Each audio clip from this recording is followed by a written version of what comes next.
We're the 25th of March 2023 when I start recording this video, and it's approximately 11 AM, and I tend to talk a little while as some sort of a therapy. But first I will promote Ron Paul.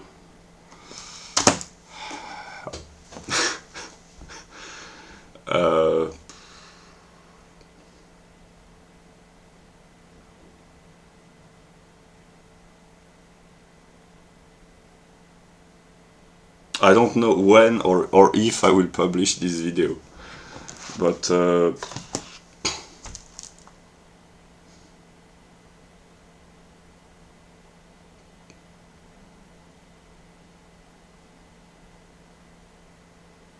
yeah, I don't know what I intend to talk about, but maybe the title of the video will be I will go my own way, because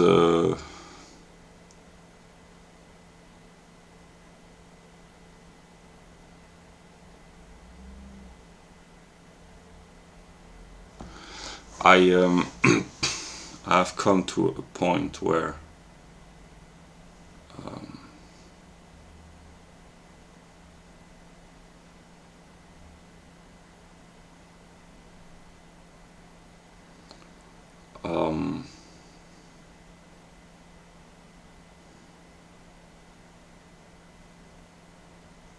basically I suffer because I can't communicate. Either because there are certain topics that we're not allowed to talk about, either legally or morally, or topics that we're allowed to talk about, but I can't communicate because when I express myself, it's too complex, too difficult for others to understand.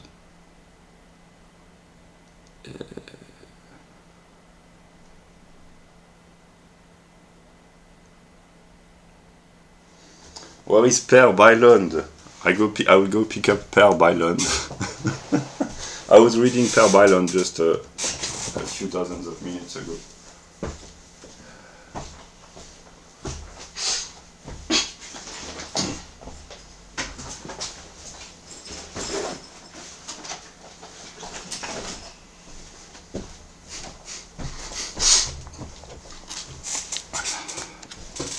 This is an example. I would like to be able to talk about economics, but the problem is that it requires intelligence, attention, culture, focus, and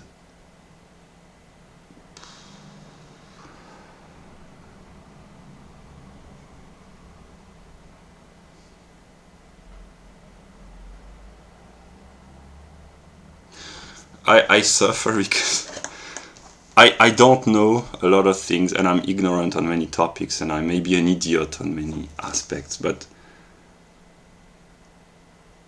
one characteristic traits of highly intelligent people, I discovered this by watching Psych2Go, which actually helped me understand myself because I related a lot, is that when you are intelligent, I do not brag, I do not say this in order to brag, but I have an IQ, I think, broadly of 131, which is the 98th percentile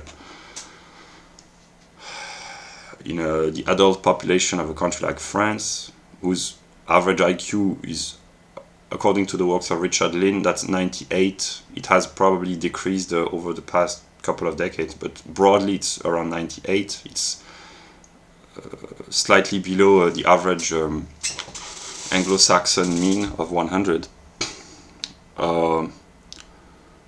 Basically, I am more intelligent quantitatively than 98% of the population in a country which is civilizational area, an anthropological cluster, namely Europeans. The average IQ of Europeans, namely white people, is broadly 100, between 96 for some Eastern European countries and 102 for some Nordic, Northern European countries, like I think the Netherlands, maybe Norway. They are slightly, so basically it's between 96 and 102. But the average for white people, it's 100 broadly, at least for Western, Northwestern whites. It includes the Canadians, white Americans, Australians, etc. So even and for an IQ of 100 is very high in comparison with most people on this planet. I'm not sure, it has to be rigorously calculated, but I think that the median IQ, namely the quantitative determination of intelligence for the whole world, is I think 80, around 88 broadly. Namely, half the world population is below 88 in IQ and half is above. There are a lot of people with a very low IQ in terms of quantitative determination, and of course the Chinese, they have a very high IQ and they are very numerous. So I'm not sure, but I think that's the average human out of the 8 billion people on this planet. It's, let us say, around 90, slightly below 90. I'm not sure, it has to be checked, but I think that's, yeah. So, yeah.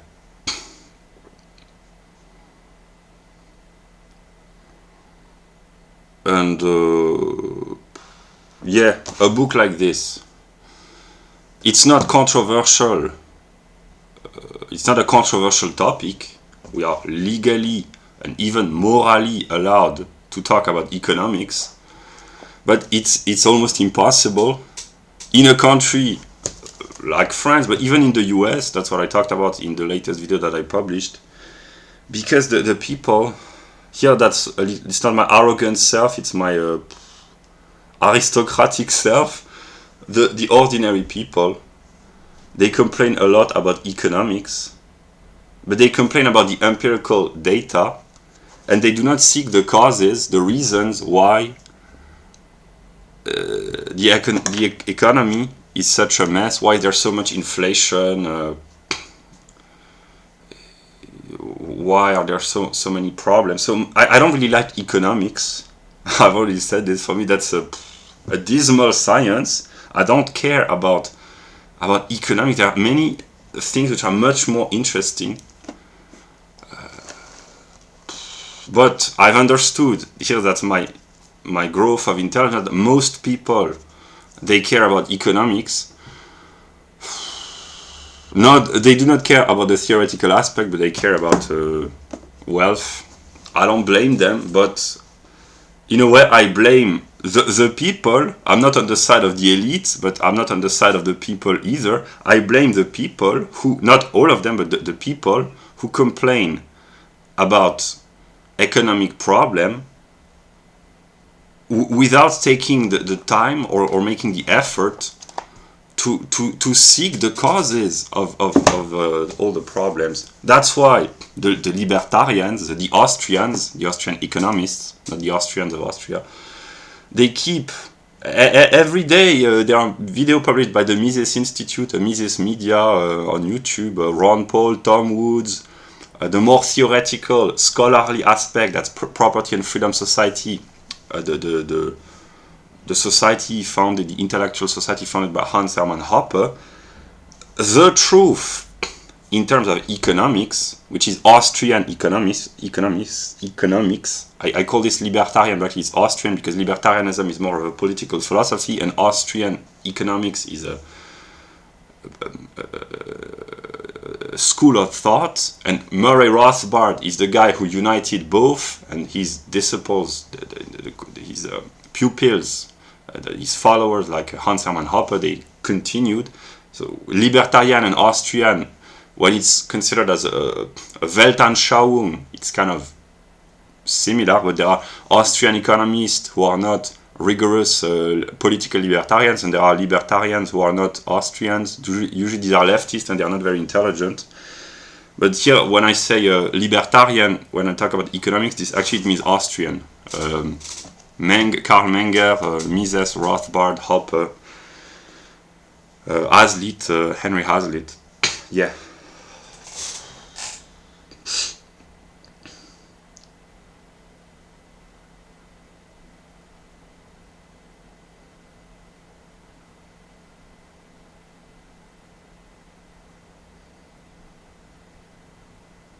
So yeah, I will. I have, as of now, we are the 25th of March. I have at least 5 or 6 structured video that I intend to make of really high interest.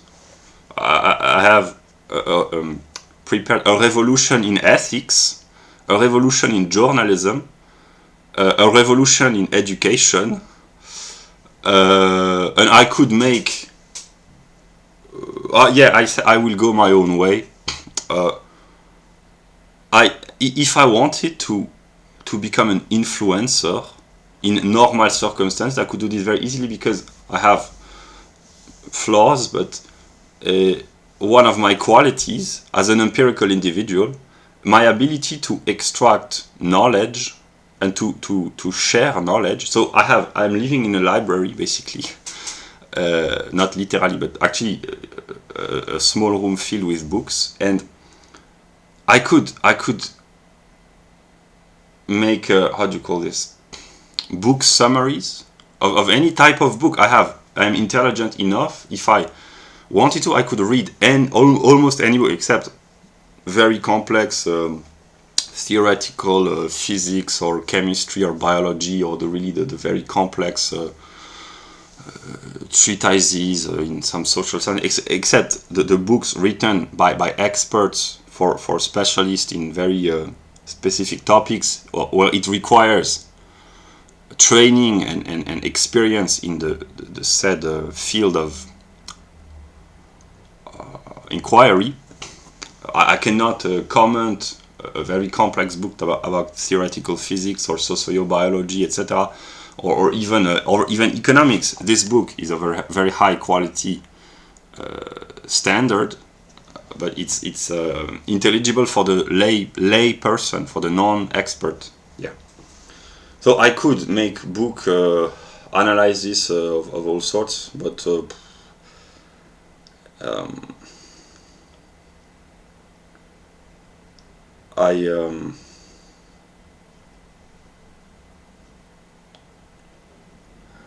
I'm a little bit sick of commenting books.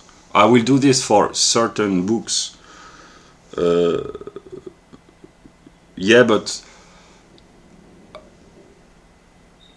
my problem, it's just my problem as a singular individual. That's just me. That's the unique aspect. I mean, there are other unique aspects, but one of the aspects is that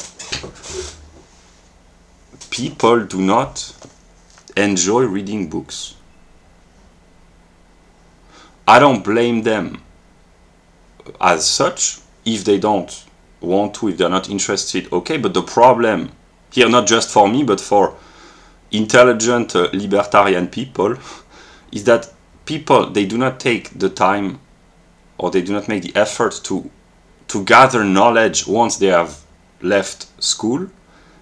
But then they make stupid decisions or wrong decisions economically, politically, morally, and they put the blame through the mediation of politicians onto society, which means other citizens, which means the taxpayers. So that's why libertarianism, very simplified, is just the abolition of politics. Namely, if people, they don't want to gather knowledge, to become smarter, to take time to improve themselves, etc., and they prefer drinking alcohol or going to parties or playing video games or watching TikTok, etc. Okay, but the problem is that then they make wrong choices, not just for them, but for the whole of society, by trusting politicians, and then the power which is conferred to the politicians by the ignorant masses, it applies to all, including to the intelligent people, And the intelligent people, they see the deception, and sometimes they get a little bit pissed off because the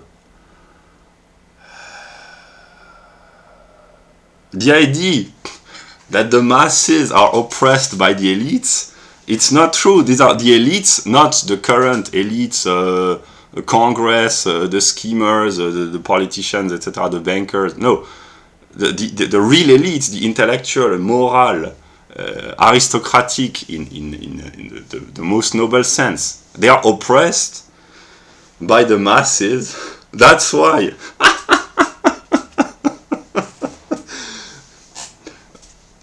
That's a good thing about me, is that I am not a populist. Of course, I'm aware that the current elites, but elites just in name, the current people in power in the entire Western world, actually, but predominantly the Western world, they are corrupt at all levels. But I am not playing the card, the people is right, trust the people. No. The people... In every Western country, the only people, in terms of lower, it's not derogatory, but lower social status that I trust, is the American people. Not all of them, but I think there are remnants of competence, intelligence, and a thirst for liberty within the American people, more than in any other people. And the example, these are the libertarians. It does not exist in continental Europe. I mean, there are seminars and think tanks, as you call this, but these are just copies. There is the Mises Institute, France, the French branch of the Mises Institute. It goes the same in Germany. Probably in England as well, and in every developed country there's an Austrian school, not of Austria but of Austrian economics, in Spain, I think. But these are just copies of ideas promoted predominantly in the intellectual landscape of the US, but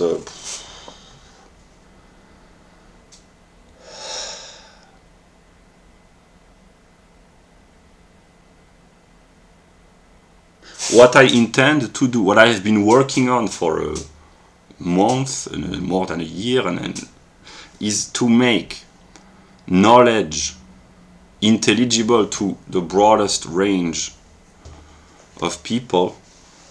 Knowledge of all sorts, ethical, theoretical,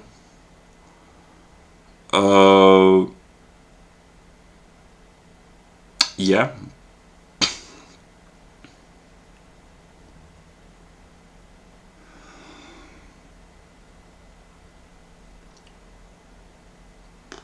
My problem, here I just talk again as a singular individual, is that I talked about this in the previous video that I published about my autism, is that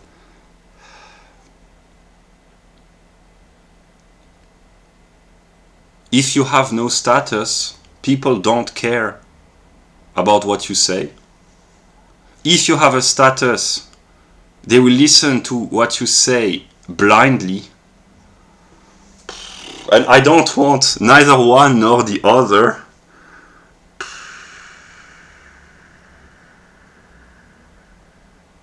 I don't want to be blindly followed or blindly listened to. But I don't want to be ignored just because I have no status.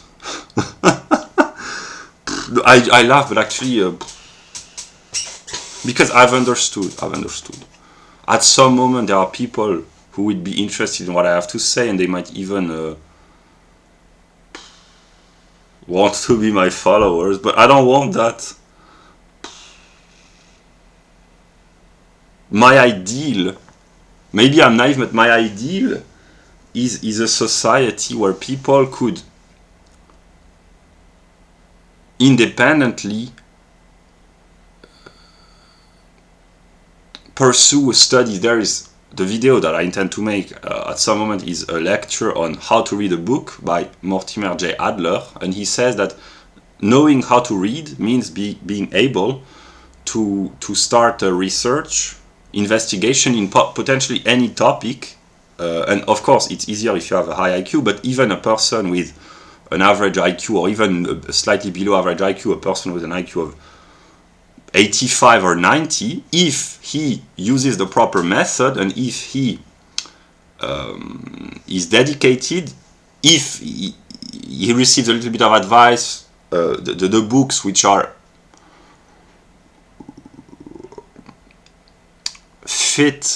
adjusted for really a broad audience, because actually I've realized, for me, this is really a book for a lay audience. It's simple, it's accessible, but since I don't talk to anyone, I don't know if a person with an average intelligence and not much culture, if they start reading this book, what do they think? For me, it's really a great book, but it's very accessible if one takes the time to focus. But actually, I've realized, precisely because there are no charts, graphs, statistics, data, that it really requires focus, in a sense that it demands intellectual efforts and requirements. But for a lot of people, I think they would, if they started reading this, they would find this obnoxiously boring. But for me, that's really a great book. I already said this, but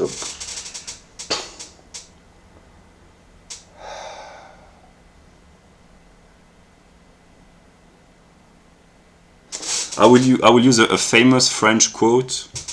This is Monsieur Zemmour, who uses this quote very often, by a French author of the 17th century. I don't remember the name. He says that God laughs at those who complain about the consequences, the causes of which they cherish. So basically, in French, that's Dieu se rit de ceux qui chérissent les conséquences de ceux dont ils maudissent les causes, something like that. I will check. I'll just take the time briefly.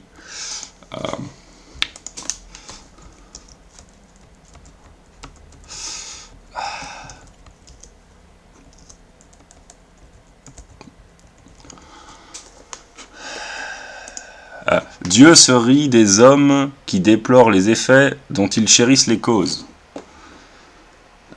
Yeah. This is what I meant. Yeah. And I've had a breakdown, an intellectual breakdown a few days ago, like it often happens. I mean, less often because I have stabilized myself, but I've realized that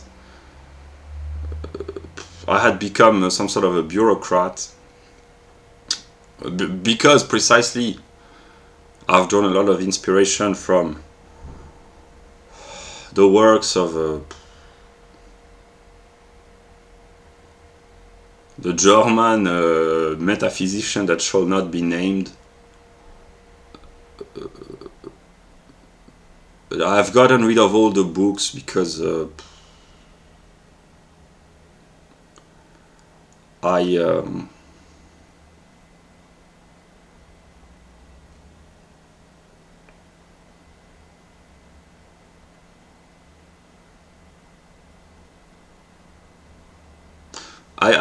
asked myself this question: why are there so many socialists in the world?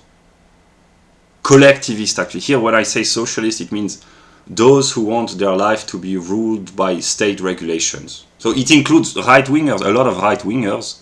The conservative, in America they are slightly less socialist than everywhere else in the West, but the conservative of most Western countries, it's slightly less the case for the Anglo-Saxons, but even the German the German conservative, the French conservative, etc. These are socialists in the sense that they are in favor of bureaucratic legislation and regulation for every aspect of life. Almost, they are slightly less than the so-called socialist or left-leaning parties. But yeah, why is it so?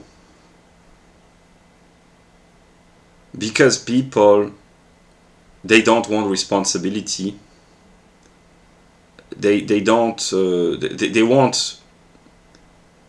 They want their life to be as easy as possible, and I don't blame them because a lot of people want life to be easier. But the problem is that the bureaucratic regulations, they make life much harder, either for everyone in the short term or in the long term.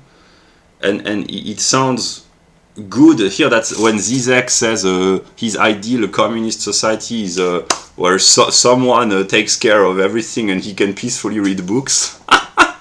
in this sense, I agree with some of the political views of XIXth, but I understand. But the problem here, the problem is that for inherent structural reasons, if a faceless mass of bureaucrats takes care of everything, or even of not everything, but of a lot of fundamental aspects of human life, it doesn't work for inherent structural reasons. And it's, the Americans, actually, I should have clarified, or I should clarify, when I talk about the Americans, I think about the golden age. For me, that's 19th century America, as I envision this, where the people, they were as autonomous as possible, and not completely, not all of them were self-reliant farmers. There were a lot, but they were autonomous politically, in a sense that federalism, which means here the power was on a very small scale for reasons that mass communication, transportation, and over population, etc. I will just...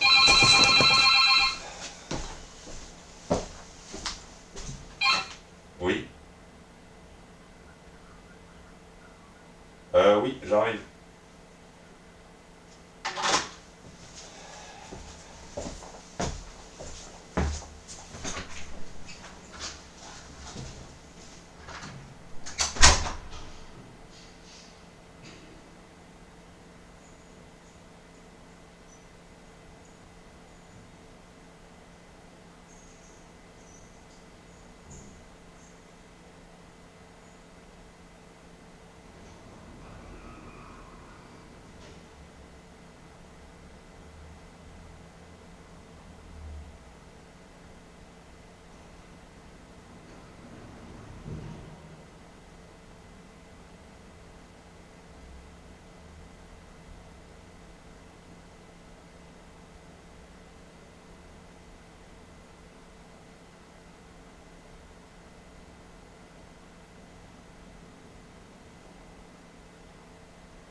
I received a package. What was I saying? I encourage people to be as autonomous as possible, as self-reliant as possible. That's what I've been doing for the past many months. Buying supplies, water, medical drugs, tools, investing in skills. I bought gold, and yeah, just for whatever your situation is, it's just common sense, actually. Yeah, so yeah, overcrowded cities. Where people are completely dependent.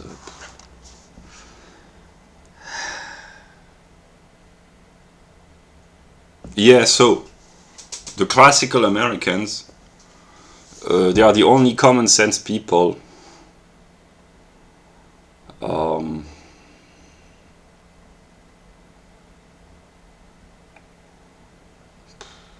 What was I saying? I will not edit the video, but yeah, so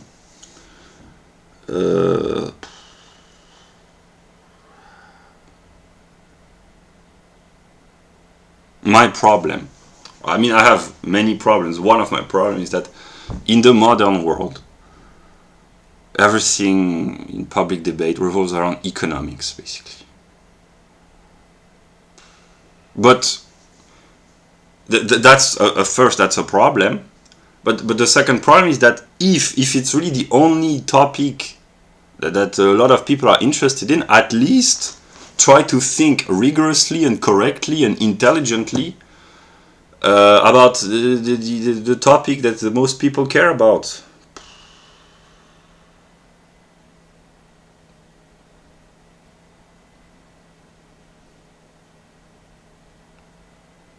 There are so much waste in terms of economic opportunities.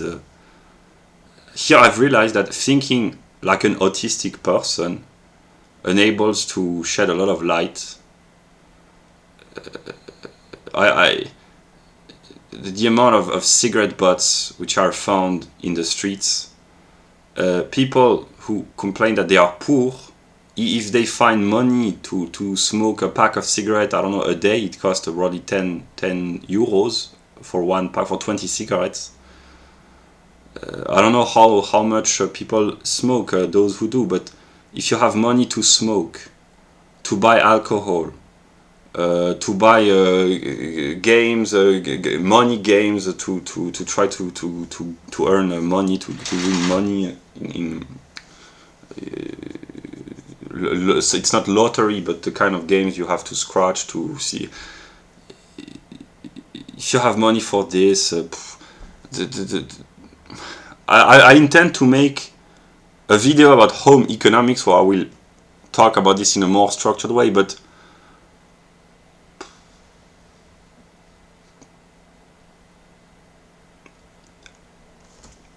value creation, economic value, the creation of value is being hampered and restrained and limited in a negative sense constantly by an enormous amount of regulations, because for inherent structural reasons. That's why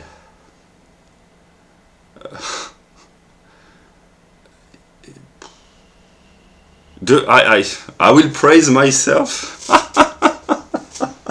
The good aspect about negativity and being the negative, as far as I understand this, is that I am so detached from the whole of society in my views that also my views about the world are so removed from ordinary consciousness that I will be interesting for a lot of people, for everyone eventually, because my view, they are so disconnected. That's a good aspect about negativity. And another is that precisely I will go my own way, is that I don't really care about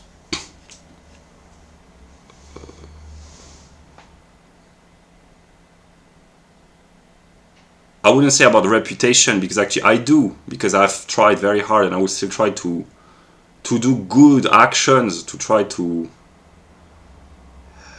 feel good about myself by helping others. But there are some aspects that I really don't care if my views do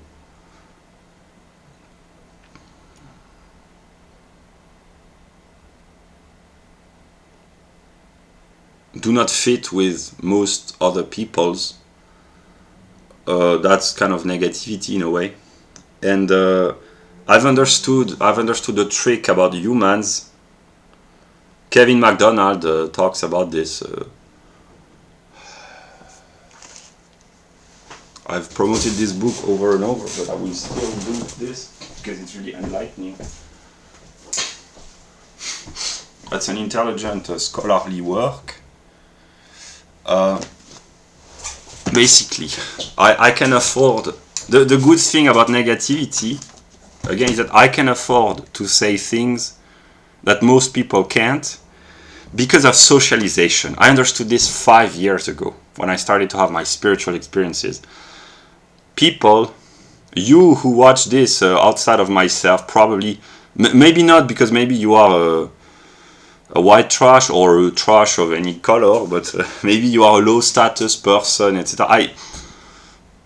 Maybe I will attract these kind of person, but I don't want to. And if you are a trash, try to improve yourself. That's what I've been doing. That's what I will keep doing. But I've understood that people, they are hampered, they are paralyzed socially for inherent reason because of the social status game. I mean, people, they want to fit in and they work more or less hard to try to acquire a status. In the modern world, this is through economic success or through cultural superiority. And a lot of people, they care about their status. And one of the reasons why so many, Mises said this already in the 1920s, probably, Ludwig von Mises, that the reason why so many successful people or intelligent people, successful in terms of in the artistic endeavors, movie stars, singers, artists, etc., or intelligent people, scholars, the reason why so many of them are on the left or the far left, it sounds weird at first, because in the classical dumb view is that the poor, they are on the left, and the rich, they are on the right. But actually, no. In the modern world, a lot of leftists, they are wealthy, and a lot of working class people in the West, who are rather poor, they are on the right or even the far right. So the divide, poor on the left, far right, rich on the right, no. Historically, it might have been the case at some moment in the historical process, because but actually, no. And the reason why so many other people with high intellectual faculties or artistic status are on the left, it's because, first, it enables them to get a good reputation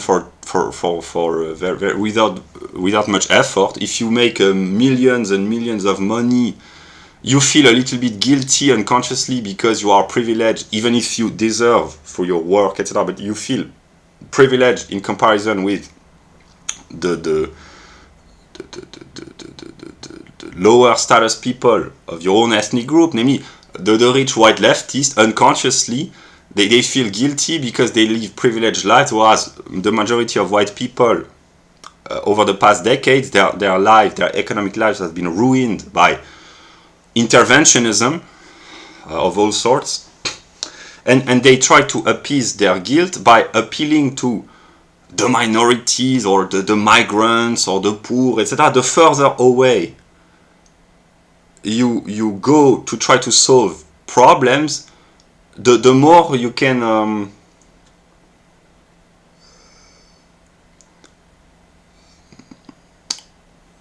how should I explain this?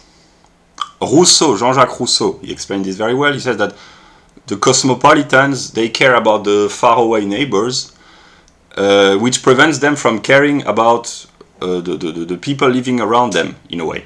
So the white leftists, they care about the fate of the Indonesian children of the 27th century. If we do not reduce consumption, climate change will bring about a rise of sea levels, and those poor Asian children in 5 centuries, they will live in difficult conditions. So it enables to have the moral superiority, because you care about so many people, not only in the 21st century, but even in the next centuries, etc. So that's why the leftists, when they proclaim this ecology, climate change, they have the moral high ground, because people, they are easily impressed. Oh, they are such moral persons. They care about everyone, and they care about the people of the future. Oh, while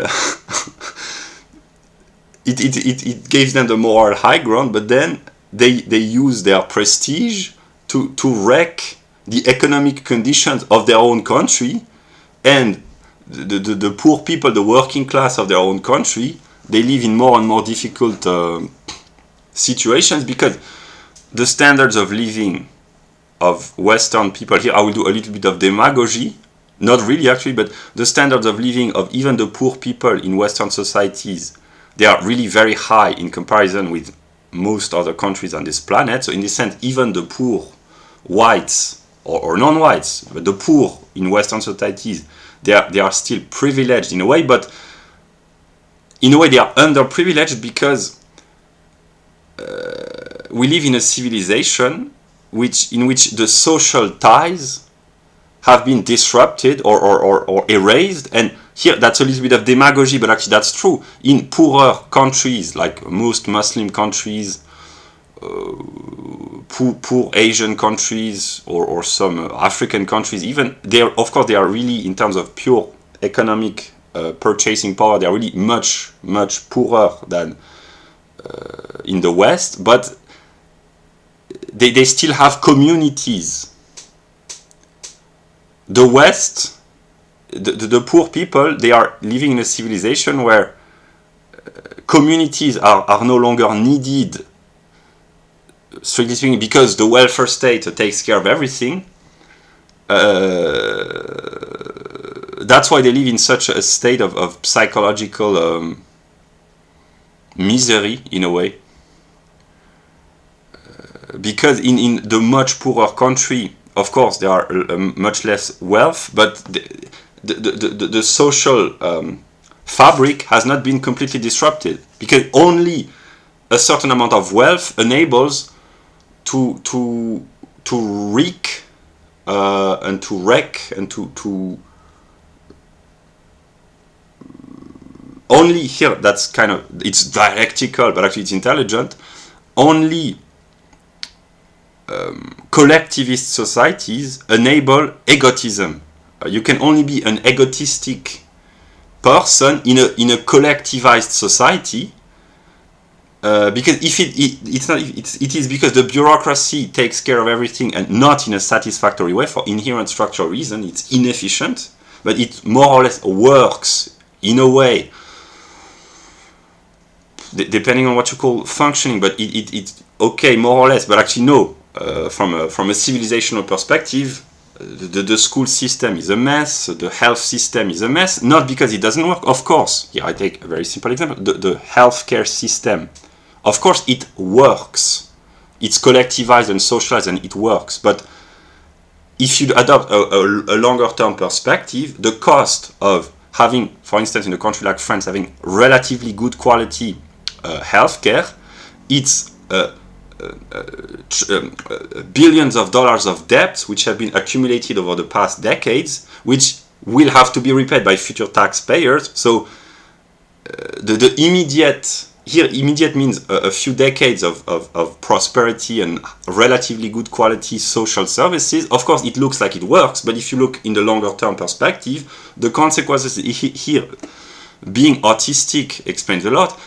The counterpart of having access to healthcare in a relatively with relative good quality, even not even in spite of the socialization process, namely that it's collectivized, but it works more or less. But the counterpart is that billions of debts which will have to be repaid by future taxpayers, or simply the fact that with the retirement pension, the counterpart is that people, they do not have children any longer because unconsciously they think, oh, society will take care of my retirement fund.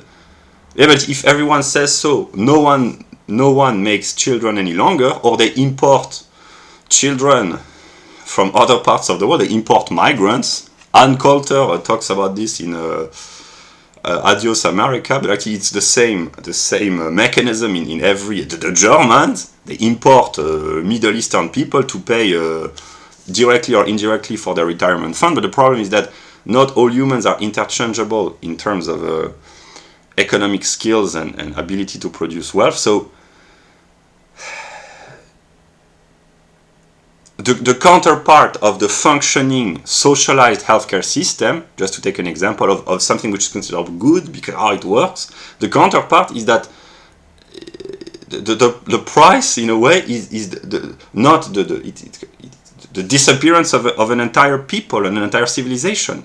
a few decades of high quality, relative high quality medicine for a lot of people, but the counterpart is that the civilization which has implemented this in a chronological perspective will have vanished by the 22nd or 23rd century.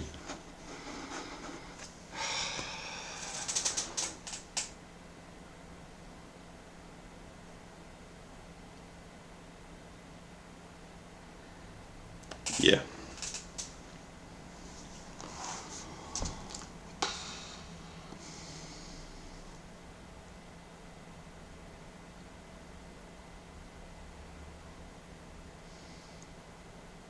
Another example. The people who complain about the problems of the economic problems. A socialized educational system, for inherent structural reason, for monopolistic reason, is much less efficient at providing high quality services at the best price, namely quality education for cheap. It's much less efficient if it's monopolistic, namely owned by the state, than if there were competitions between various private, independent companies which offer services for educational services, or the homeschool. Here I will make a little bit of virtue signaling. Virtue signaling is a social weapon, a moral weapon that white people use to promote themselves. That's a competition that white people play against one another. They signal their virtues to others to gain status among predominantly white people. And they use non-whites to gain status, because the white people who do more good or claims they do good to the broadest number of non-whites, they gain status among groups of whites, so they increase their reputation.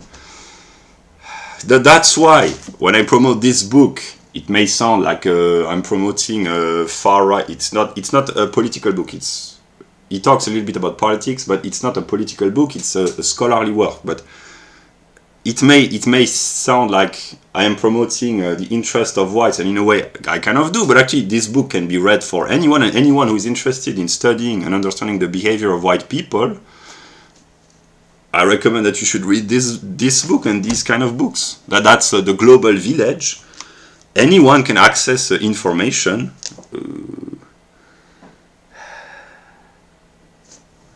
Yeah. That's what white people.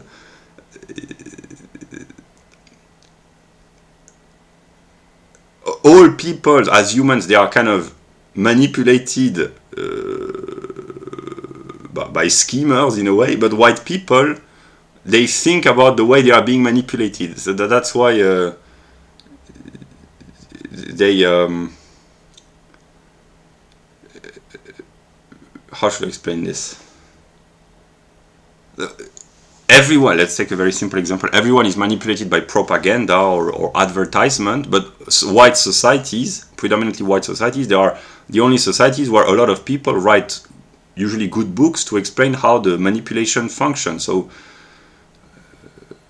the specificity of white people is that they think more deeply, more extensively about everything eventually.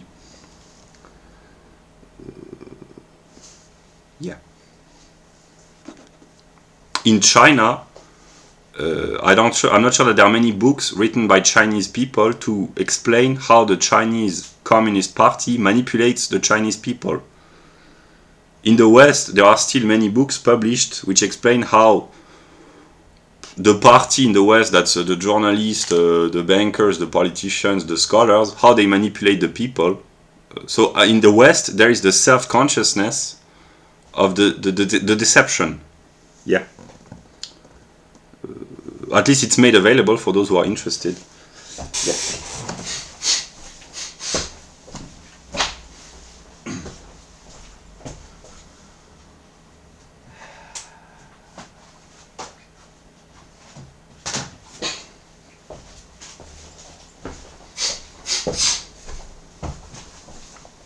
I make here a little bit of virtue signaling. I have been offering for free these kind of books the guide to pantry primer,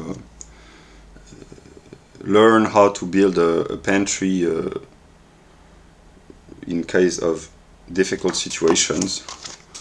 It's inspired by American Prepping, by a French author. This book, Education Free and Compulsory by Murray Rothbard, I've been distributing this book for free with food stamps. I try to trick the people for the good. I offer free food stamps of organic local food. I don't buy food for the sake of buying food, to encourage people to change their behavior for the better. So organic food, but I've understood, because I've read good books about economics, if you subsidize product, demand increases, etc., that's not a good idea. So the counterpart is that I offer a book, but intelligent books. I try to introduce Murray Rothbard in a country like France, step by step. Or this book, another book by Murray Rothbard, The Problem About Women's Liberation. I've offered consistent, and I will continue to do so as long as I can, or as long as I think it can be useful. Books by Mises, Rothbard, Philippe Némo, that's a French libertarian, Laurent Oberton, Charles Gave, Jean Robin, liberal, right-wing, liberal in the context of continental Europe means free market. It doesn't mean insane leftist, no, liberal means classical liberalism, free market. So right-wing liberals or libertarians, I promote my ideas. The books of Ron Paul, as far as I know, they haven't been translated in another language, or they are not widely distributed. But yeah, here that's a good piece of advice. I will repeat in my video about home economics, and as long as I have to. That's really a brilliant ideas. I will praise my own ideas when I know they are good.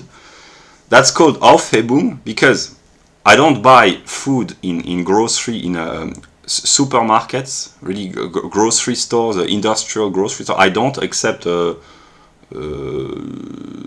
basic hygiene or basic supplies like water, toilet paper, etc.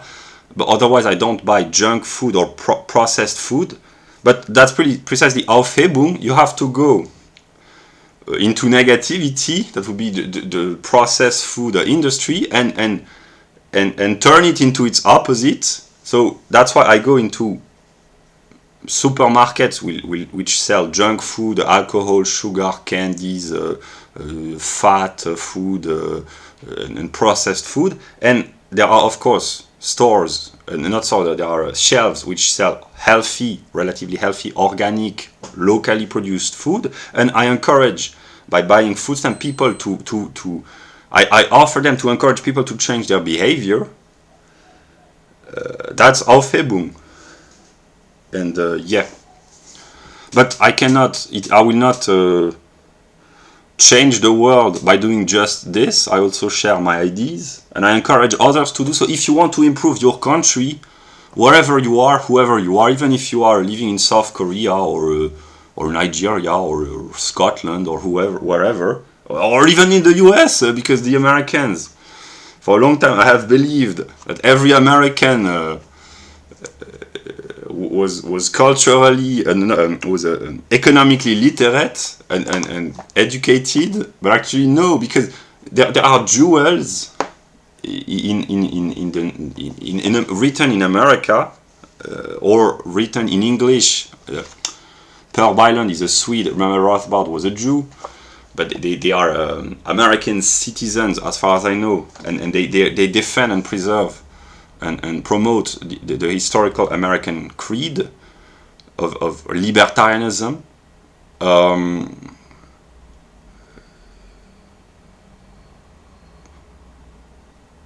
Austrian economics and right-wing libertarianism, they are revolutionary in continental Europe, but actually they are also revolutionary in America. That's why I understood this recently, I mean in the past few months, that even someone like Ron Paul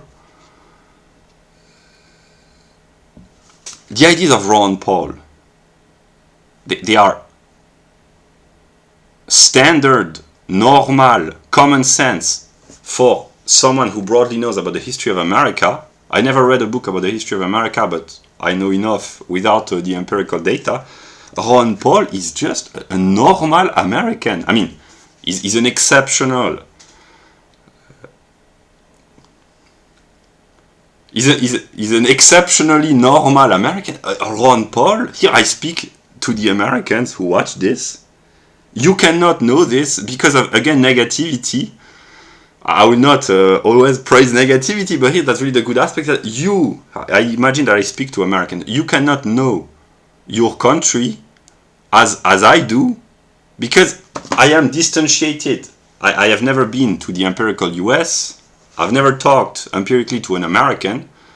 But that's why, precisely, that's the good aspect about negativity. That's why I can see things that you can't because you are plunged within America. And I have the distance. And I can say safely that Ron Paul is the embodiment, the archetype of the American spirit, the American mindset in modernity. In a country like the United States of America, someone like Ron Paul ought to be at the center. Here, I say what I think. America is not supposed to be an authoritarian country, whether for left or right. The only authority that shall rule over this country is liberty, and that's why there should be no... Here, that's American exceptionalism. That's the exception. But America is a country, I mean, at least as of now, but it ought to be, and it should be, a country with no political authoritarianism except the authority of liberty. Namely, in order to have a free country, you need to have a structure. That's why freedom and order, in a way, freedom and restraint, they go hand in hand in the sense that in order to live freely, there has to be order and discipline and virtue and authority, in a way, but not an external authority, a self-imposed discipline. That's why Ron Paul, here, the Americans, they ought to have the choice of leading whatever lifestyle they want to, on the condition that the condition which makes a free lifestyle possible be respected. That's why Ron Paul has to become the focus point of the center point of Americans again. Then you can be on the left or on the right of Ron Paul. But if Ron Paul is at the center, yeah.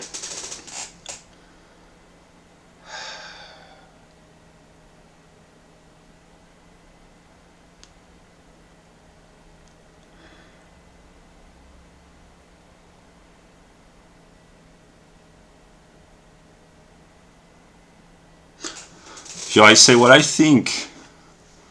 Eminem wrote a song, Monkey See, Monkey Do. Europe, continental Europe, is a continent of monkeys. That's not derogatory.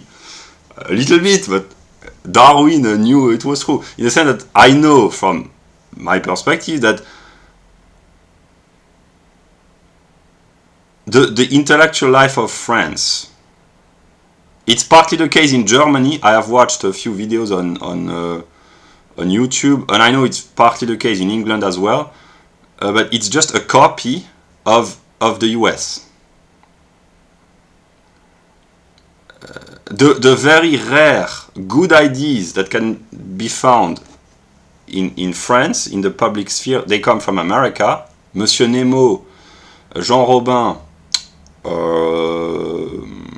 Overton, the right-wing people who talk about sociobiology, someone like Piero San Giorgio, it's all their ideas, or most of their ideas, they come from America. For the better, really, for the good. They have borrowed. It's not derogatory. It's good to draw inspiration from the best ideas. And I know as well that a lot of bad ideas, they are being imported. The woke ideology, the insane leftist ideology, the French, that's true for the Germans as well, and for the English. I don't know here the specificity of the American-English relationship, because the Americans and the English are some sort of cousins, more so than others. So I don't know how. Here I cannot know empirically. Only an English-speaking person or a white American can know the reciprocal relationship between these two countries in the modern context. But yeah, a lot of bad ideas are being imported from the US, and the good ideas as well. Yeah.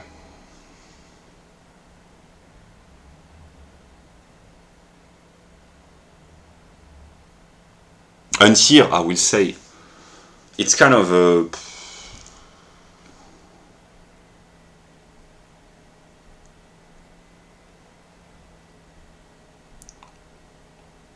it causes a little bit of suffering, but not here. It's not self-pitying. It's suffering for others in the sense that I have the view really of it's not about bragging, but I have a very intelligent view, and I see that a lot of young people,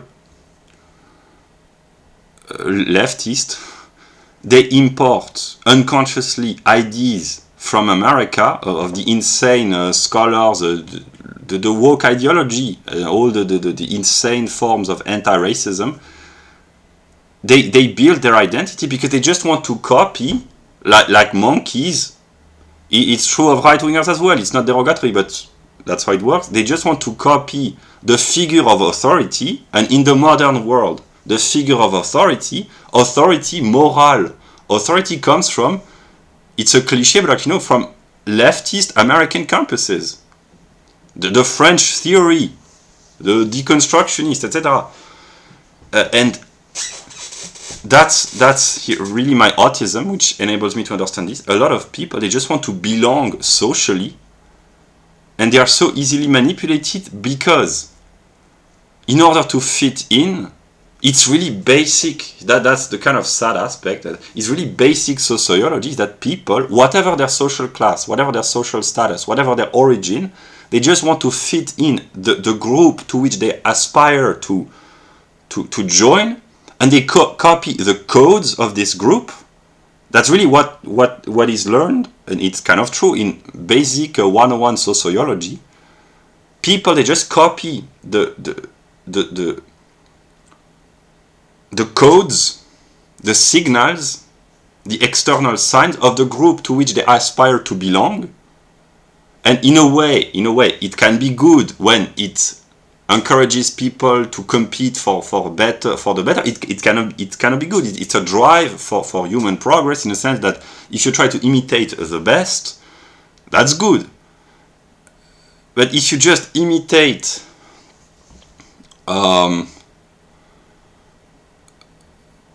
if you imitate the best because you know these are the best, or it's the best, that's good. But if you imitate the figure of authority just because you want to belong, that's kind of the expression. It's not mal-intentioned.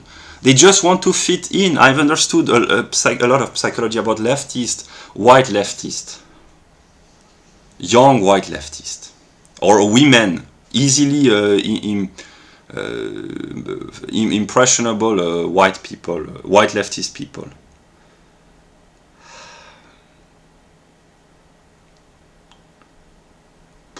They just want to fit in, and they adopt whatever is trendy. Ecology, I'm not against ecology, but the political form of ecology, that's a fraud, that's a deception. The climate, they want to do good, they have good intentions. The same goes with the anti-racist woke ideology, the young people who are full of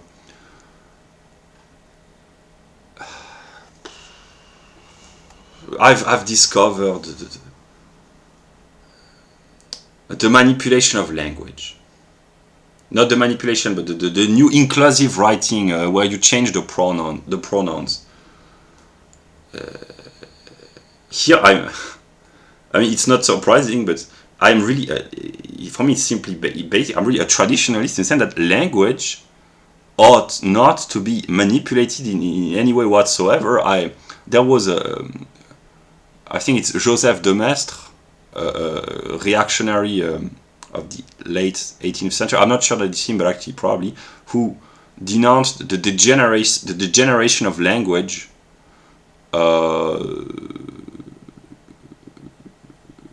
during the French Revolution. And there were books written, of course, about newspeak in communist parties, but also partly there was a Jewish author, I think a Victor Klemperer, who wrote about the kind of the manipulation of language in Nazi Germany. And since language is connected with the rest of society, when language degenerates, it reflects either moral degeneracy or biological dysgenic processes. It's kind of true. How should I explain this? Language reflects thought, logic, metaphysics, the categories. That's why I've been working on restoring serious thinking in a way, reconstruct what has been deconstructed, because language is kind of a signal of the health of a society, and the inclusive language, it's found in the French language, but it comes from the US, the idea that you have to change the pronouns, and it's simply it's kind of it's unbearable to read. It's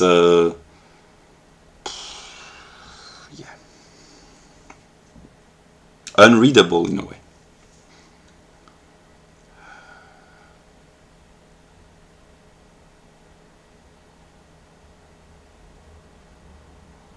So yeah, these leftists,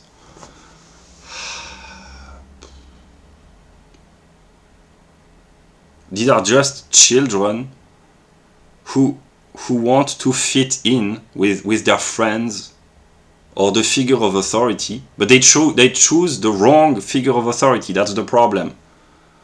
But otherwise, when you understand the trick,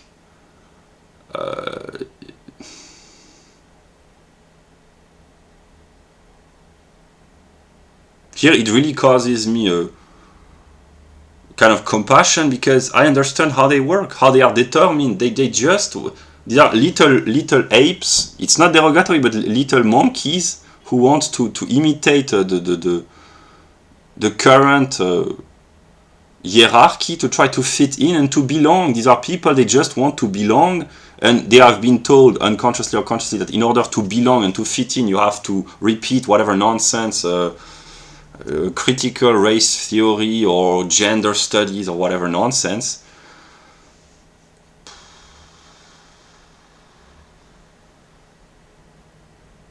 And here, that's really a great book, and Mr. Per Bylund is a great thinker, but that's the same trick.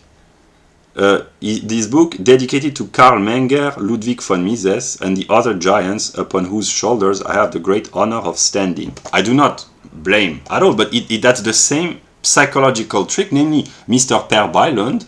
Formally, he's like all these insane white leftists. He just wants to belong, but the good thing is that Mr. Per Bylund, he chooses the proper figure of authority to imitate, and he imitates them intelligently. And that's not a problem. To draw inspiration from Karl Menger, I've never read Menger, but I know he's respected and respectable in terms of intellectual achievement in the field of economics. But Mises really is a giant, and whether one agrees or disagrees with his ideas, he has to be respected. So that's how it works. That's how human functions. I've understood this, and I am the negative. The negative, if we leave aside the very complex philosophical. The negative in the realm of sociology is just an individual who is separated from society. This has been my case empirically for 14 years now. And because he is detached from society, he can see society more clearly than society sees itself. That's really the good aspect about me. And also, I do not have the social pressure that others do. That's why it's partly the case in this video, but I will intend to publish video where I will simply I will make structured videos, lectures, really serious from a formal standpoint, not too serious because no, but with more or less of a structure. But otherwise, I've decided that I intend to simply talk as long as I can and say what I think.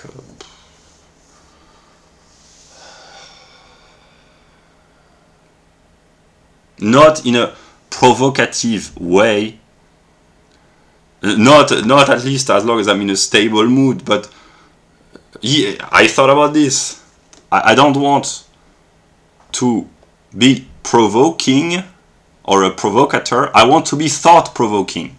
And by the very fact that if I speak normally, I will be thought-provoking, unintentionally or intentionally. I will shake people out of their coma, out of their mind-numbing way, unintentionally, because there are things that I say which for me are really standard and normal, and when people who are not used to these kind of thoughts will hear about what I say, they will be so, without forcing, because I can be really thought-provoking in a very complex way, but simply talking normally, because I have been isolated for so long and I still haven't talked to anyone, not because I am afraid or because I am because it would be a moral problem. It's simply because I haven't found any person that I can talk to which share the same culture, so that I am not in the position of the superior who teaches to people who are to be taught, because people don't like this, and I don't like this as well. I've been seeking people with whom I could have exchanges of ideas, with whom I could talk about the topics which are of interest to me, but also because I speak publicly, I also have to talk to people who are really inferior. It's not moral inferiority, but who are inferior in terms of knowledge, either because they are younger, they lack the experience, they lack the culture, or they lack the intelligence. Sometimes it's not derogatory, that's how it is. And in this sense, that's why my mind is conflicted between, and that's what I have been doing, and that's what I intend to keep doing, producing lectures really where, even though I have no official status, I have no degree, no diploma, no experience in the field of any field, but I intend to make lectures for people who are really inferior in terms of knowledge. That's not derogatory, not always, to really help them up, but also to speak normally and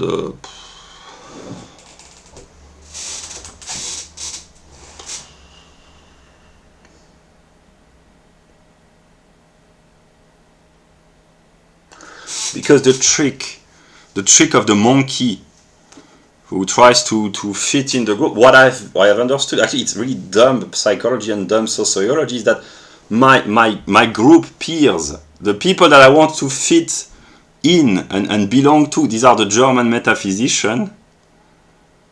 I already said it. I have tried unconsciously to impress Hegel, Kant, and Nietzsche, and the others, the Leibniz, Heidegger, etc. That unconsciously I have been deceived by the trick of the monkey, the little monkey who wants who does tricks to try to impress the higher status people and the group which he aspires to belong to.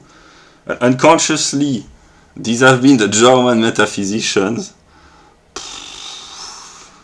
These people are insane. I should have chosen another group. That's what I've been doing recently. That the German metaphysician, that's a mental asylum. No, I'm trying to impress unconsciously the Americans, but actually the American as I envisioned this, namely the classical Americans, maybe it's easier to fit in because the German metaphysicians. I laugh, but actually I've realized this because here I will be honest. I recorded a video and I rewatched the video and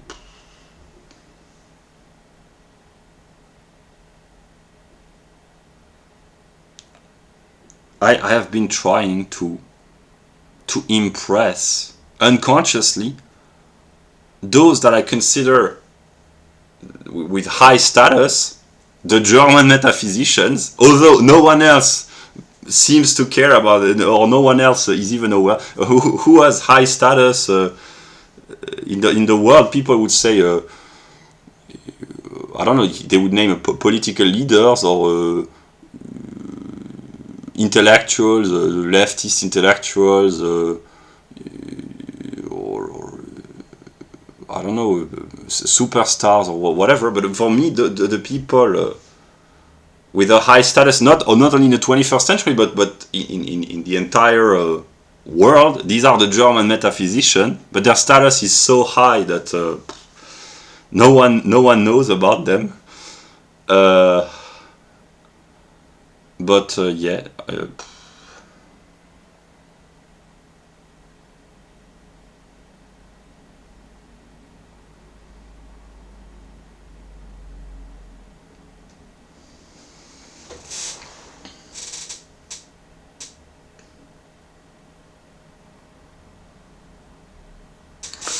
A lot of people, they just want to belong or to fit in, and they are unconsciously willing to do really dumb stuff just to impress the peers that they want to reach.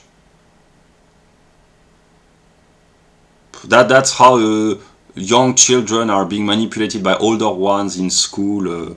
The older children, they make the younger children do stupid things because yeah.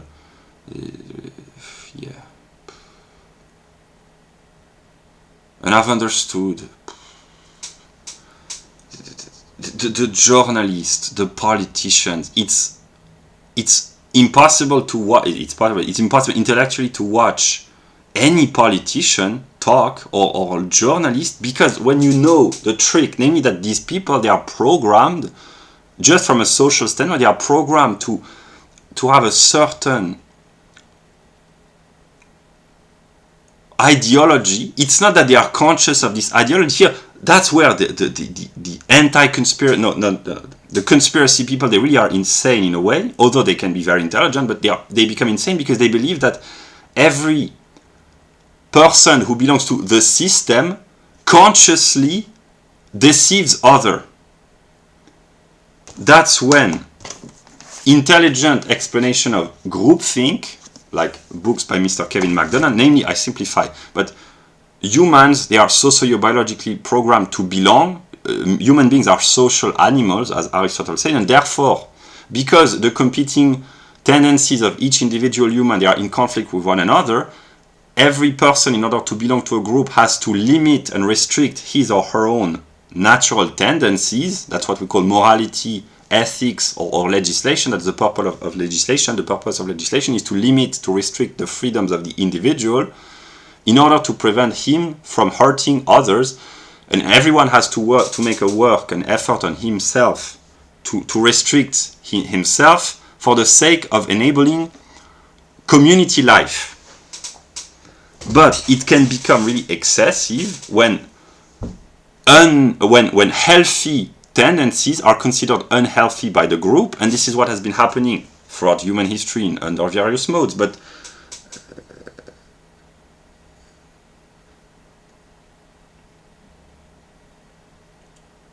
how should I explain this? I've realized sometimes by expressing myself in a very dumb way, I can communicate more clearly. But in the modern world, race is to the 21st century what sex was to 19th century England. I don't know where I heard this, but actually it makes a lot of sense. Namely, In 19th century England, sex was the big taboo. No one talked about this or dared talk about this publicly. But here I make a remark. The English, when they had a lot of sexual restraint, they ruled the world. A tiny island, they conquered most of the planet because they dedicated their libido and their sexual energy to achieving great things artistically.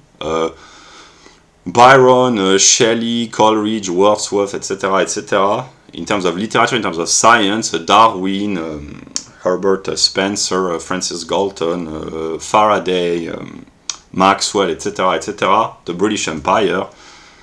When they had self-restraint, the British, they ruled the world basically.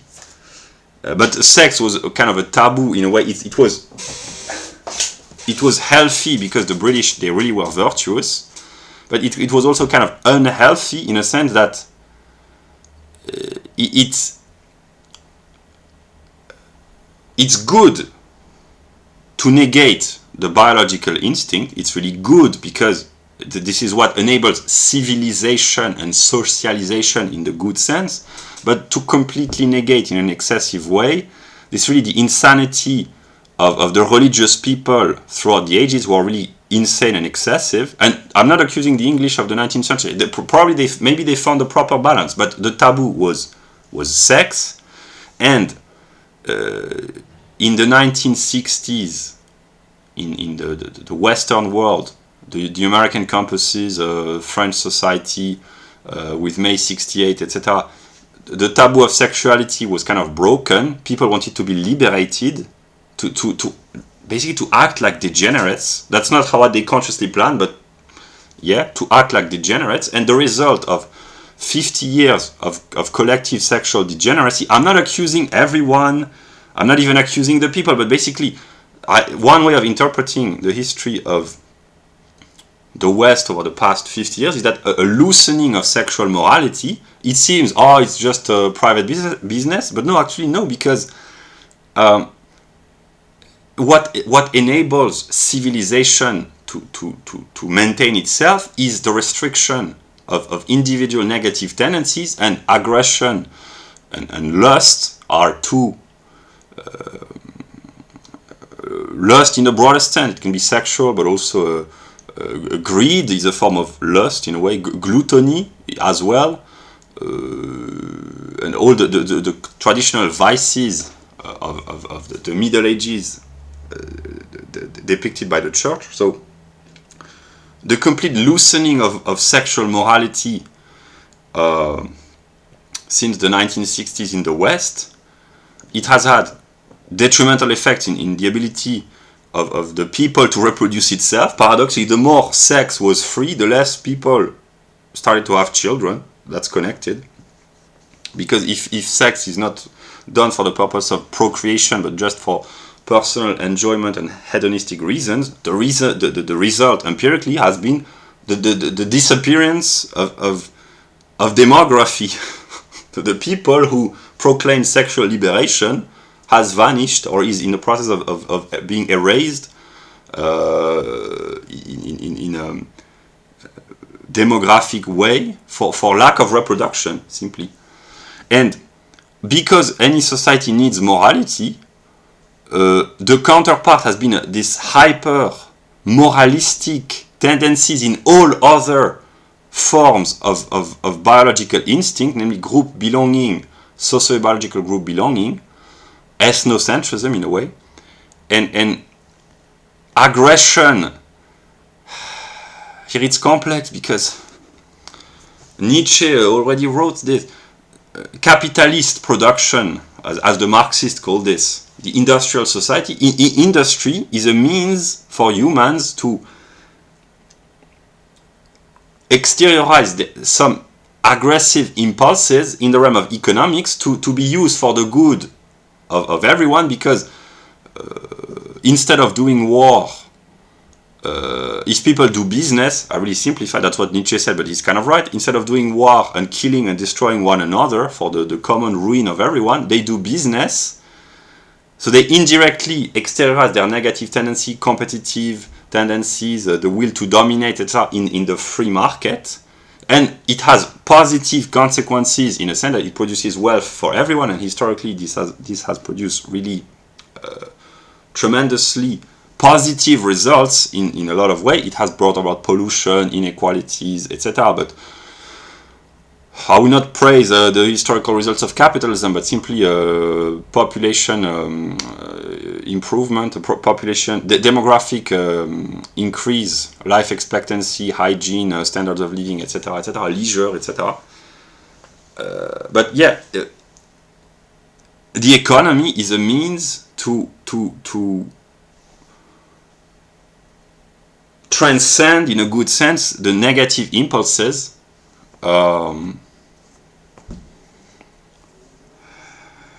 And I simplify really to the utmost, but eros and thanatos, aggression and lust, in the realm of economics, that's production and consumption. I really simplify. And the leftists, they don't want to produce. I'm not saying that they don't, but I simplify, because if it's too complex, I cannot communicate properly. But basically the leftist view of economics is a society in which people can consume, and the problem of production is somehow solved.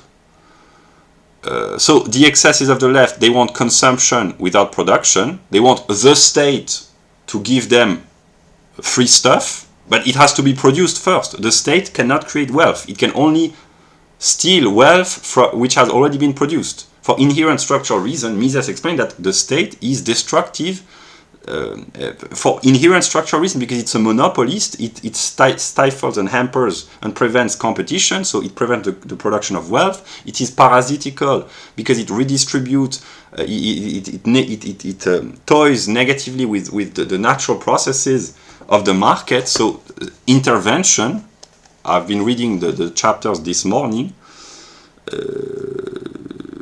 regulations and interventions, they bring about disruptive effects in the terms of wealth creation. So the radical or left-leaning people, they want consumption without production. I simplify. Of course, they are not against production, but usually they want more free stuff and less work. I cannot blame them, because it can be very exhausting, but that's how they think. And right-wingers, the radical right-wingers, they have the tendency, historically at least, in the modern world it's not much less the case, but to wish for production and forgetting consumption. Yeah. And Keynes is a revolt against the classical, thrifty, restrained view of economics, where the purpose was to save, to economize, to spare resources, to save money, not to spend too much, because the conditions were difficult and people had to plan long term in a way, to keep money in reserve. And Keynes thought that it was not good because it prevented consumption. So that's Keynesianism. Basically, it's incitement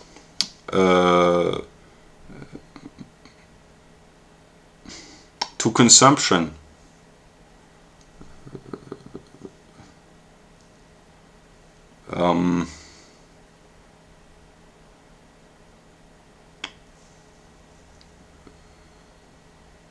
Yeah.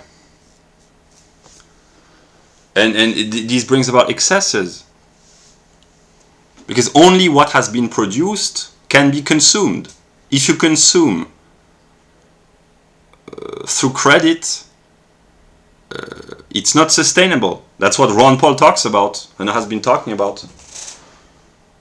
And the American people, as a model for the rest of the Western world, they used to be, the Americans, they used to be the most thrifty people. They worked very hard until the 1950s. They worked very hard and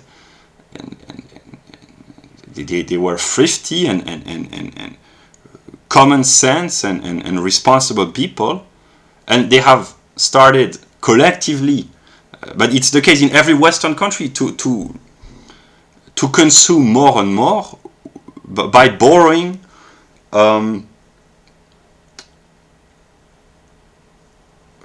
but by getting collectively or individually or both into debt. And that's the case in every Western society.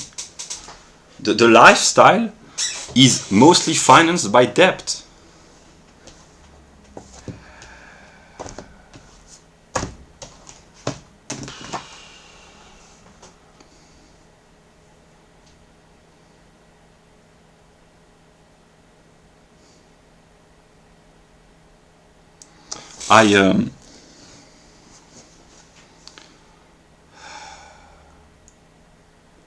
What I intend to do, because I can be very negative sometimes because I suffer actually, but I try to be responsible. And what I have been working on, my videos about home economics, my ethics, in a way, in case it's not clear, I agree with the diagnosis of a lot of radical right people in terms of, actually that's what, if people want to classify me, that's what I am from an epistemological standpoint. And in terms of knowledge, I agree with the far right. Most, not always, but most of the time I agree with them simply because they are clear-minded. But here that's the difficult. I agree epistemologically with a lot of their analysis. And in a sense, epistemologically, I disagree with most of what the left in the Western world has been saying or says. The reason why I'm not a leftist epistemologically is because a lot of what the left says is complete nonsensical. But here, that's the problem. It's not new. This has been the case for many years. Epistemologically, I agree with a lot of what the right says, but my heart beats for the left. Ava Max wrote a song, "My head and my heart are torturing me." Yeah. My head is on the right, my heart is on the left.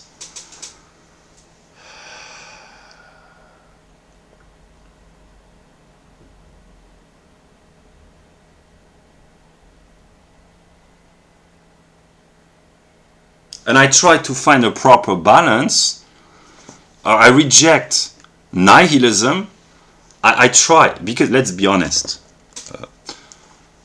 I have been practicing minimalism and ecology in a way for more than a year, very intensely. And I will share in my videos about home economics some very good ideas that I have found and that I've been applying consistently. Distributing food stamps with good books, that's a way of acting and changing people on a singular level, because I cannot change a lot individually, but I can share my ideas. And if whoever you are, if you think that my ideas about distributing intelligent books with food stamps, if you have the means, of course, the financial means to help the poorest, if you do this, wherever you are, it will be very beneficial. It has to come from bottom up, not top down. Top down is welfare redistribution, and socialist interventionism. Bottom up is responsible, competent people helping the least responsible or the less responsible and the less competent, and collective sharing of intelligence. Yeah. So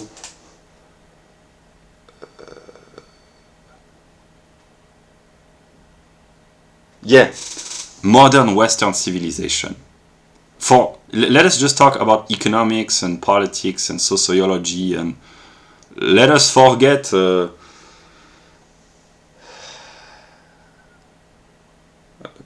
spiritual aspect. It's not sustainable, but what I've been trying to do is to encourage a radical change of actually, I've understood also UPS. I am not yet in a position to speak consciously, to speak consciously universal, in a sense that I could imagine myself talking to Indian people of India. Maybe I can, maybe that's the case, when maybe there are Indian people watching this at some moment, but consciously I cannot reach the universal without the mediation of the particular, and whether I like it or not, I am a Westerner, I have many particularities, but in terms of civilization, I cannot consciously at this moment talk to people of other civilizations. Here civilization in a broader sense, that's an anthropology, namely it's founded by and maintained by a given people. Western civilization historically has been founded and maintained overwhelmingly by Europeans, which means white people.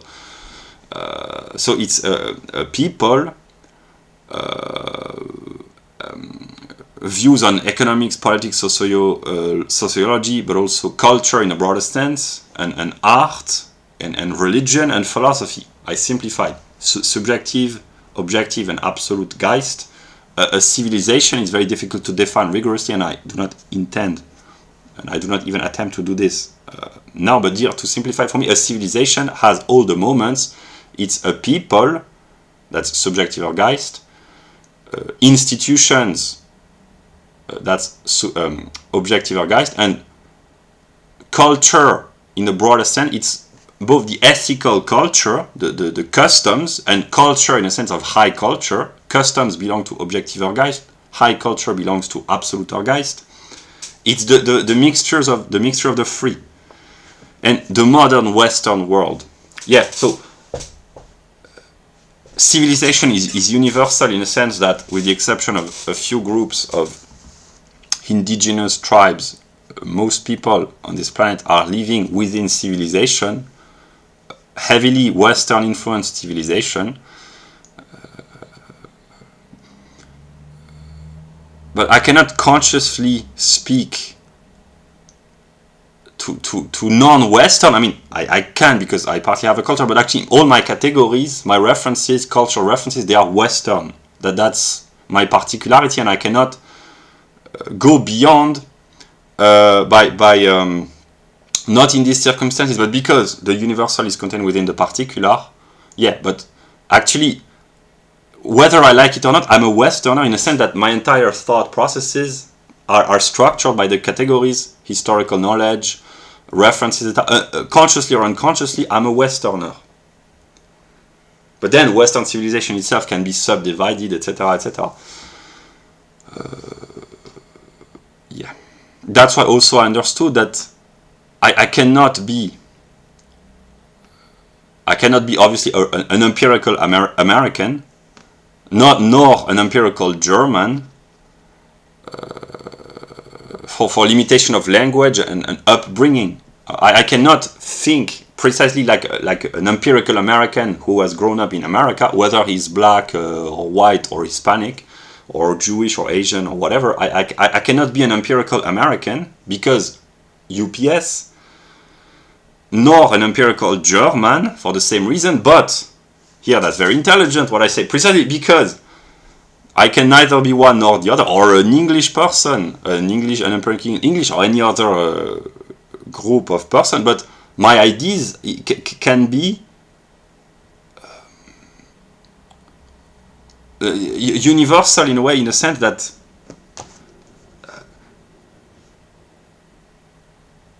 the kind of books that I've been reading and promoting. I mean, I've not promoted this book because it's too complex, and nor this one, but books like these that I've been distributing. Murray Rothbard, he's a Jewish American. My way of acting for the past many months, consciously, has been American.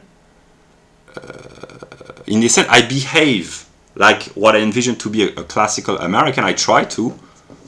It's a process, but I try to become competent, more responsible, etc. So that's really the UPS, in a sense that the U and the P can shape the S for the good. That's the universality of thought, and to To act ethically means to actualize on a singular level the best of the U and the P. If you live in Scotland, you can buy books by Murray Rothbard, read books and change your behavior, or share books by Murray Rothbard. And that's why we live in an era of universalization of consciousness, but it has to be mediated, etc. There are intermediary steps, etc. But that's why the collective consciousness, by the very means of exchange enabled by the internet, the means of communication, they become universal. And what I have understood is that the universal is the same for all, but then it has to particularize itself. And ideas like this, or like this, the truth which they contain is universal, but they appeal more to a certain anthropology, a certain type, more for Westerners, and because of the differences of P, someone like Ron Paul, he ought to be in the center of American politics, one might say, but precisely because he's not a politician, he's an anti-politician, which is the truth of the American view of politics, that politics, it should not exist, or it should be the minimized to the point that it's not even present. The Americans, they are the only people in the history, maybe the Swiss partly, the only anti-political people, but in a serious way. The United States of America used to be the country which had succeeded in abolishing politics to the greatest extent possible given the circumstances. A truly libertarian, not truly, but as libertarian and anarchist in a good sense, not nonsensical anarchy, but federalist, local communities, competent people, autonomous on a smaller scale, which has succeeded the most with countries like Switzerland. But the US succeeded on a mass scale until, I would say, the 1920s. Maybe until the 1950s, no, because I know my history. Roosevelt, he screwed up things because he was an interventionist. And he turned the US into what would become a socialized country, which it was not supposed to be. Here, the libertarians, they are clear-minded. Roosevelt, he's presented as a hero in a lot of textbooks, but actually, it's contrary to the American spirit, his interventionism. Yeah. And then again, he set the standards for all other Western countries. If the Americans, if they become socialist with the welfare state and the New Deal, Western Europe, monkey see, monkey do, they have become communist and collectivist in Germany, France, England. Yeah.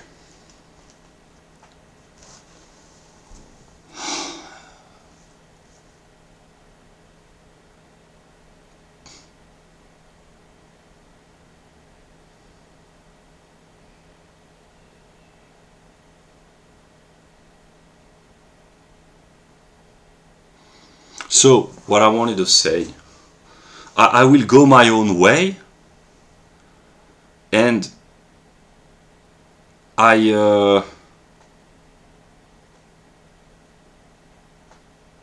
will bring about what I call my own American Revolution,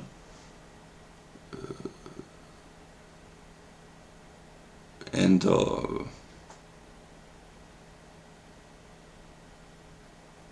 yeah.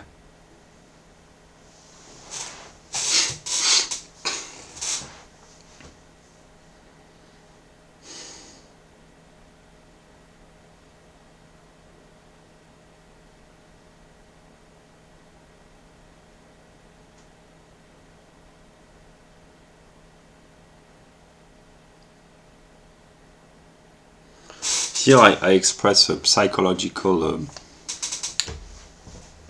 problems, but not individual deficiency, but simply my problem from the point of view of communication and psychology is that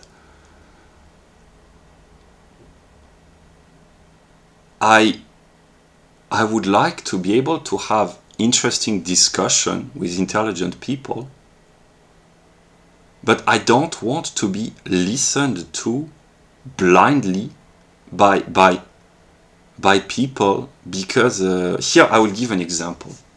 My problem, in case it's not clear, if I had to simplify, my problem is groupthink. And we live in an insane civilization, a civilization gone insane because of groupthink, of the woke ideology, or the SJW, or the anti-racist insanities. I am not, because here that's the problem. If you criticize anti-racism, you're accused of being racist, but my view is very clear. That's the view of Charles Murray. My view is race realism. Neither the excesses of the left nor the excesses of the right. The ideal, what ought to be, is simply to be able to live in a society where intelligent discussions about race can be had publicly. And the example is Charles Murray. He wrote The Bell Curve with a Jewish scholar. It was praised, or at least acknowledged, by Thomas Sowell, who's an Afro-American. Charles Murray is in sociology what Ron Paul is in economics, in a way. That's just common sense, namely, an adult, a grown-up society, a healthy society ought to be able to discuss publicly without the excesses of the far right, without the insanity of the left, but simply to have intelligent conversations about all topics eventually, but for reasons, sociobiological reasons. Here, Monsieur Némo explains this very well. I will seek the book if I can find the book. I have ordered my library, but I don't know exactly how or where all the books are yet. Monsieur Némo, he explains this very well.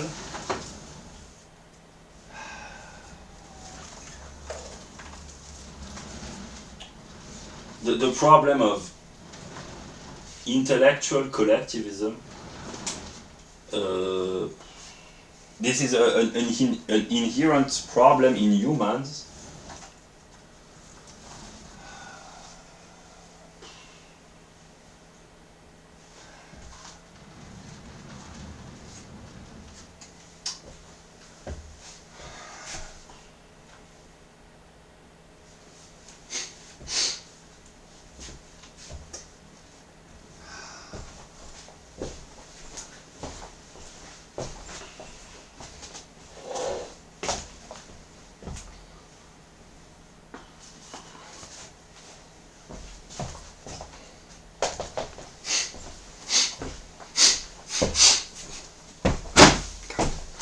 This book is one of the best books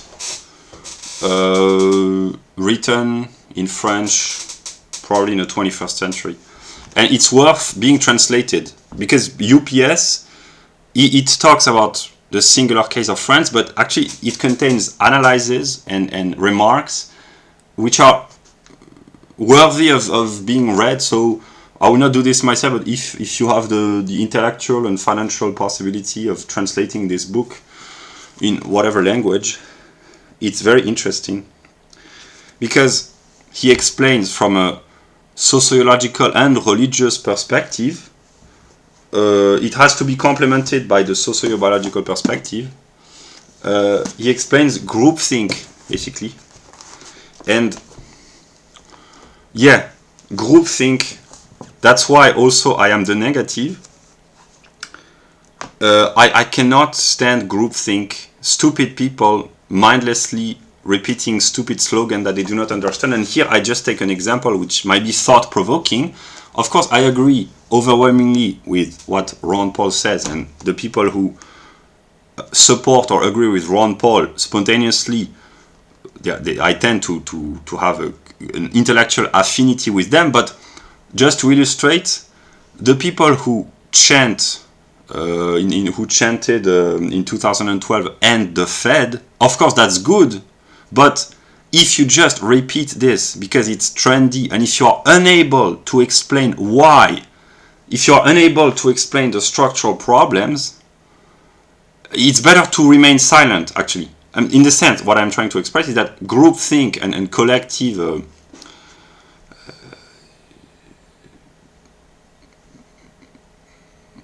groupthink, it's better if the group is intelligent, of course, and if their slogans or their ideological trend is intelligent, of course, but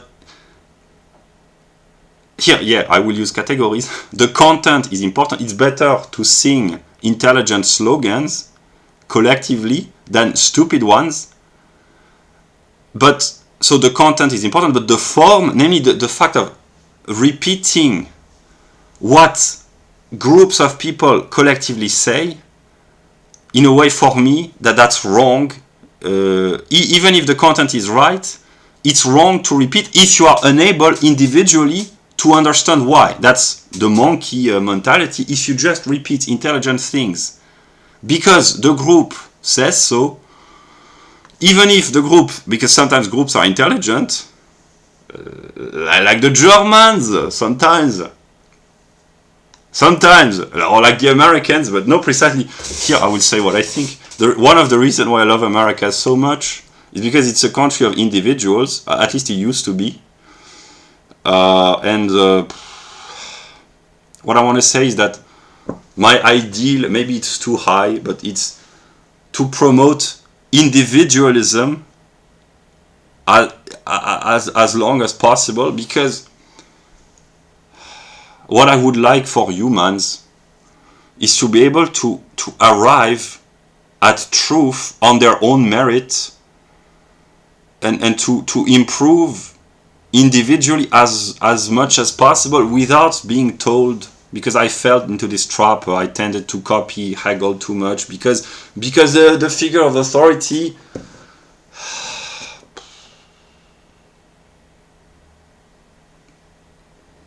but here it's not that I would defend my case, but I have tended to blindly follow Hegel sometimes, but because he has reasons to back up a lot of what he says. I do not blindly follow idiots. Not always.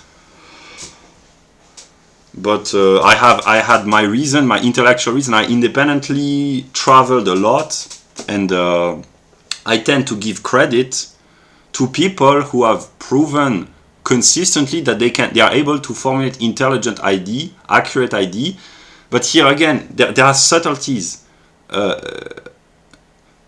Spontaneously, I trust the Austrians in economics, but it doesn't mean that I agree with everything. But then humans, most of them, if you say, if you associate yourself with a person or a group of person, if in the simple-minded human mentality, means you agree with everything this person says. That's what Monsieur Némo understands very well. He says basically that humans, they think in terms of poison, of collective poisoning, namely if that's how human things primitive, in a primitive way. If you associate with persons who are considered unhealthy for the group, you are contaminated. That's how humans think, and I understand why from sociological perspective that's kind of a safety kind of reasoning, because sometimes you have to judge quickly and you do not have the time to take all the elements into account, etc. But that's how they think. So basically, that's the trick that journalists use to discredit the opponent of the system. If you associate with a person with a bad reputation, you are discredited. That's why the system is so, here it means the media, the politician, and the school system, they are so disconnected, because the contamination of ID, people, they try to be pure in terms of ideology by distanciating themselves from all the potentially poisonous ideas, but actually they have gone into a purity spiraling of insanity, because just naming common sense has become dangerous from an ideological standpoint. So we live in a collectively insane civilization. That's how it works. Because the journalists and the politicians, they live in their small ivory tower, as they call this. But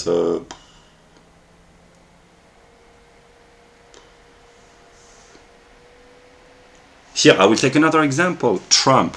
Of course, he says a lot of common sense. In comparison with, he's slightly less corrupt than most politicians in the West. But the people who blindly follow Trump,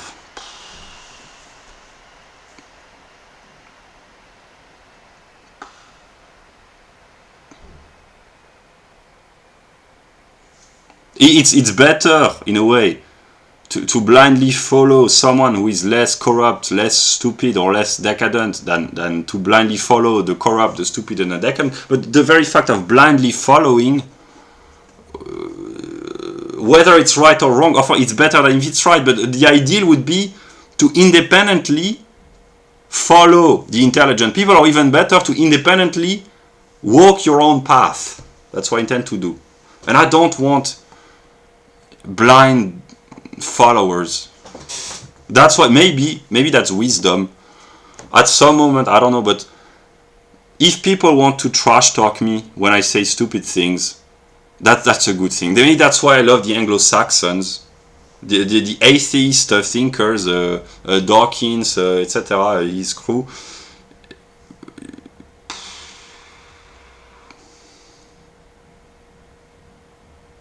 Because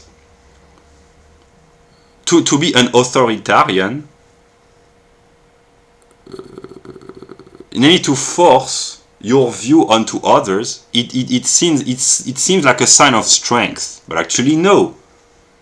You know, Stalin and even Hitler and all the wannabe dictators, in a way they are very weak, because if you need an entire political apparatus, a special police to spread your view, it's fundamentally wrong. There's a fundamental problem.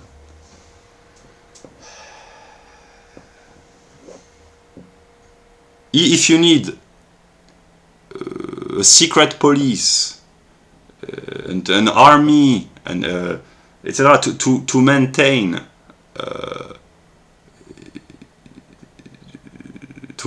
order, in a way, that's wrong. That's why America, before it became kind of a police state, it was a country which was self-governed. Of course, the politicians had a certain amount of power. Here I'm talking about the 19th century, but the American people, with the exception of the slaves who were enslaved, of course, but they used to be an adult population, as adult as you can have in the historical human experience. That's the ideal for me. 19th century America, of course, without the slavery,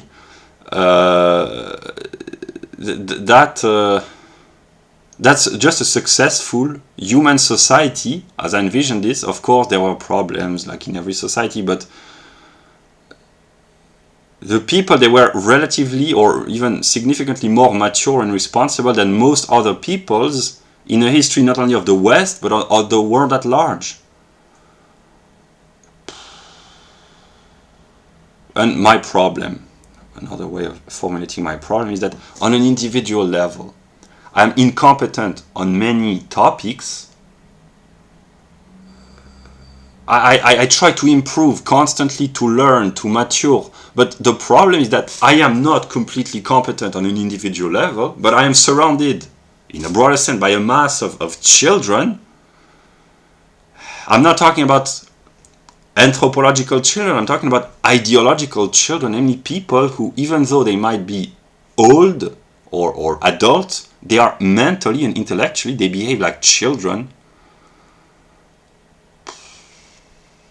So I have to be, that's the figure of the great, the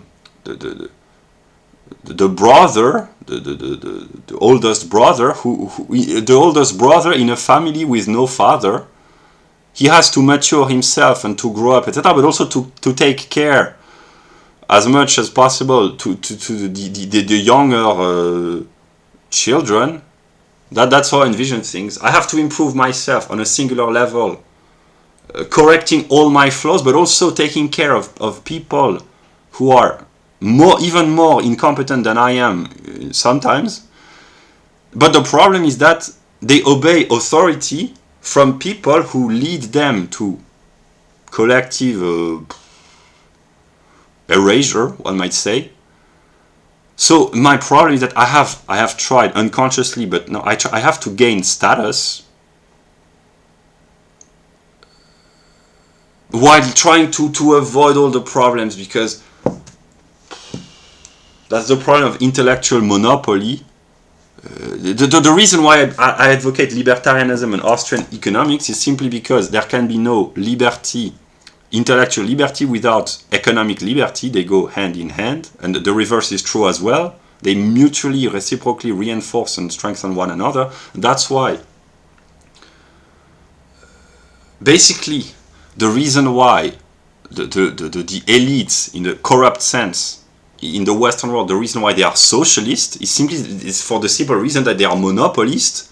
They want to enjoy their monopoly. I understand the psychological reason, but the journalists and the scholars, they are just monopolists, and they want to prevent competitors, and that's the economic reason of political correctness. You simply accuse your competitor of being morally bankrupt, which enables you to preserve your position of monopoly, to bring in benefits without having to do any kind of serious work.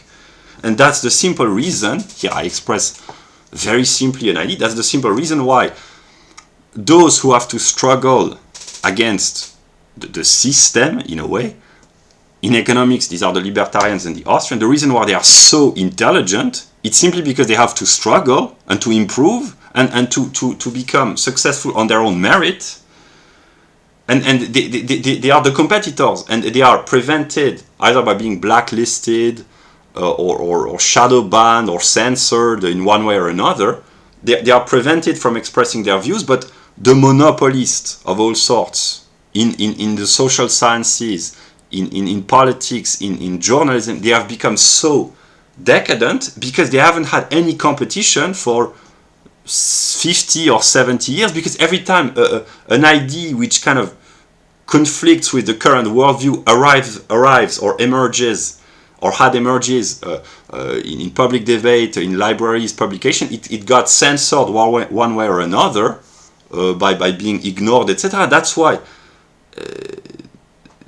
the intellectual elites of the Western world are so decadent, because they haven't had any competition for decades. And that's why, I explain, that's why white people overwhelmingly speak the truth in this day and age, and actually in most day and ages, but in the 21st century, in the age of the internet, the overwhelming majority of truth tellers are white people. A lot of deceivers are white people as well, but the overwhelming majority, for the simple reason that white people, here I explain an objective determination, an objective fact, what has happened to me, but what happens to a lot of white people, unconsciously or consciously, white people, they are simply struggling for their survival. And sometimes, most of the time, it's unconscious. The people who join Jordan Peterson, a lot of them are not white, and Jordan Peterson, when his ideas are true and correct, they appeal to everyone potentially. But the reason why a lot of whiteys are attracted to someone like Peterson is unconsciously Peterson is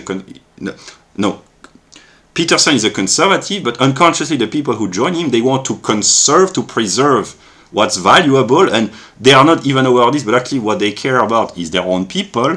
But they will realize, or they realize that in order to preserve their people, they have to have some at least conservative values. And the reason why there are so many white people who produce great content in sociobiology, IQ studies, economics, political theory, etc., is because the pressure is more intense, because white people in this day and age, they are only people whose very existence is being threatened by demographic erasure. I'm not talking about only replacement by migrants or immigrants, but simply by the lack of reproduction. White people, the reason why they are being replaced is because they do not reproduce themselves any longer. And those who care about their people, they are struggling intellectually, and that's why it produces so much wealth of knowledge. That's the cunning of reason. There is a schemer somewhere who uses the biological instinct for self-preservation of white people to gather knowledge. That's the cunning of reason.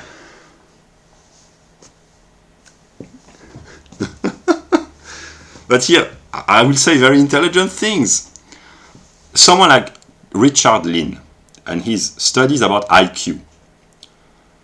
The left, that's the same old trick. They don't want competition in the intellectual realm, so they just say, oh, Richard Lynn is associated with a far-right circle.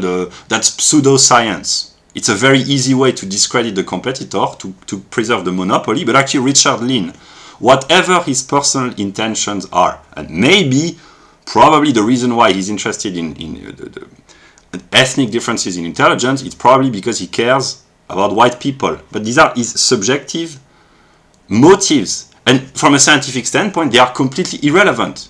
If maybe Newton, that's probably not the case, I don't know the empirical story, but maybe Newton, he just wanted to impress his peers, or he just wanted to gain fame or to gain knowledge or to earn a living. That's true of every scientist. Whatever the individual psychological motivation of the scientist is or was, or whatever they are for any scientist, it's irrelevant from the perspective of science. What matters is the result, the objective result.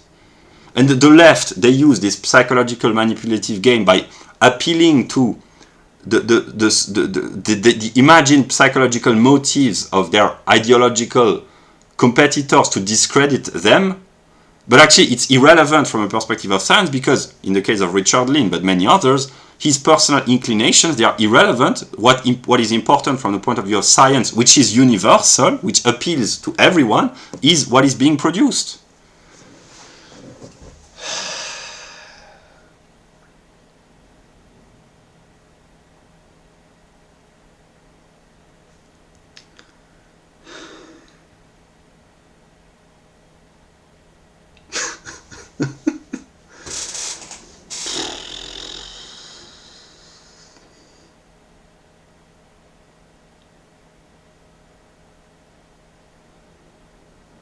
That's what is called the red pill, what I call the phenomenology of spirit. White people overwhelmingly, not only, they are also what I call westernized immigrants, namely all the people who care about the preservation of Western civilization, the overwhelming majority of which are white, but there are not only whites, there are Jews, there are Hispanics, there are Asians, Muslims sometimes, or former Muslims, or enlightened Muslims. There are not many, I'm talking about in the West, but there are not many Hispanics, Asian, Jews, etc., minorities, but or Afro-Americans like Mr. Thomas Sowell. Quantitatively, they are not very numerous, but they nonetheless participate in the process, namely to try unconsciously to try to preserve this civilization, maybe because they are good people, but also because they have a personal interest at stake in the preservation of the civilization. And the result is the production of universal knowledge, which, because UPS, then when you reach the U through S and P, the U can be applied to all. I take another example. This book, it presents in a very accessible way the laws of economics. It can be modified, it can be argued, it can be probably improved, but broadly, as reasonably, accessibly expressed as possible, it expresses for in 120 pages, more or less, 140 pages, the laws of economics. The psychological reason which have encouraged Mr. Bylund to write this book, and the people who are attracted by these kind of books, or these kind of books, or these kind of books, or these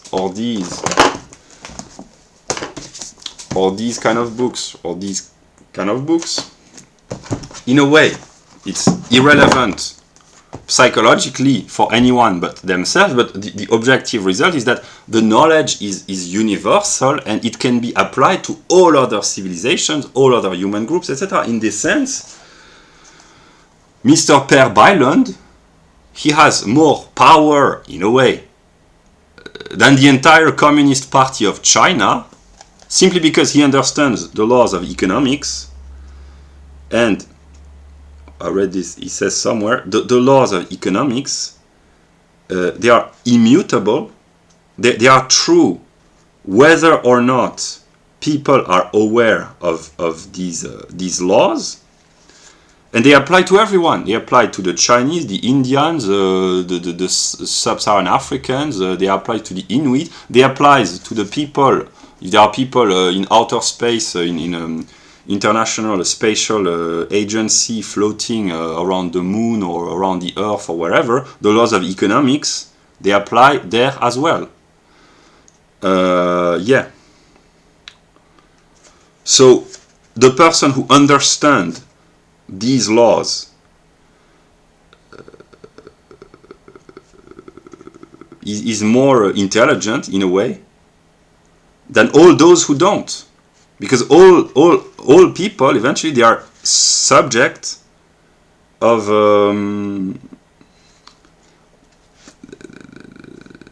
they are subject to these laws, and it works in every field of knowledge. We refer the market. Nothing about the market economy is magic. As I have attempted to show, the market is quite real and mundane. It functions in a certain and knowable way. It has a specific behavior which emerges from and arises out of people's actions and interactions. We refer to this behavior as economic laws, which are laws in the same sense as the laws of physics. There is no way to escape them. They are immutable. Critics claim markets have no nature. There are no economic laws, or they do not always apply. They sometimes claim markets are or must be designed and work in an institutional vacuum, but this is a misunderstanding, etc. The leftists, that's always the same trick. In sociobiology, they claim, oh, there is no human nature. In economics, they claim there are no human laws. They always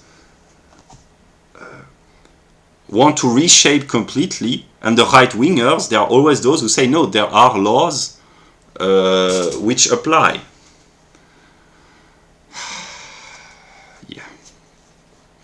Mr. Pinker, Steven Pinker, wrote a book, The Blank Slate, about the ideological ignorance or ideological deception in the realm of social sciences, the belief that the human psyche is a completely blank slate and that humans are completely malleable. A realistic anthropology enables to actually understand human behavior, and the same goes in economics. The left is always preaching completely malleable because then it enables them to implement consciously or unconsciously bureaucratic regulations.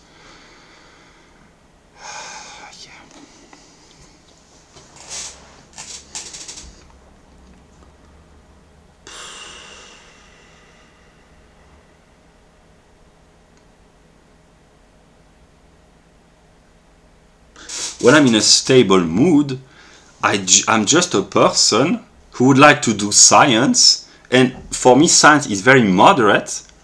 That's Charles Murray, people like Richard Lynn, in terms of IQ. But in order to live in a society where doing just common sense science, what was science, since the 17th century, it's no longer the case for ideological reasons, and yeah, that's why, yeah, that's what I think. But actually, that's the truth in a way. I'm not a populist. Maybe I may sound like a populist sometimes. Where is my populist T-shirt? Yeah. But actually, I don't really care about the people as masses. In this sense, I'm an aristocrat. I don't like the people as a mass of individuals.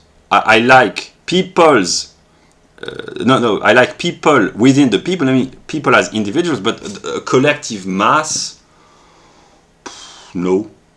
And that's why basically my problem. I have a lot of problems. But one of my most important problems on a singular level is the inability to simply be a scientist. This has been a constant, in spite of all my intellectual wanderings over for the past 7 years. Just the ability to live in a society where people could do science. It's not revolutionary. It used to be the case since the age of Galileo, but actually in the modern context with the ideological insanity, this has become revolutionary, just to say, hey, what if we could do science? But Mr. Némo, he explains that it's very difficult because in order to live in a social setting, there has to be some sort of a lie, because people have to hide or to deceive about. There has to be a little bit of social hypocrisy. Here it's not negative because social life requires a little bit of hypocrisy. Politeness, it's good. Politeness is good, but when it's excessive, that's hypocrisy. And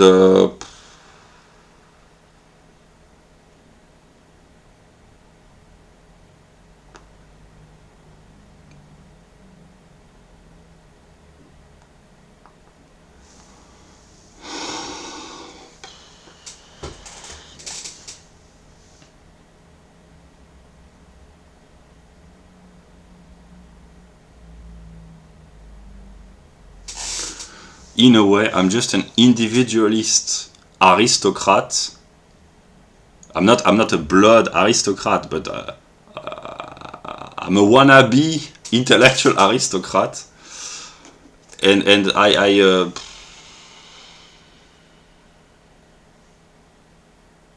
don't like the people. Yeah, as a collective, groupthink. Well.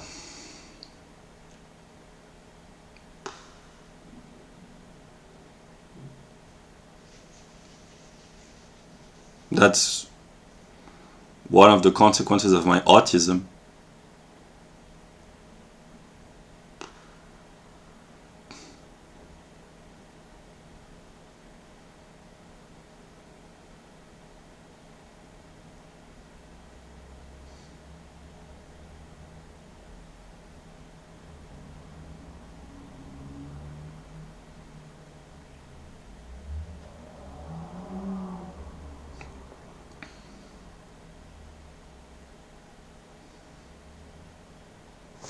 I discovered, I think yesterday, a channel, Paige, Layle. That's an autistic person. She's blonde and blue-eyed.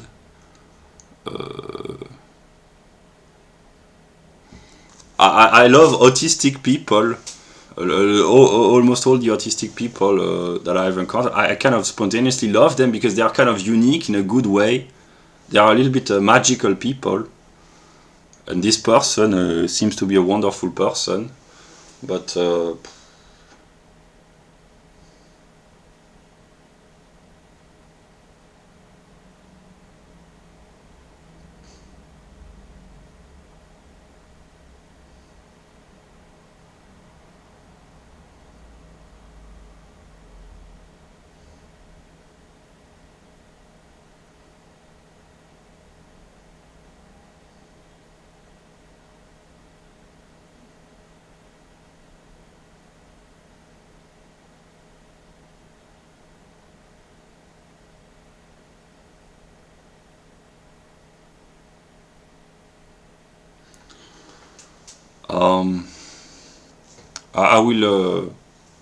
I will not cut the video because I still intend to talk a little bit, but I just take a pause.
my problem is that I cannot communicate.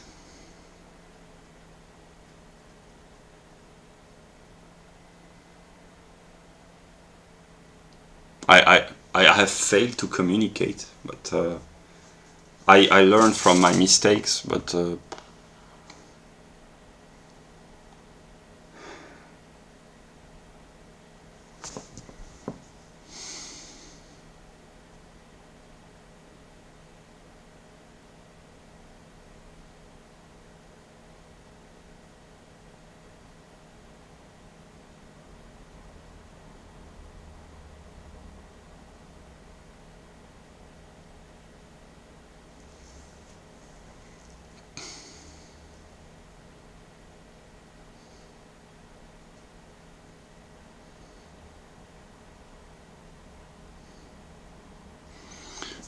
I intend to go my own way, which means I have videos that I want to post and to produce and publish, structured videos, and then I don't know, but maybe I would just talk.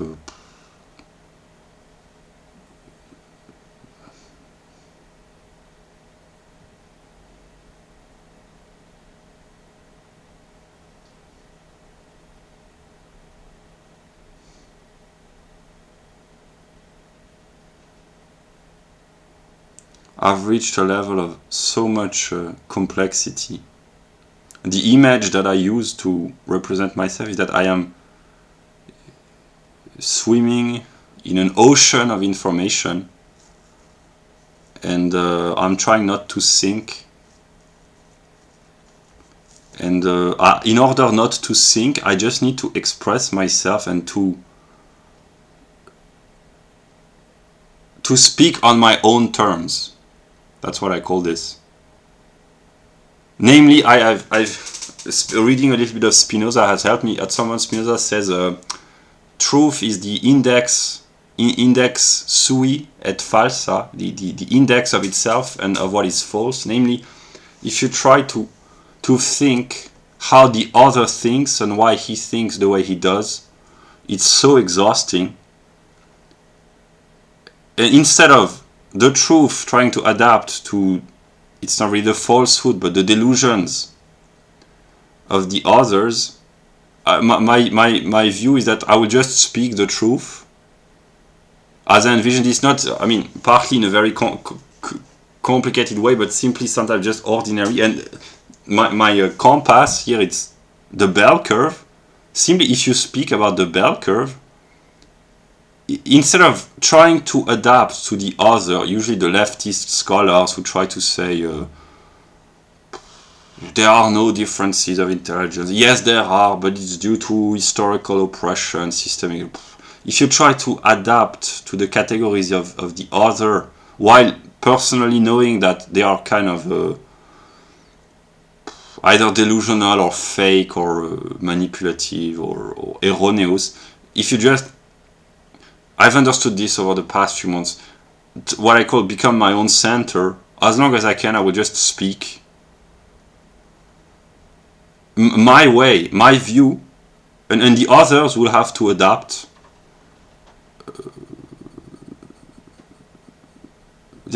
Just take an example. Human equality. It's complete nonsense.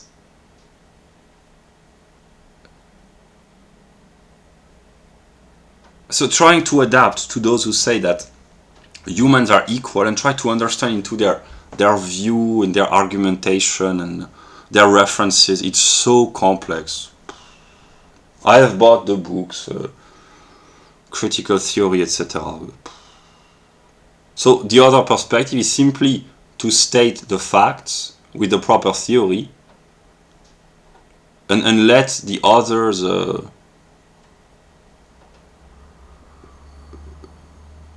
adapt.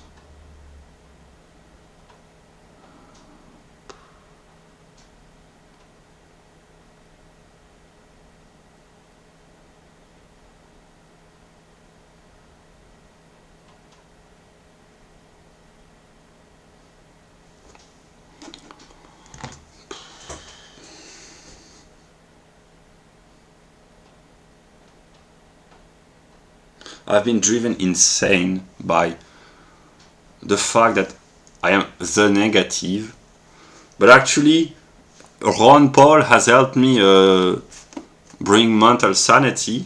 There is a lot of positive in the negative for the epistemological reason that I have given. Namely, I've realized by being surrounded by empirical people over the past few months that I can bring a lot of good just because my views are so far removed from others. But actually, here I'm not talking about my insane metaphysical views, which are not completely insane, but just because I have a culture that I have acquired on my own.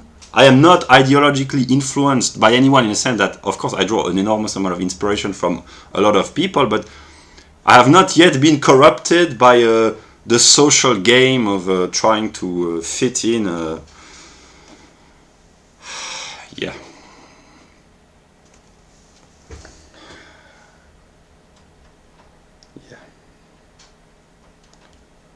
Although, that's what I try to do, but I have no status, which is a sort of frustration for me. But actually that's very good, because when you have no status, you can afford to say things that others can't, because of their status. And the manipulation and the deception that they are forced to participate in just for the sake of maintaining or preserving their status. Yeah.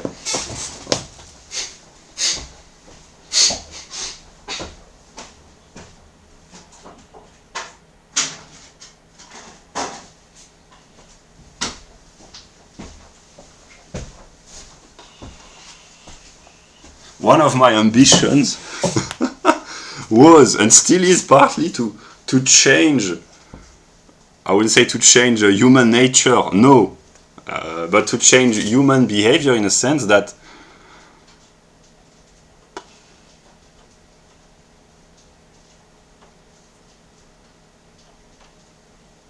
of course people, they want to be praised and to be acknowledged and to belong.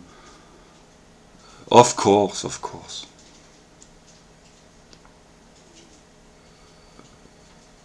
But to be criticized when you deserve to be criticized if you are decadent, that's a good thing, because it enables you to get out of your decadence. If you are always told, you are very good, don't worry, you are completely decadent, but actually everything's okay. No, it can help psychologically, but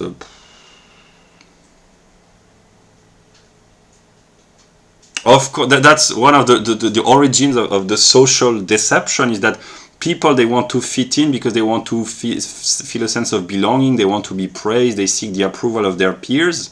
I understand the psychological reasons, but if the group to which you seek to belong is corrupt, not because all the people are bad, but because all the people, they stick together based on here that's the view of Rousseau, but actually I agree. The Misanthrope by Molière and Rousseau drew a lot of inspiration, namely the social problem. It's exemplified in the modern West because the cost of the collective lie is the complete erasure of Western civilization and of European peoples. So it has gone a little bit too far, but there has been hypocrisy on a social scale because it's the collective structure of human society. There has to be deception in every collective society for the sake of enabling social interaction. But the problem of the modern West is that it has gone far to the point where it is the very survival of the people which is at stake. I mean, the lies that people say constantly, not with malintention, but because they want to fit in, etc. The lies, the consequences on a longer term, in a historical perspective, is the complete disappearance of an entire people. Europeans, not the Europeans of Europe, but white people. So the responsible, the blame can be partly wrongly put on others, those who blame the migrants or the scheming elites or the immigrants, etc. in a way that's kind of easy, because the collective responsibility is the people who lies to itself. Yeah.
What I've realized empirically is that if you stand out of the crowd or all of the mass for good reasons, you are blamed nonetheless.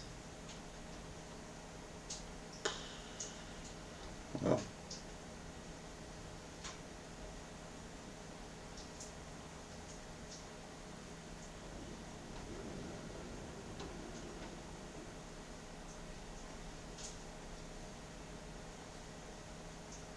because most people, they don't, it's not that they don't want, but they are incapable of understanding the truth for what it is. I mean, because it's true, but they only accept what is being said by the figure of authority. A deception, in a negative deception backed up by the figure of authority, is more valuable for most people than the truth if it comes from someone with no status.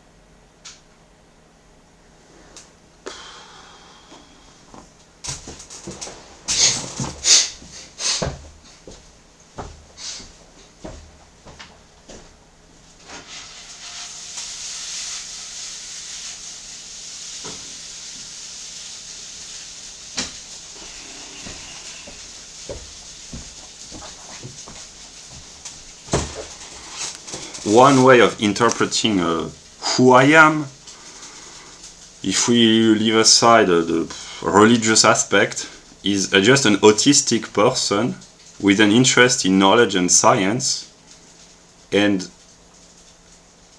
I have gathered a lot of knowledge without talking to anyone, because I never thought that what I had to say was interesting. Then, because apparently what I said was too complex, but now I have adjusted a little bit, and now I've understood that in a way I am pure because I am full of knowledge, and that's why people will be interested in me eventually. Oh, is they?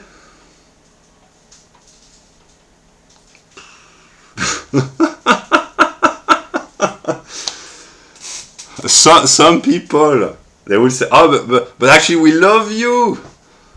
Yeah.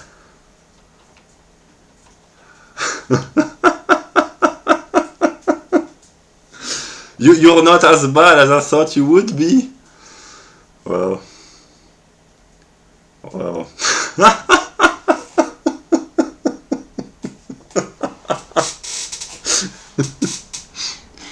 I will laugh because, well.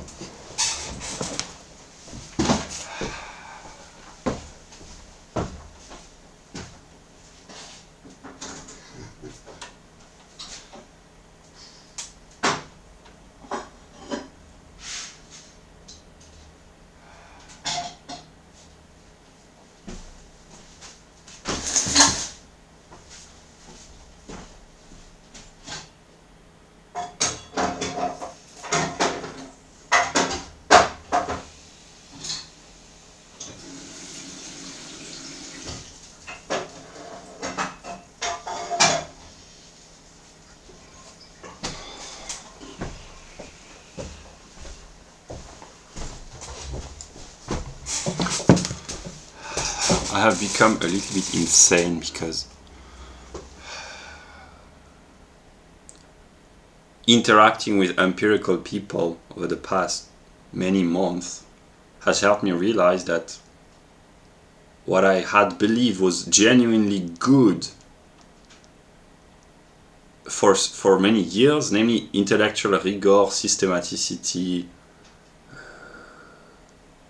abstraction, etc. And I still think that it's kind of good because it enables to think clearly, but maybe it was excessive, and for the overwhelming majority of people it appears really negative in the sense that it's completely disconnected, but here in a negative sense, it's too far removed and it's too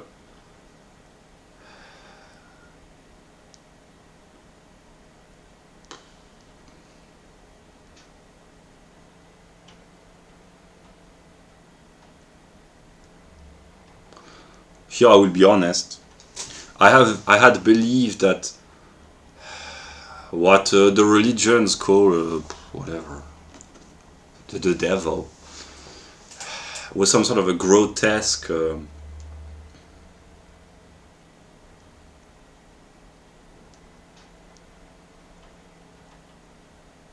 character, and that I was this grotesque and pathetic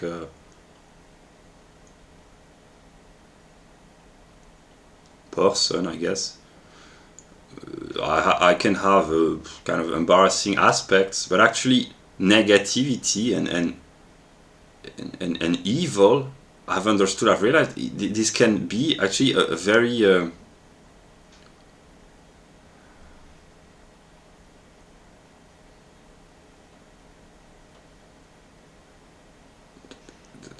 will to power, but in a sense of an intellectual an excess of intelligence. A lot of evil people in some movies, these are not grotesque and pathetic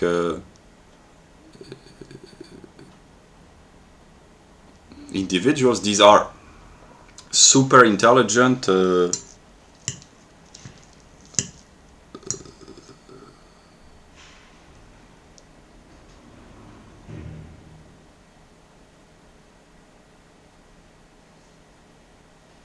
super intelligent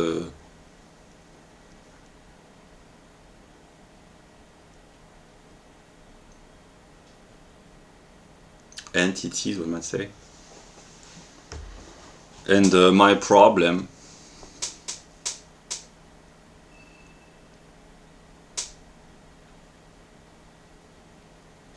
I have tried by trying to fit in the group of German metaphysicians. I have tried to reach impossibly high intellectual standards, unconsciously, just to compete, but not in a negative sense, but to belong with the German metaphysicians. But actually it's very negative for myself and for other humans, because it's too far removed from ordinary human experience. It can shed a lot of light when one thinks rigorously, but there is that's why I've downgraded my level of consciousness, and this kind of rigor is good. But to interpret the world purely intellectually, while leaving aside the human aspect with its frailties. It sounds noble and poetic, but of course with the kind of sometimes the fragile aspect of the human condition, and the all too human all too human.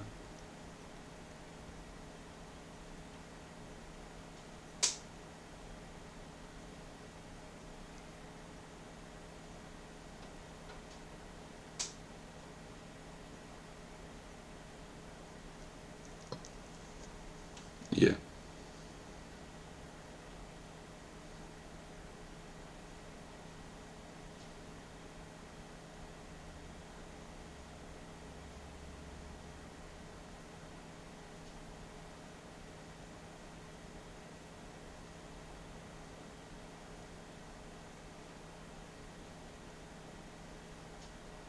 I have a problem with socialism and collectivism and bureaucratism and statism, but actually I kind of understand why people are attracted by these ideology, whether it's in the name of economic socialism or nationalist collectivism, is because they want security, and they believe that the state or the group can provide security, and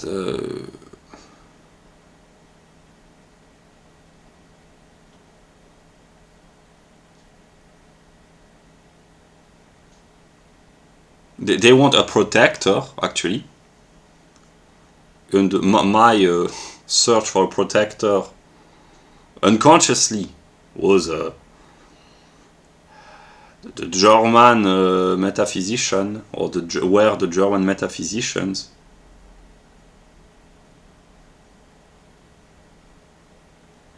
but then the protector can become an abuser.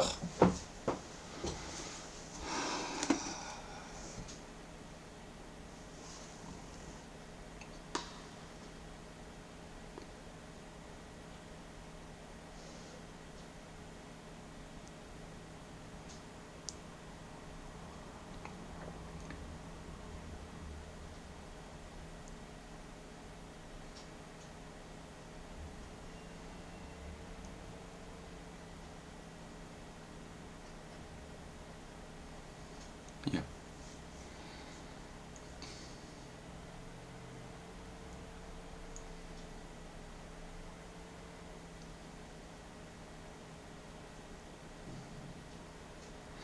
I've gotten rid of my books by Hegel.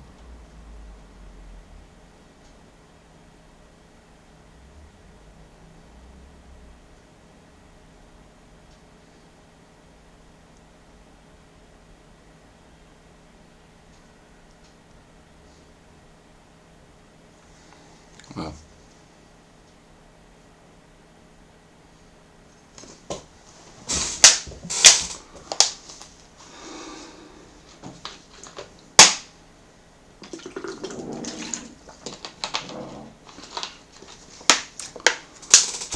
and from now on, I will, until I no longer can or I no longer have to, I will promote what I call my ideas. Of course, I borrow a lot of inspiration from others, but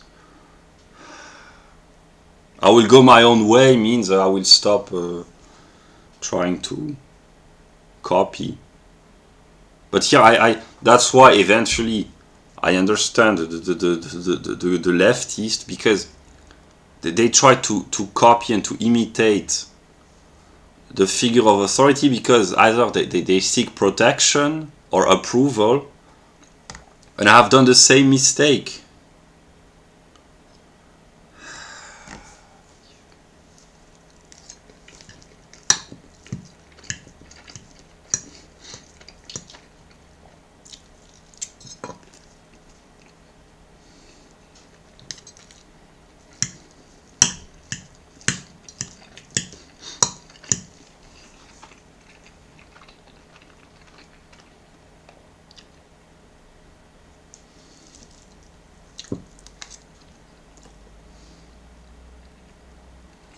That's the psychological manipulation. You turn someone into a helpless, worthless being, and then you say, "Oh, you need my protection," etc., etc.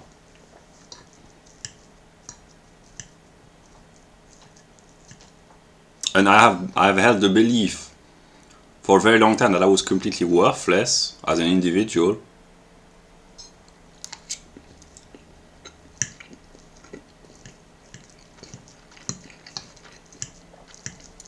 But interacting a little bit more with the empirical world has convinced me that I had strength and quality, and that's why, here that's for the people eventually who might be interested. Reading Ron Paul, I already was aware of Ron Paul, but has really helped me a lot psychologically, because that's an example of positive negativity. And yeah.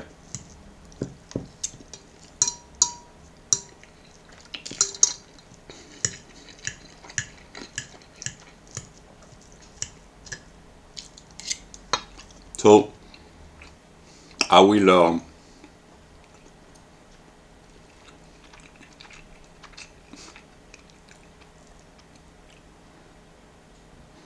promote my ideas as long as I can. Eventually,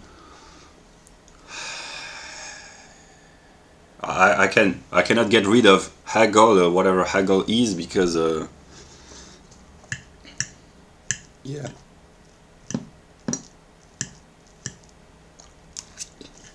Here I speak words of honesty.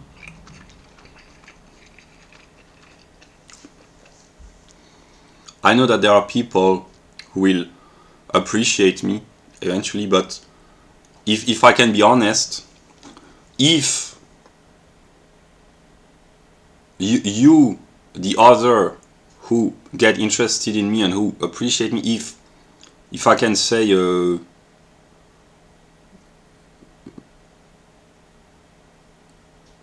I would say a warning, but when I discovered Hegel 5 years ago, it was mind-blowing, and I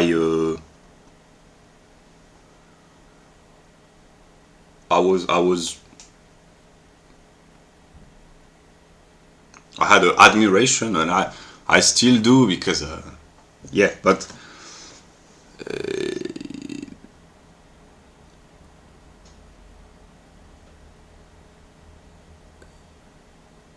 do not let yourself be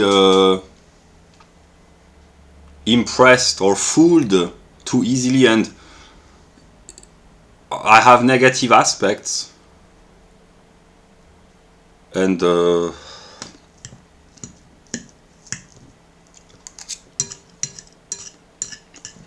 that's human psychology as well. Hegel is my father, in a way, my father figure, and people, of course, they draw usually a lot of inspiration and advice and strength from their father, but there are problems in the relationship with the father for most people, and when they suffer of problems, they try to mitigate or to prevent the same cause of suffering that they suffered from in their relationship with their father onto their future children. They try to correct what didn't work for them.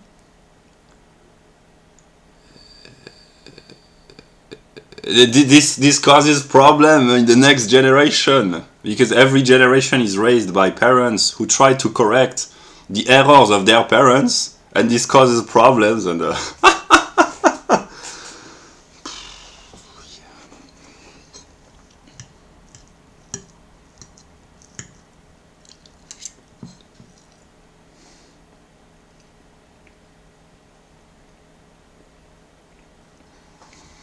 I realized over the past few months, I had always believed that I was completely worthless, immature, pathetic. But actually, I am more mature than people who are younger than me, which eventually, when you grow old, you have to mature at some moment.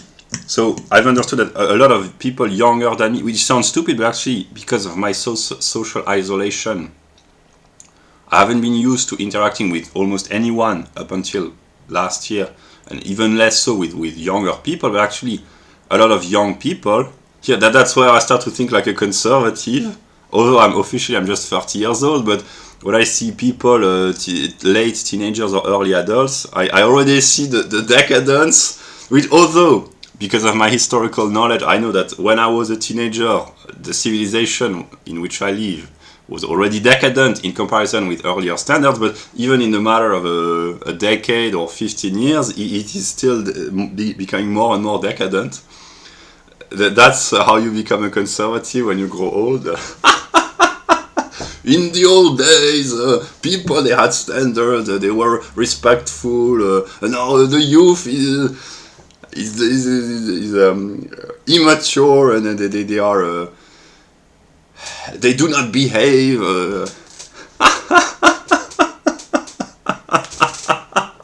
The conservative. Okay.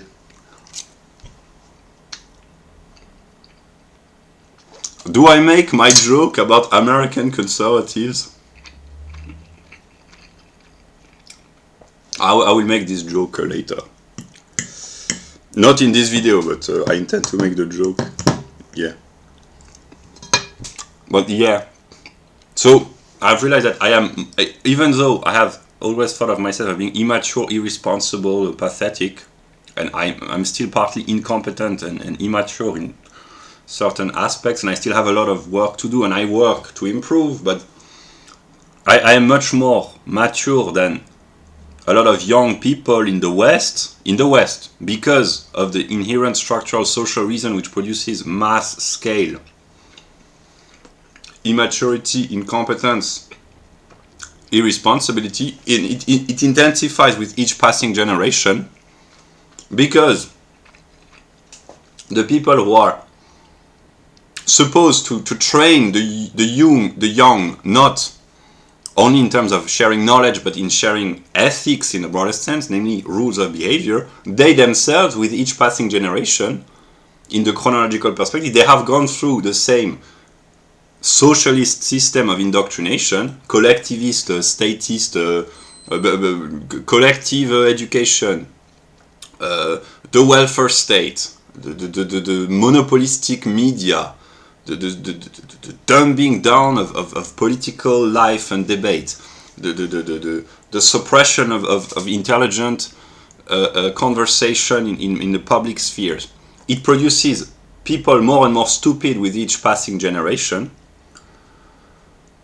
So there's not a lot of credit in being more intelligent than the younger generations when the system is designed to produce more and more idiots. Yeah, but I've realized actually I'm also more mature than a lot of people my age.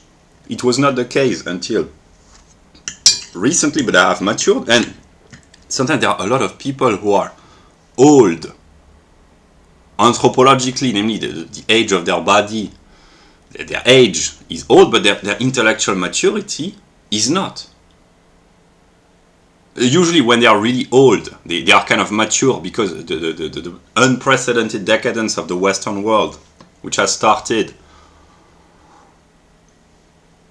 in the 1950s and 60s, one might say it has taken time for the effect to unfold. So the people who are really old, over 70 years old, usually they still grew up in a Western civilization which was still relatively mature, because there was some remnants of the patriarchy, one might say, and strong institutions, not bureaucratic statist institutions, but the churches served their role in building community and teaching morality up until the 1960s and 50s at least. So the churches, the companies, they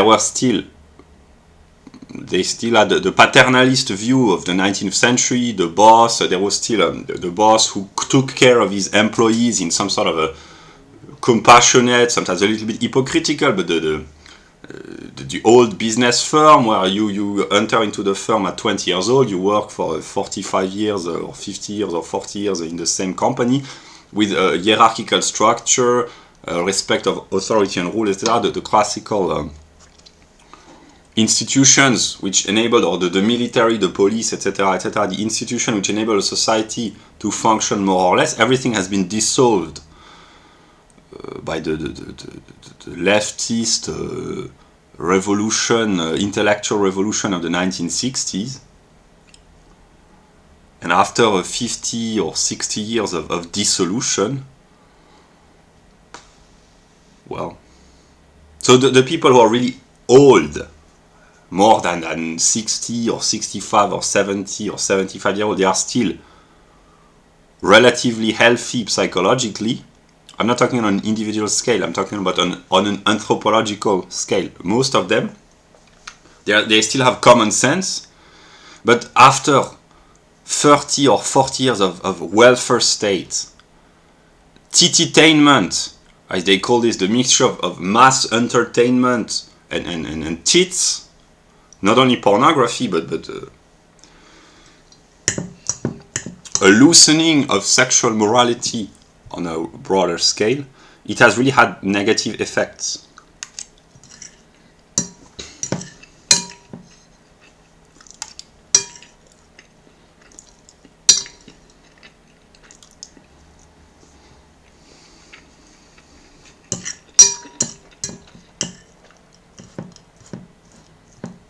That's why I realized I'm not a right-wing collectivist, because even if I can express an opinion, right-wing collectivism is better than left-wing collectivism, but it's still collectivism, because what the right-wing collectivists, what they expect is just a strong figure, a strong man. If the strong man really has principles and values and is a dedicated and principled person, it's better than to live in a completely loosened, a completely dissolute society, but it's still authoritarianism, and once the strong man, for whatever reason, retires or disappears, there's no guarantee that the next person will be as principled or as moral, or simply because the very structure of a centralized authority, it gives too much power to the individual, no matter how well-intentioned he might be. That's why Ron Paul, in the tradition of Thomas Jefferson, they might not be as charismatic as some German figures of authority, but precisely Jefferson and Ron Paul, these are the archetypes of people who are not They are not really charismatic.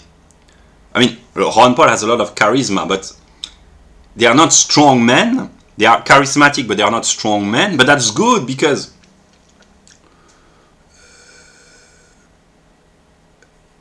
they don't want to rule over others. They want others to rule over themselves, to create the condition where everyone can rule over himself. At least men.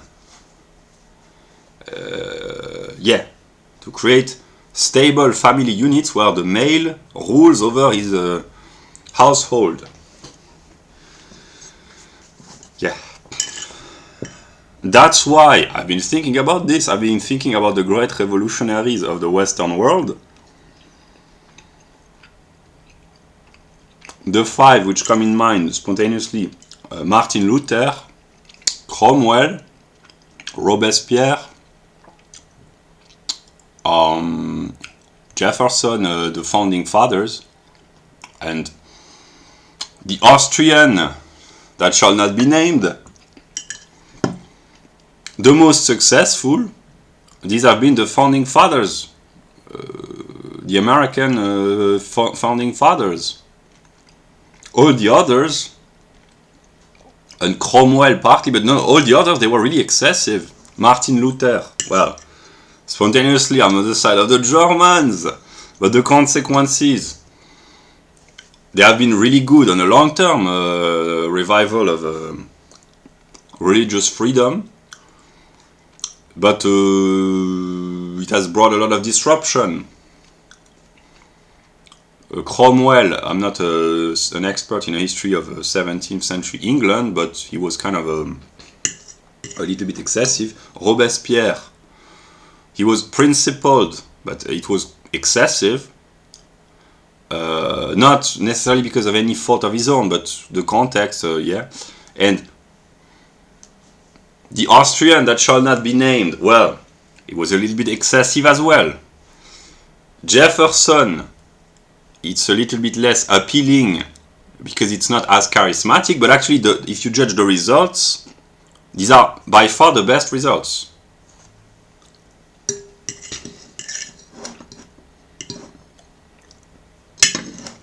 Yeah.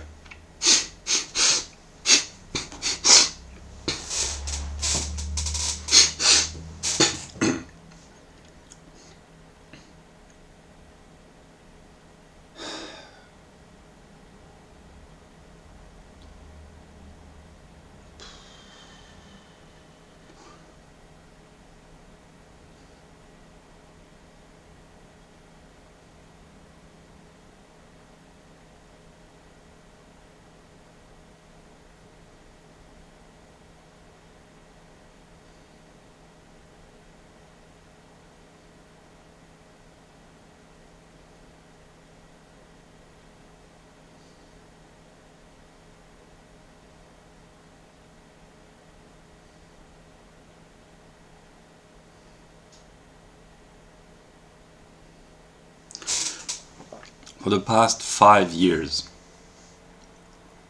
I have kept trying, with the exception of 2020 and 21, where my priority was to become a productive member of society, to get a job, but otherwise my intellectual life, I have constantly tried to do good.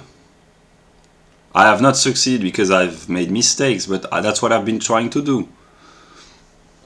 And I'm still trying to do.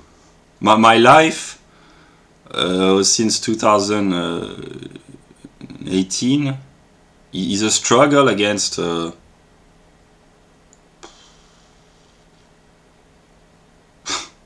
it's just a struggle.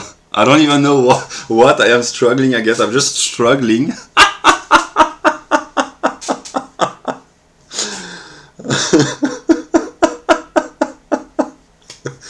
And honestly, here I'm in a mood to laugh, but that's why I enjoy speaking in this kind of conversation, because I'm very exhausted, I'm not bored, how do you say this? When you are it's not exhaustion, it's not boredom, it's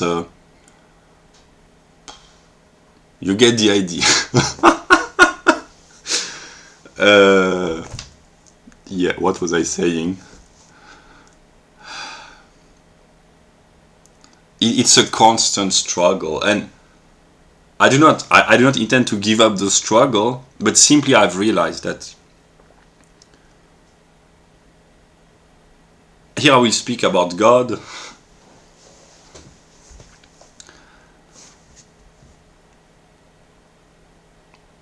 If I had to simplify in an intelligible language, using the vocabulary of Schelling or Spinoza, we are living within God. God is not the world. It's the world of thinking itself, in a way. There are both aspects, but it's so complex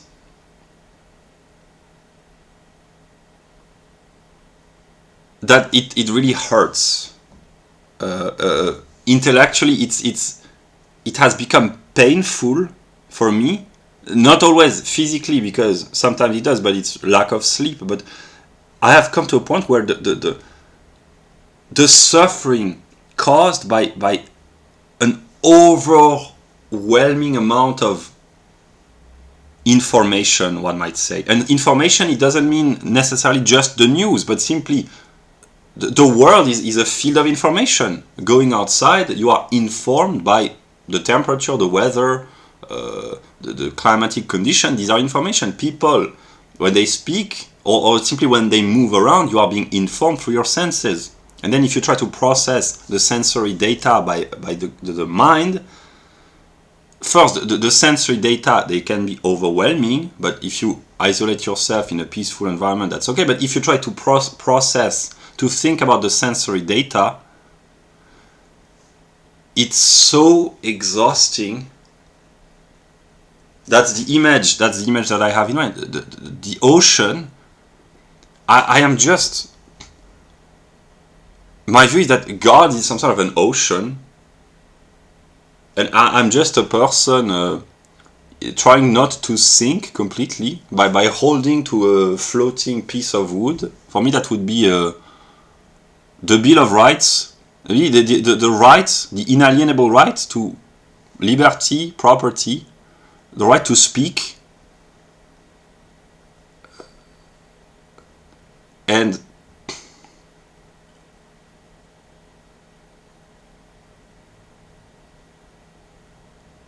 in a way it's too much, because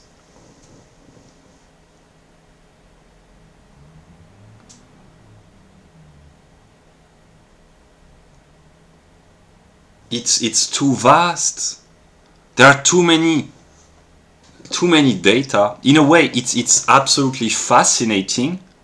I could be interested in all topics. In this sense, I am interested in all topics, all scientific investigation. I could be interested in reading the history of every country, every field of science, and I have partly, but I do not have the time to read everything and to dedicate the same amount of time and focus to every field. I have decided over the past few months to focus primarily on economics, not because I care. I don't really care, but because this is what most people care about, and I'm trying to make an effort to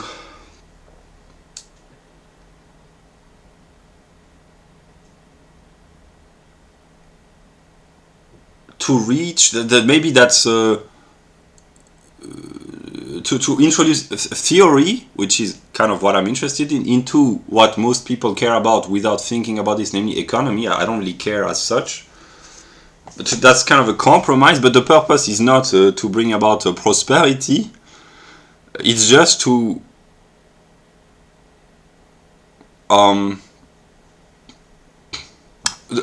of course, creating wealth, that's great, especially if you are deprived economically, but there is already so much wealth.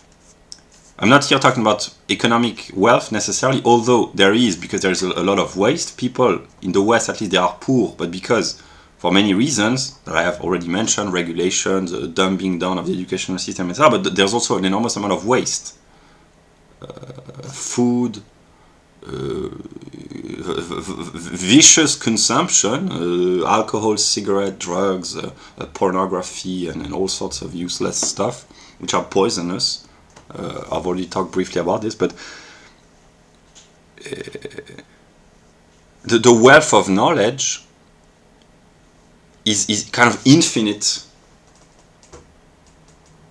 And my intention is to create for myself the conditions where I can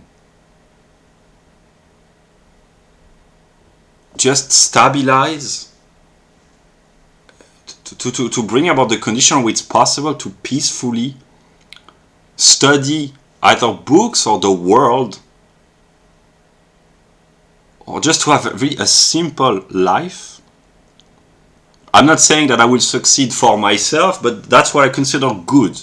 What is good in terms of politics? To be able to live a simple life, as autonomous as possible, but not while being completely isolated. I mean, if it's a personal choice, no problem, but that's why the anarcho-primitivist prepper mentality, I respect their views, but this cannot be the ideal for a society. A society precisely is collective. I have spoken enough against collectivism, but there are the excesses of collectivism, and the primitivist view, I understand why, because it's a dialectical reaction against the excesses of socialization in the modern world. But what I've been working on consciously over the past many months is what I call classical America, namely a society of individuals, but with a strong collective life, but not a collectivist life. That's the ideal of Charles Murray that he talks about in the Bell Curve and in his books in Classical America. This is the only known example, maybe with Switzerland and a few other exceptions, of a functioning society, up until the 1950s at least, a functioning society of independent communities with the modern liberties, in a sense. All human societies have been functioning in a way because they have survived the ages, but functioning while having, that's Aufhebung, to preserve the modern liberties. Modern here in the broader sense, it starts with the Reformation, freedom of conscience in religion, consciousness, religious freedom, political freedom, freedom of speech, freedom of the press, the Bill of Rights. Basically, I simplify the Magna Carta, but then actually the Bill of Rights. To preserve the best of modernity, liberties, while not negating the best of the traditional world, namely a community life. And the only country, or one of the very few countries, but that is the country which has succeeded the most and the most consistently, is, in my view, which is actually true, the United States of America, to unite both. It has had its excesses. In my view, here I express an opinion, the problem of America, I have not studied thoroughly, but I would say it starts in the 1910s or 1920s, and the problem of America, it's an excess. An excess of it's too efficient, too good, too virtuous in a way.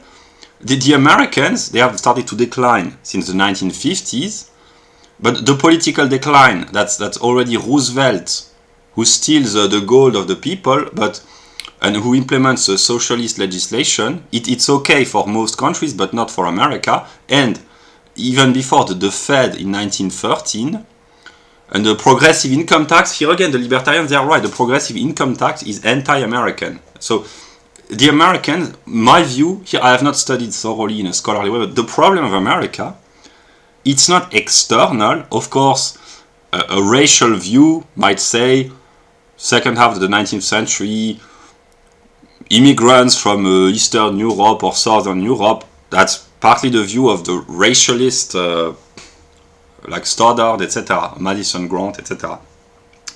I'm not saying that there hasn't been decline in the average quality of population. Here I'm not judging groups, I'm judging individuals. Up until the early 20th century, there were standards of immigration in terms of personal ability and ideology as well. It was demanding. Not anyone could enter. There was no discrimination. I mean, partly, but these were intelligent discrimination, the kind of discriminations that, as far as I know, Australia is the only Western country which implement. Namely, they accept immigrants, but based on serious standards. They do not accept anyone randomly. They accept only people with skills who can bring about really a high quality competence to the economy. In a society which mostly care about economics, that's the best you can hope for in terms of immigration policy, namely to accept only people who can bring about skills. Otherwise, there are no reasons, except in humanitarian crises, which are genuine and not artificial, etc., manipulated. But the only genuine reason for immigration in any society is only if the immigrants are really high quality. Undistinguished immigration, it can be universalized. Of course, it's predominant in the modern Western world, but not any country ought to accept immigrants to settle if they cannot bring something to the economy, something positive. Namely, they have to have the skills, the competence, the mentality, etc., etc. Here again, the libertarians, they are right. The problem, these are not the immigrants. The problem is a social system which gives away money for free. You cannot blame the people for being attracted. But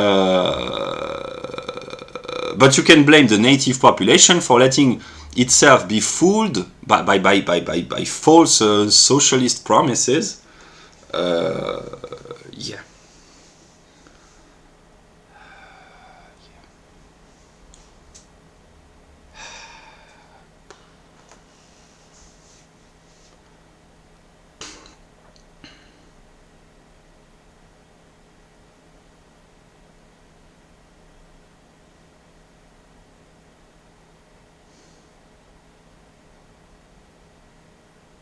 The right-wing people, they blame the immigrants or the migrants.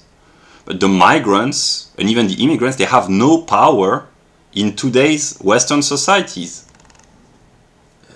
Here, I know in a country like France, there are some Muslims who, when they talk to right-wingers, they say, but we have no power in your country. They are kind of right. I mean, they are slightly associated, but actually, no, they have no power. That's why blaming the low minorities, low status minorities, not all of them, but those who are low status, it's kind of, it sounds, the left denounces as being unfair, but actually, it partly, but actually it's wrong epistemologically.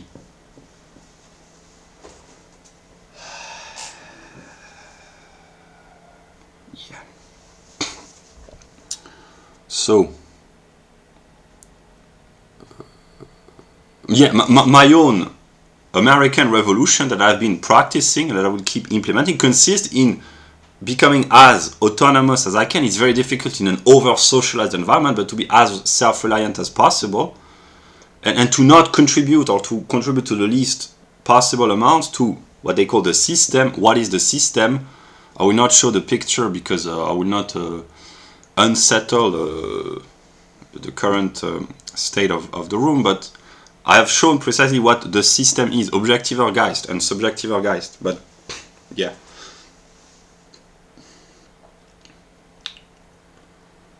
I will talk about this in my video about home economics. But yeah.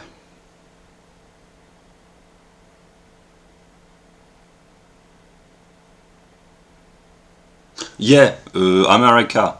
Yeah, I have not a sufficient historical culture, not because I'm stupid, but because I haven't prioritized this. But in the modern world, with the modern liberties, the shining examples of a decent society with the best available qualities that can be wished for in human societies with the current state of human beings and etc. Switzerland, the United States, because it's small scale. It used to be in the US, small scale communities, a lot of decentralized power, independent people, competent people, etc.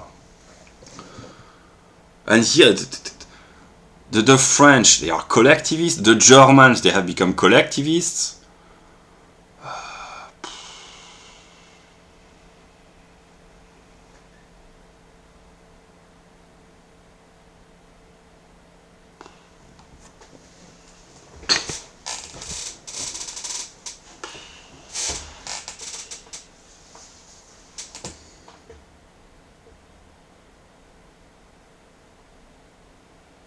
Here I make a remark. I just express not an opinion, but a hypothesis. In terms of political success, let us take four examples. US until the 1950s, Switzerland, Sweden, and let us say the Netherlands. Yeah. The Netherlands and Sweden, they are more homogeneous historically. They have been. They were historically more homogeneous than Switzerland and the US. Here I'm talking about ethnic heterogeneity within a rather racially homogeneous, because the Swiss, they are ethnically different. What is ethnicity as compared to race? A rigorous definition would be a sub-genetic group, but actually it's partly mixed with culture. It's really complex. Culture, language, customs, nationality, etc. It's complex. And the US, historically, there has been racial diversity, the Native Indians, the Afro-Americans, and white people, but even within the overwhelmingly white majority up until the 1950s, there was diversity because they came from various parts of Europe. There was cultural diversity. Overwhelmingly, they came from Northern Europe, but there was diversity in the sense it was not as homogeneous as a country like Sweden or the Netherlands. But what I want to say here is that Switzerland and the US, they have historically had ethnic diversity in the sense that I've broadly mentioned, more than the Netherlands or Sweden. And the Swedes and the Dutch and all other very highly homogeneous countries of Northern Europe or Central Europe, in a sense, they have fallen prey to collectivism. Sweden used to be the symbol of a successful society, like Japan or Iceland, very high standards of living, redistributive policies, if it's considered good, namely social cooperation for the underprivileged, high literacy, high cultural achievements, etc. A very tiny country with very high rates of success. But their collectivist mentality has, it's not the only cause, but it has enabled the complete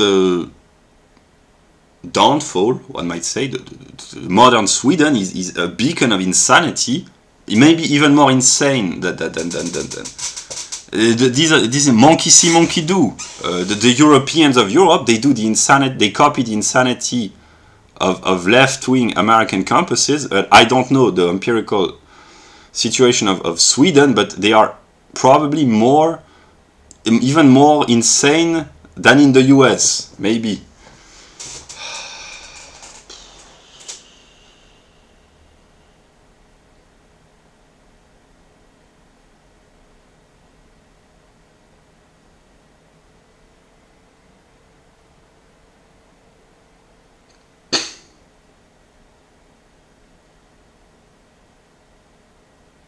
So in this sense, the Europeans, sometimes they have a tendency for collective insanity, right-wing or left-wing.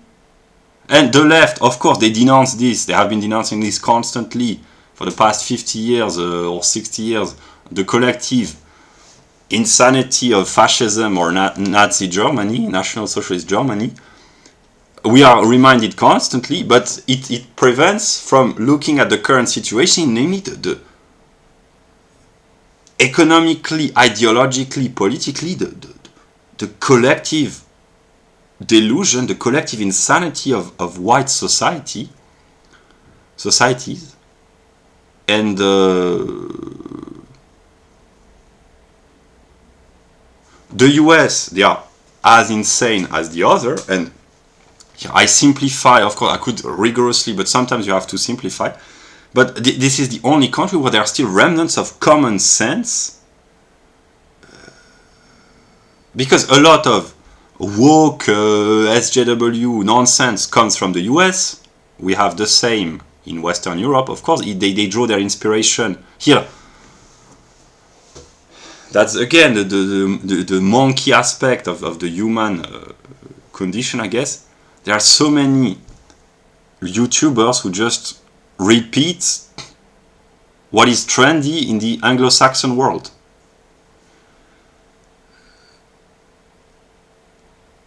But yeah, like I said, that's the good ideas as well. The good comes with the bad.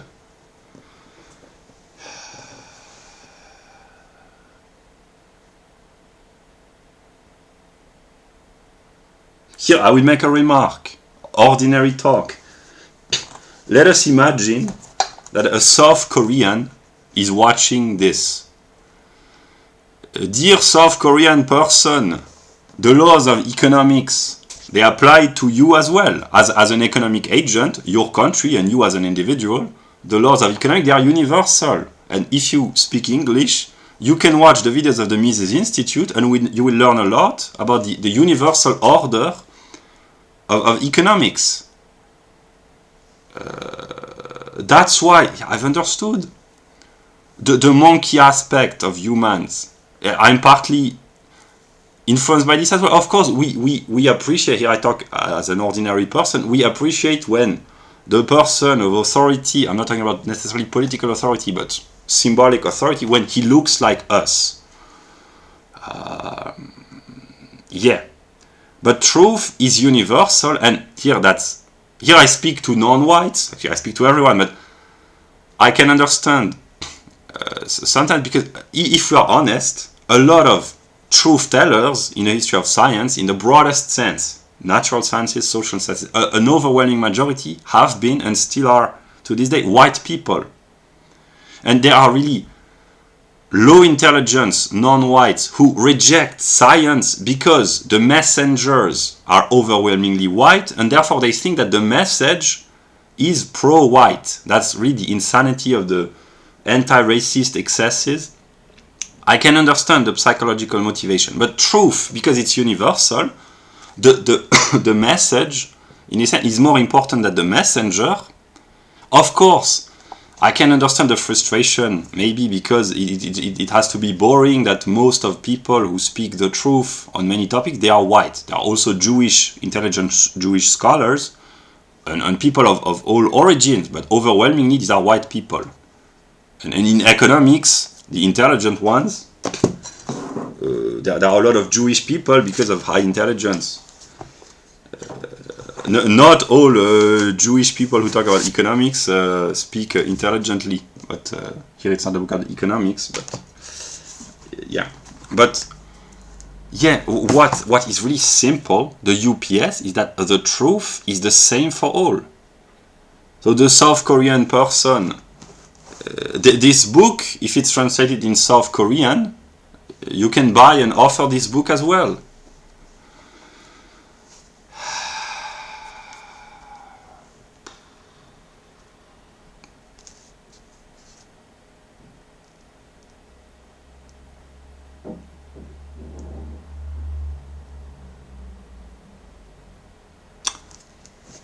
The specificity of white people, I know it's true, but the way I interpret this, but I know it's true, is that it is the only people who consciously understand this, UPS.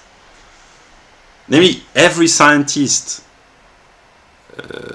speaks universal truth if they are correct, of course, but those who consciously understand this and who consciously work to produce universality, institutionally, historically, culturally, civilizationally, these are white people. White people do consciously what others do unconsciously, and they do this more consistently and more statistically significantly. I'm talking about universal knowledge. And of course, it appears as imperialism for others, but it can, one of the consequences can be and has been historically military imperialism or cultural imperialism, the soft power.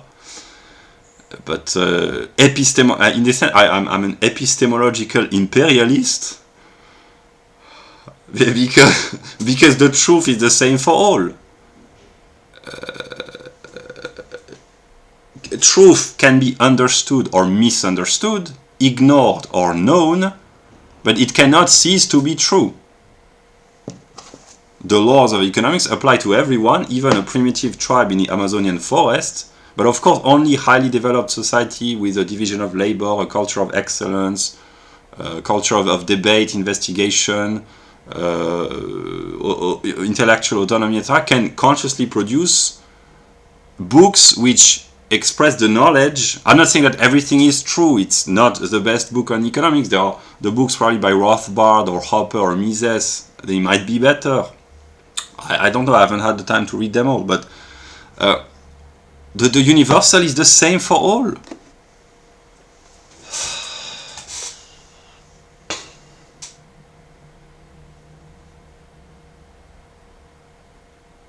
That's the conflict within the white psyche, between within each white person, each intelligent thinking white person. That's the problems of white people, the conflict between the U and the P. The universal, leftists, they are universalist. Usually I simplify, right-wingers, white right-wingers, they are particularist. White leftists, they are universalist. These are two logical moments, but both are wrong, although both are right. They are both correct and both wrong at the same time, because the U and the P, they cannot be distinguished. One is contained in the other, in a way.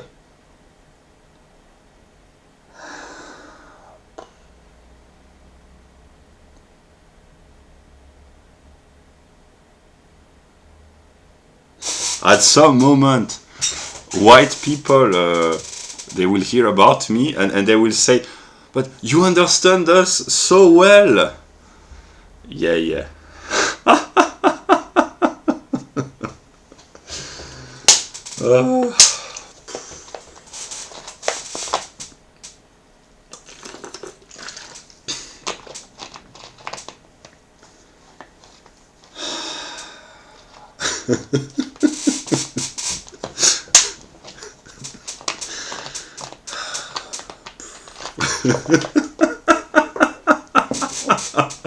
I will say what I think. White people, they really are insane. In a good sense, one might say. In this sense, it's everyone can see this. That white people, they are one of a kind. They really stand out. They are really special. It doesn't always mean better, but they are special in this sense. Yeah.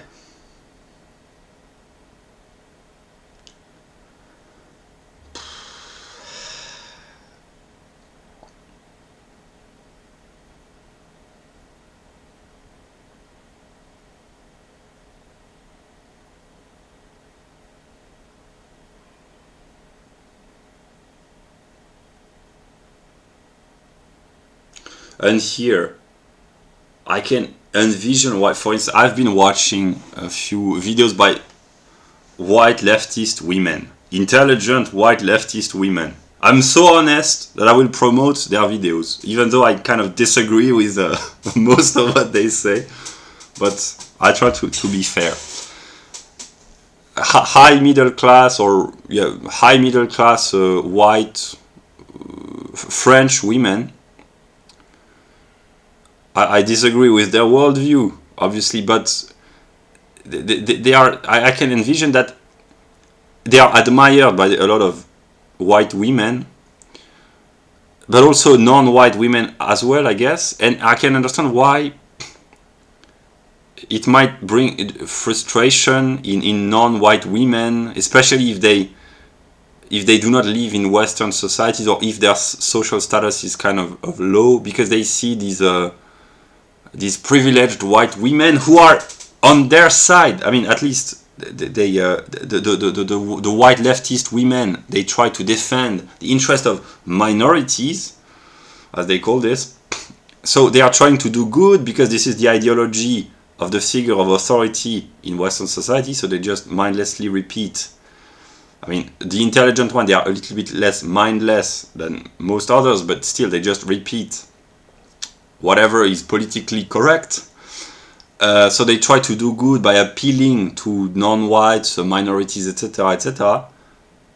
But it kind of brings, unconsciously or unintentionally, brings jealousy or resentment or frustration among some non-white women, because they see these privileged white women who are usually beautiful, they speak well, they are intelligent, they are rich because they have a lot of influence, they have a good lifestyle, etc. So the leftist white bourgeoisie tries to appeal to the non-white, I would say, working class, and there are class and racial tension. So then they get blamed even when they try to do good. And the white right-winger, he's pissed off against the white leftist women because they speak nonsense which hurts white countries, and against sometimes non-whites who blame these white women. I understand.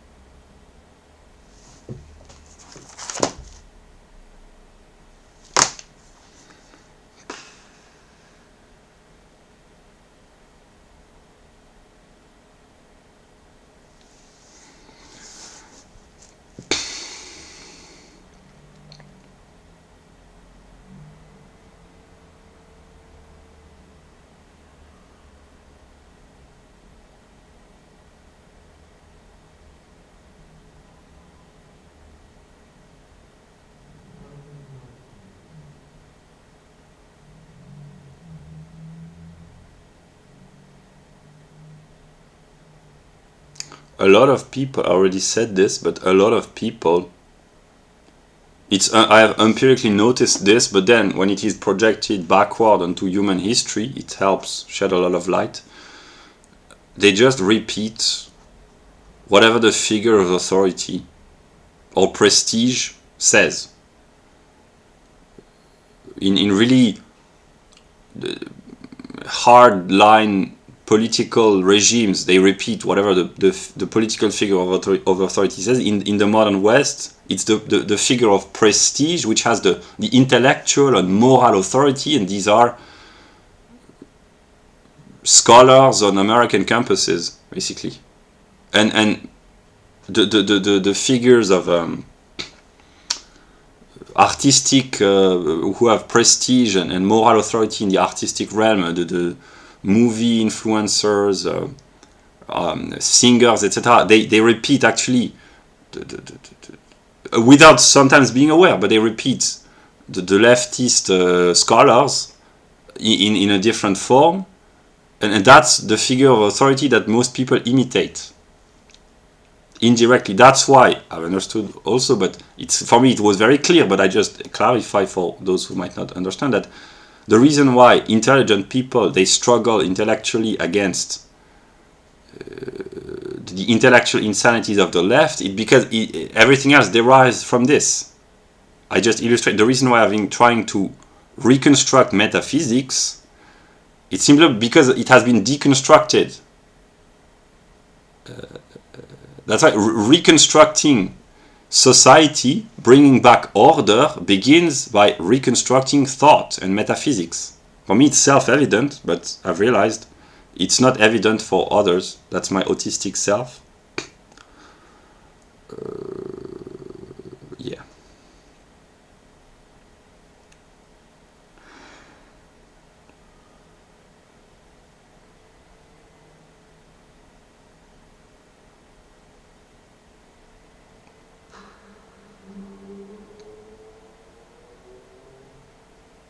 Most humans copy and do what other successful humans do.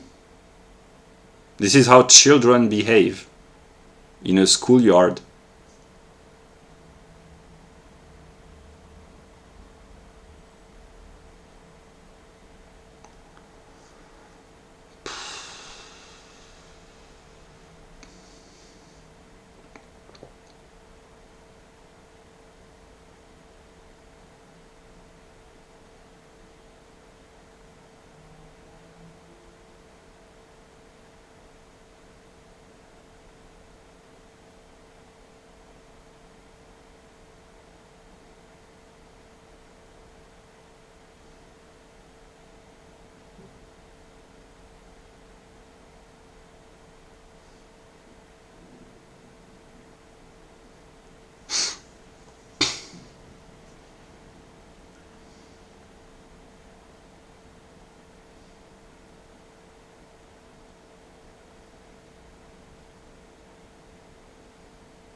Here I will say something intelligent, I don't know, something profound, yeah.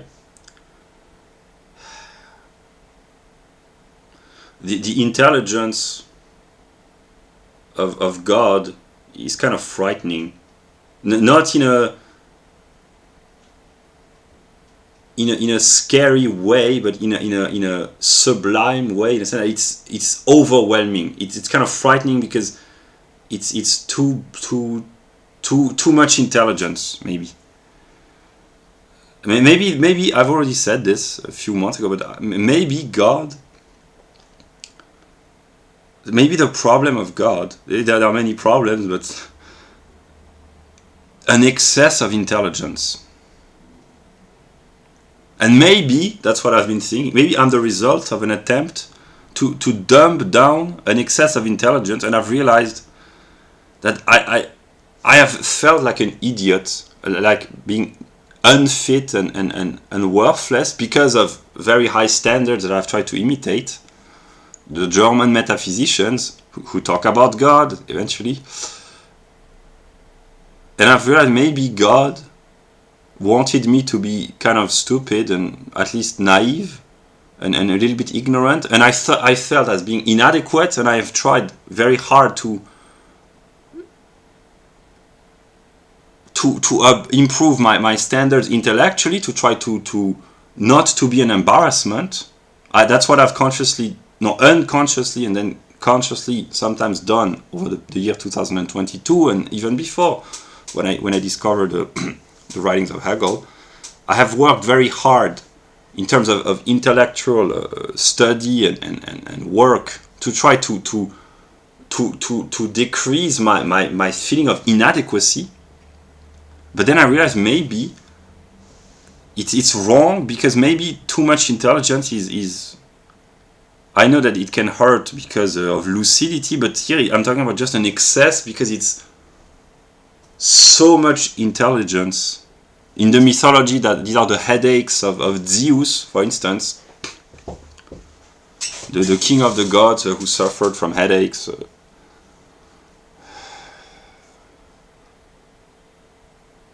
So yeah, so the intelligence of God is kind of frightening, and the stupidity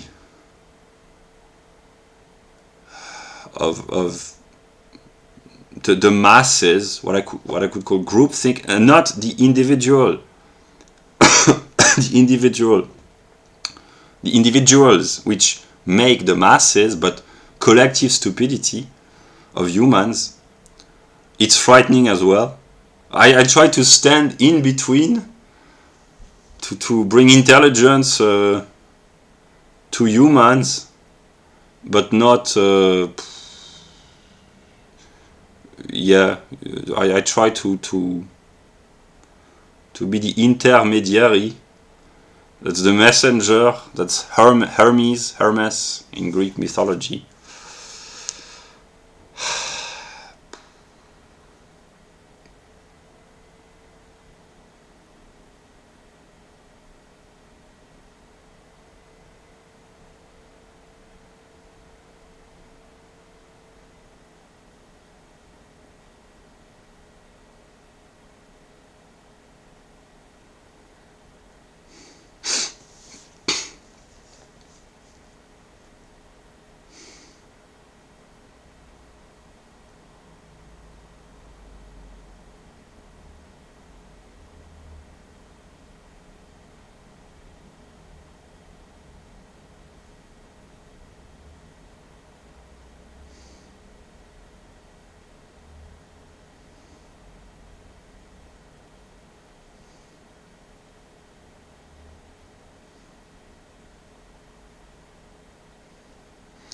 Here I will make a sociological remark.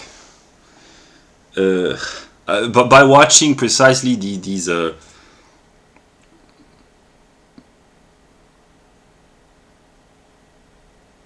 middle class bourgeois women, the ideas of which I disagree with, but actually I've realized that, and I've realized this also a few months ago, that my social group as a white person, the group that I belong to, is, I would say, maybe even high middle class, not in terms of social background of origin, or even of qualification or status or socioeconomic status or income, because I do not possess this, but my intelligence, my culture, and my references, actually, it's not about bragging, it's simply being realistic. My intelligence makes me de facto aspire to, actually not even middle class, but a very high middle class white society. These are the intelligent white people.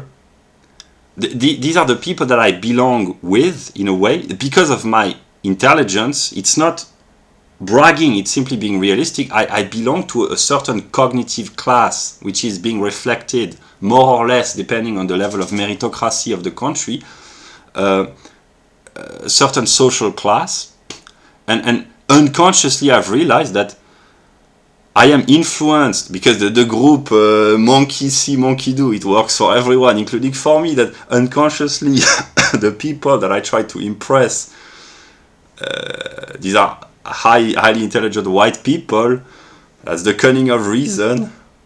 And I've realized that I belong to a group of intelligent white people, preferably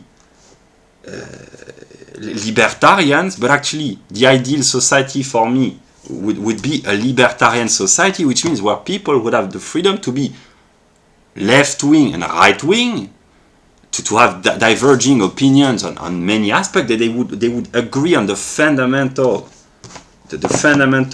principles which are non-negotiable. And precisely when a society agrees on some fundamental principles, and when these principles are good, like in America, and not insane like in France with their egalitarian ideals, it works for every society, but these are the archetypal examples. When the vast majority of the people agrees on fundamental principles which are good, it enables a healthy social life. With politics, I mean, ideally there shouldn't be politics, but with intelligent debate and respectable debates. It was the case in 19th century France, Germany. Germany, it's a little bit complicated, but in 19th century France, England, the US, in 19th century Europe, basically, that's the ideal age for me, historically. Of course, we could go very, very far back, the Greeks, etc., or I'm nostalgic of the 19th century. Basically, of course, there were the factory workers, difficult economic conditions, but European societies were functioning. There was a tremendous intellectual life. That's the most productive, probably the most productive, the most productive century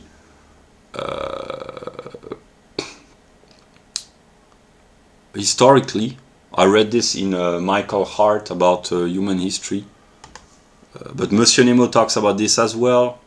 There were achievements in France, Germany, England, the US, and all other lesser Western countries in terms of population during the 19th century. Politics was not as prevalent as today, where people complain and every time about everything, because there was an agreement on fundamental principles. And what was I saying? Yeah, so I've realized this actually in normal circumstances.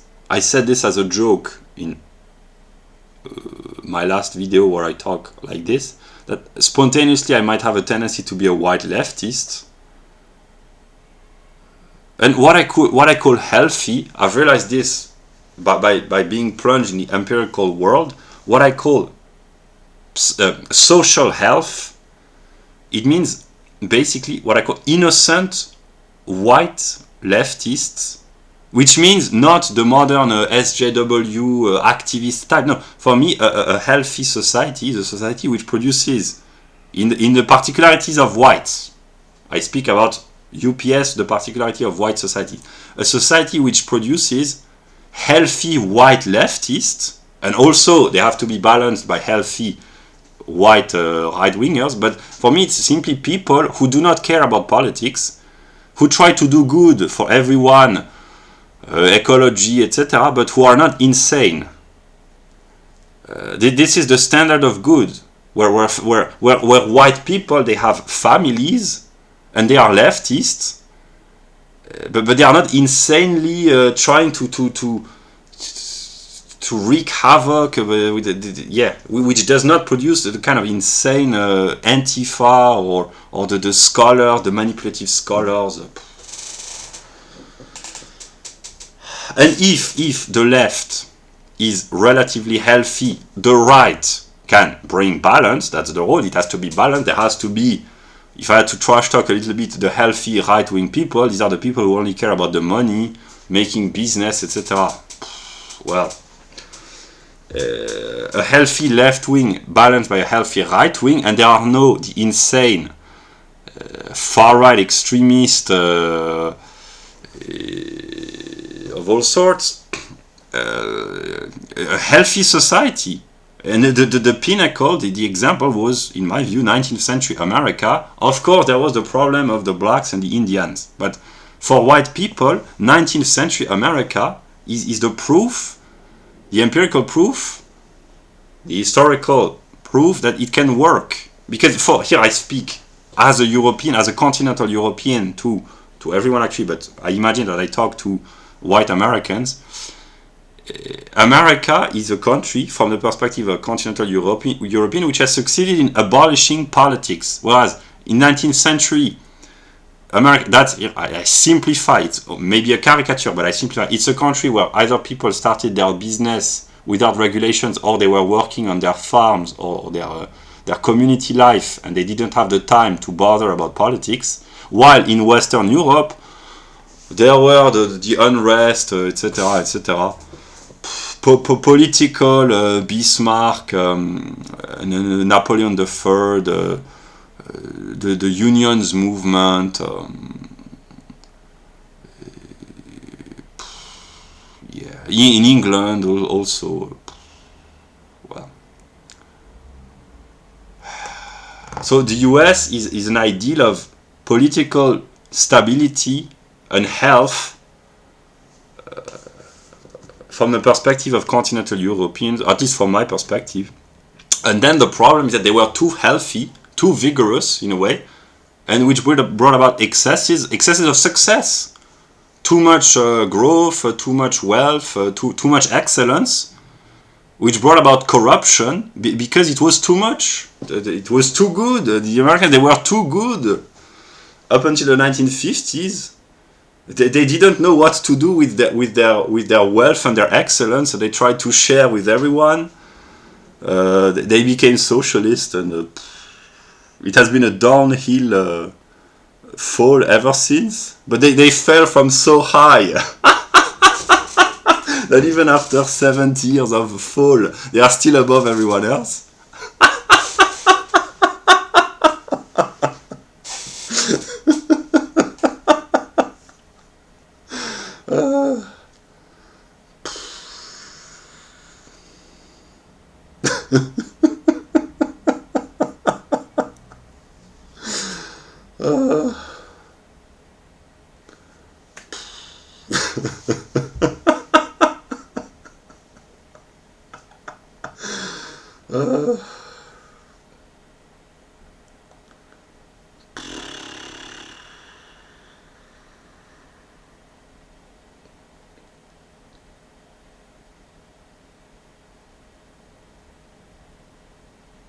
So yeah, my sociological problem.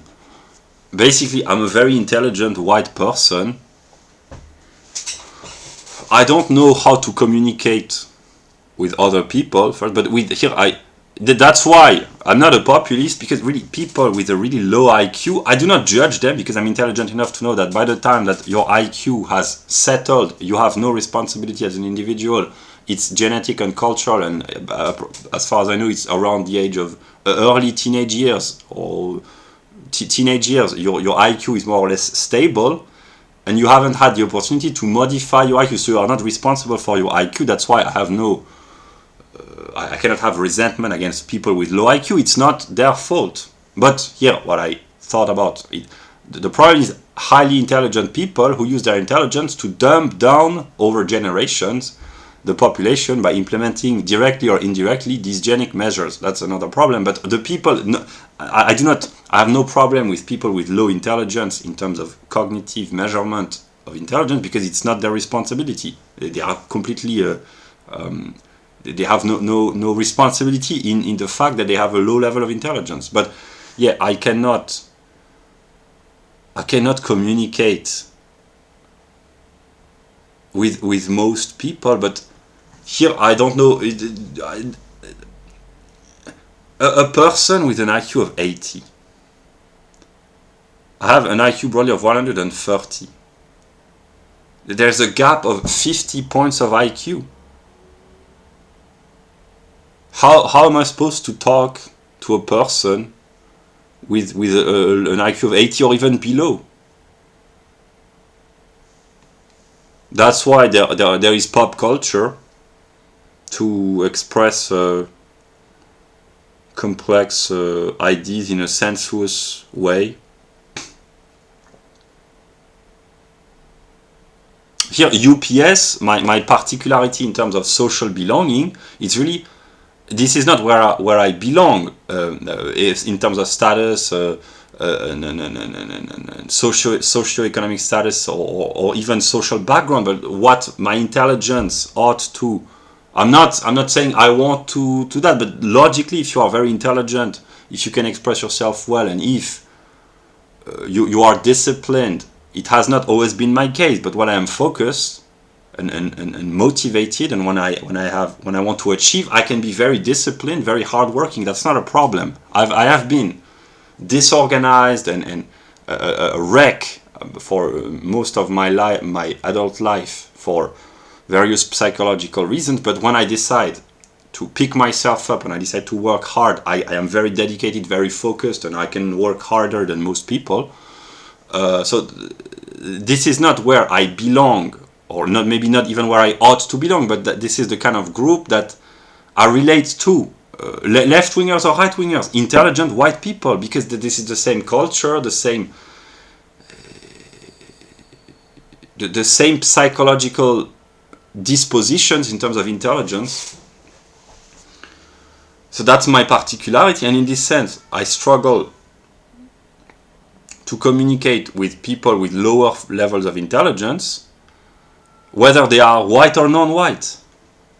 But the people with an IQ of 170, the physical physicists, geniuses, or geniuses in art or philosophy, they have the same problem with low IQ idiots like me with an IQ of 130, of course. But that's why there are divides at all levels. But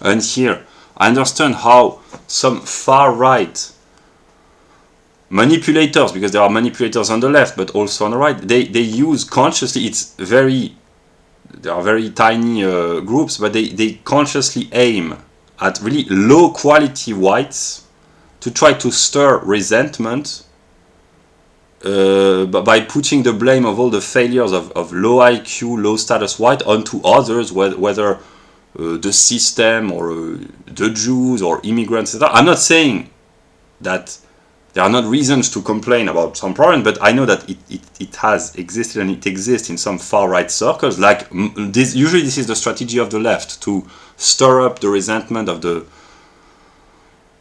mob in the lowest sense, but there's also the counterpart on the far right sometimes.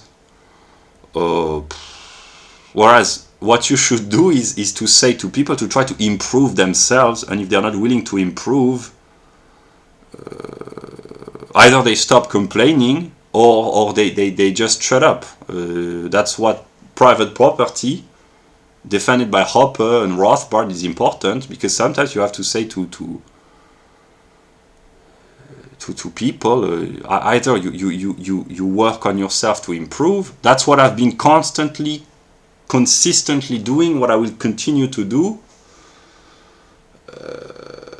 and improving myself in terms of communication for me consists in talking more or less normally without my system, the excesses of my rigorous views, systematic philosophical views. So for me it requires effort not here a physical effort, but a moral effort to be willing to give up on the complexities of my philosophical views. But yeah, my video about home economics and ethics, it consists in helping others to improve themselves, because this is what I have used unconsciously at first and then consciously to improve myself, and it has done me a whole lot of good. And I can only testify and encourage others to copy, in a good sense, to copy really the good ideas,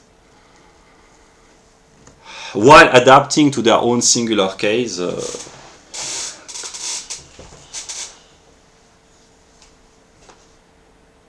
That's my view of leadership. Basically, it's very simple. Here's what I do. If it's successful, if you think it can bring you good, try to imitate. If I do stupid things, don't follow what I do.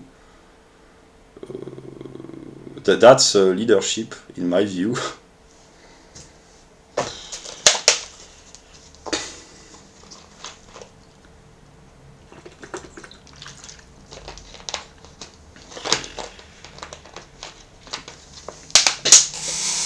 And here I will praise one of my ideas: distributing libertarian books with food stamps to promote local, organic, fresh, or sometimes it's cans or processed food, but organic processed food, but at least local organic food. I've never heard about this anywhere else. But I have done this consistently. I've distributed dozens and dozens of food stamps with books over the past weeks and months. And I think it's really an excellent idea. And I will keep practicing this wherever I find myself, as long as I can. Of course, as long as I have the financial means, the possibility, but I will keep doing this because I think it's really good. Because it answers a problem that I was not aware of, namely that most people, they do not read books. So you have to trick them into reading good books. And if people, maybe I have helped a few people, if they can discover Murray Rothbard or Philippe Némo or Mises, or I offer books about ecology as well. These are not theoretical books, these are practical books about ecology, diet,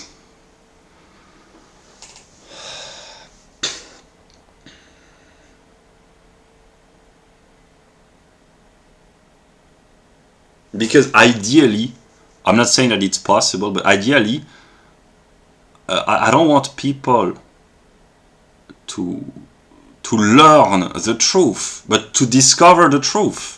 And the truth is the totality, so wherever you start from, even if you start reading a book about education or about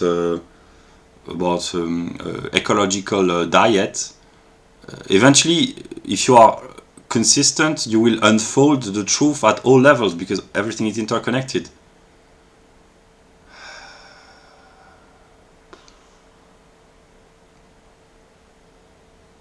Because I have no...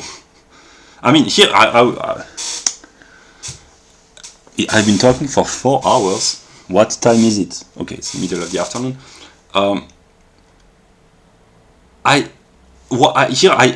I speak honestly, not to my own defense, but actually kind of. I do not possess the truth. So I am divided between... Ideally, what I would like to do is to peacefully sit in an office or in an apartment and to read good books peacefully, but it's impossible psychologically because there are conflicts and tensions everywhere. So I try to share my knowledge, which is imperfect, improper. So I sacrifice a part of my psychological well-being, but I'm not altruistic, because every action is self-motivated, etc., which enable me to heal another part. Namely, I have to have the psychological certainty or belief that I am doing good by sharing knowledge with others, but I want also knowledge and intelligence for myself, so I try to find a proper balance. This is what I've been doing over the past few months. I have led a more and more balanced life, namely I take care of my singular self a few or many hours a day, and it doesn't mean skin routine, going to the hairdresser and wearing nice clothes, although I kind of do. I mean, not the skin routine and the hair, etc., but the nice clothes. I bought new clothes for the sake of communication.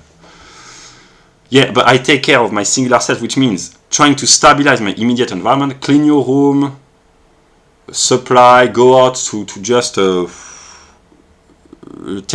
breathe fresh air, take a rays from the sun, walk a little bit, to do a little bit of exercise for the sake of balancing my physical self.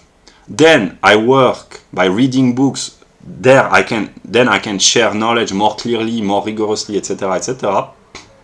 When I'm done recording this video, I will go out and read systematically the next chapters of this book, because I've read this book simply in one setting or in a few settings, but then I do a more systematic reading, so that then I will be able to share knowledge with or without the book, and to simplify even more.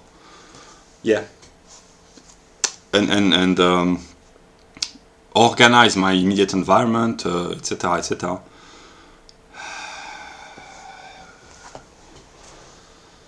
And I encourage others to do so, because there are a lot of people who are unbalanced.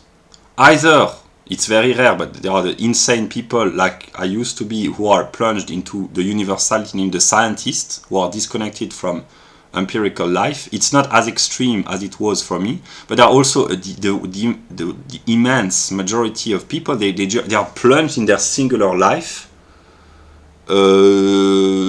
work, paying bills, leisure, social interactions. It's good, but depending on the quality of the interactions, without ever elevating themselves to scientific views or artistic views or spiritual views. I try to find balance. My problem, psychological as an individual, is here. This is part of the problem, like being autistic. These are things that I'm aware of, but I can work on myself, but I am autistic, and I cannot cure my autism. I can work on myself to improve, but I cannot cure my autism. And I am excessive in whatever I do, and I can work very hard to try not to be, but I have this tendency to be a little bit excessive. For the good!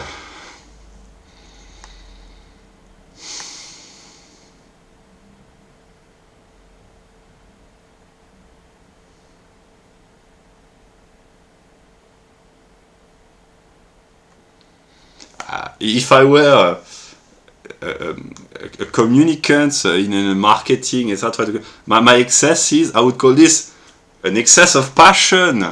Just passion. I'm not excessive, I'm passionate. And then the idiots, they would buy into this. They say, it's not excessive, it's just passionate. That's good to be passionate.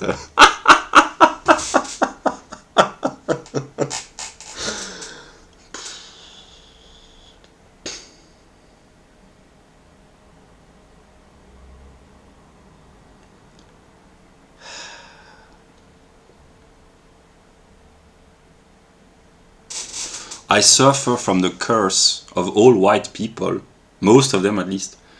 I try to do good, and I know that it backfires sometimes. And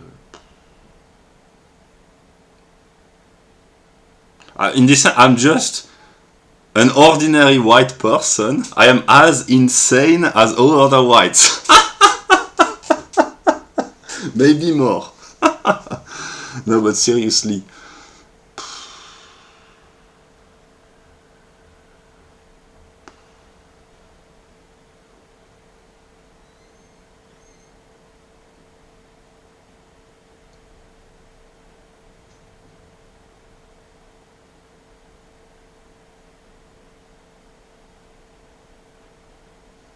I suffer from problems that highly intelligent people suffer from, namely, Psych2Go, they make a lot of videos about this. I overthink, and intelligent people, because they are intelligent, they become aware of mistakes that they do, so they are very self-critical, and it's some sort of a paralyzing factor, because it's not that I am reluctant sometimes to behave normally, because every time that I make a mistake, I am aware of the mistake. So I try to correct, and then I have regret, because every time I do something wrong, I am aware that I do something wrong. Therefore, I have guilt. And I've realized that most people who are of lesser intelligence, they are not burdened by this constant self-criticism, because they are not aware that they do stupid things, or if they do, they don't care. But intelligent people, they are in a constant state of self-criticism. They want perfection. Here, I give an anecdote. Human beings, they enjoy hearing anecdotes. The amount of effort that ecological leftists, or not leftists, but usually these are leftists, but here it's really a praise, you know, say, the ecologist, the intelligent ecologist, actually the intelligent ecologist, these are individual ecologists, namely those who practice what they preach, and not those who go into a scheming, political scheming to try to implement more bureaucratic regulation, but the ecologists who really behave like ecologists. The amount of effort that these people, they are overwhelmingly white, the amount of effort that they put into their day-to-day behavior, their life habits, their diet, it's insane. They are fanatically dedicated to not polluting too much, eating well. In a way, it can be good. The people who take care about their diet, who weight every meal that they eat, the protein, the vitamins, it has to be healthy, local, not too much pollution. There are people who pay attention to these kind of things. I do. Since I have started my own American Revolution, I have been partly paying a lot of attention to the ecological aspect of what I consume. And a lot of white people in the modern world, they do this, and they put an enormous amount of effort into behaving well for themselves on an individual level in terms of health and ethics, because they want to feel good, but also in terms of universal behavior. I've discovered this a few months ago. How do you call this? Fair trade. I'm willing to bet, that's a deduction, I don't need empirical validation, that fair trade, namely you pay higher prices to make sure that the producer at the other half of the planet, he earns a decent living wage.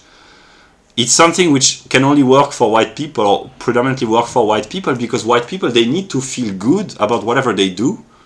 And if they don't, they feel guilty. I'm sure that there are very wealthy countries on this planet where the people, even if they are wealthy, they don't care about the well-being of the working conditions of the workers which produce the commodities that they buy. I'm not accusing them. It's not a judgment of value, but it's just to notice that white people, they are more intensely inclined towards trying to act ethically.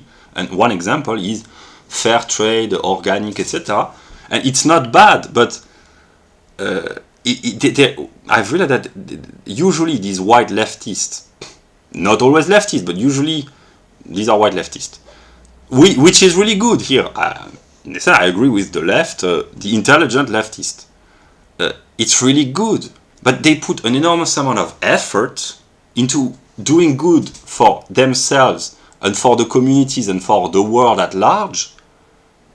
And then they get deluded because they think that everyone puts in the same amount of effort, but the people that they care about, if they are a little bit political, they will pretend or claim to care about everyone. And they have a too high a view of others. It doesn't mean that the others are not good, but they are not as good as the white leftist imagines them to be. They do not put the same amount of effort because partly they are underprivileged, etc. But even without this consideration, the white leftists, they have too high opinion of most others. It can be good, because if you have a high opinion of others, it encourages them to live up to that view and to improve. But there are people who simply don't care, and it's very frustrating when you behave ecologically. Here I take a singular example, but when you behave ecologically, you take care of your every consumption, you try to have discipline in your daily schedule, etc. You try to reduce your consumption, to consume better products, and to pay attention to the way you consume. I would say for the sake of the planet. No, actually it's for the sake of group belonging. Yeah. Well, when you do this, and then when you realize that others, not all of them, but some others, they make absolutely no effort, it's very frustrating.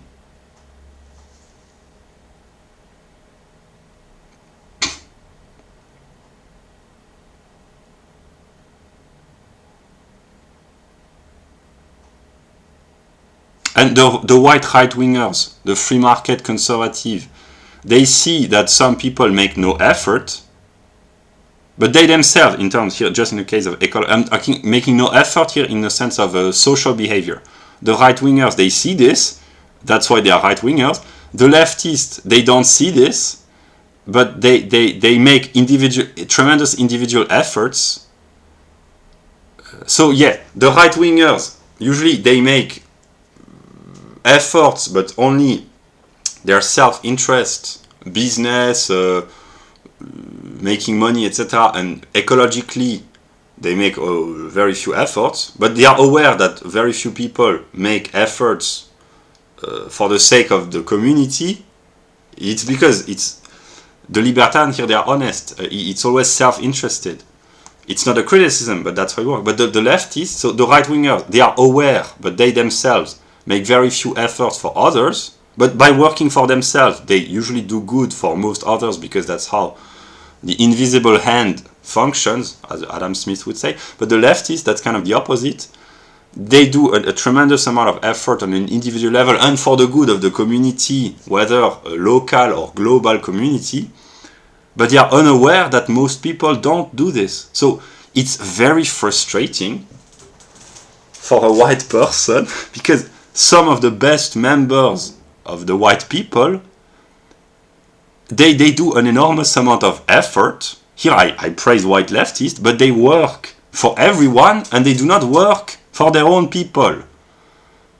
From a right-wing perspective, that's very frustrating, because there's a lot of energy which is being used to promote the good of everyone, and in everyone, of course, there are many good people, but there are also people,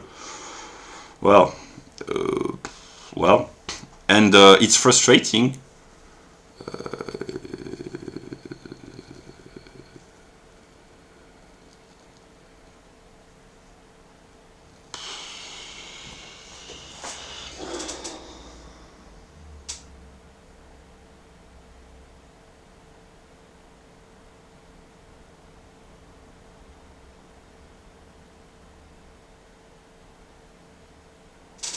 Most, I'm not sure, but a lot of healthy white people, they are leftist, either because these are good families or because they come from good families, and they are, that's why they are kind of leftist, because they want to do good for others, they are well educated, etc. There are also insane white leftists who come from good families as well, but there are a lot of healthy white people who spontaneously they are leftist, and because they think that everyone is like them. And indeed, if everyone was healthy, mentally, I'm not talking about physical health, but psychologically healthy, a white leftist society would function, but it wouldn't be a white leftist society, it would be just a functioning society, because there would be no left and right divide in terms as an also, it would be just healthy, so it would be kind of balanced. So if everyone was a healthy white leftist, their views about ecology, cooperation, etc. could function. But the problem is,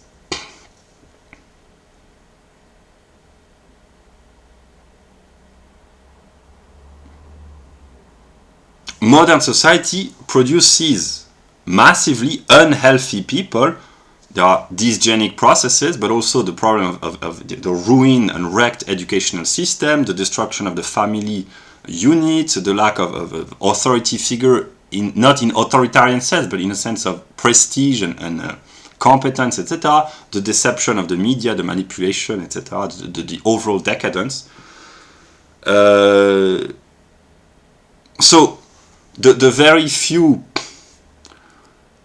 white people who still produce a healthy offspring, their kids, they are leftists because they are healthy in a sense, they just want to do good, but because they want to do good for everyone, it can only work in a society where there are selfish people in a way, but in a good sense, in a right-wing conservative sense, only good selfishness, and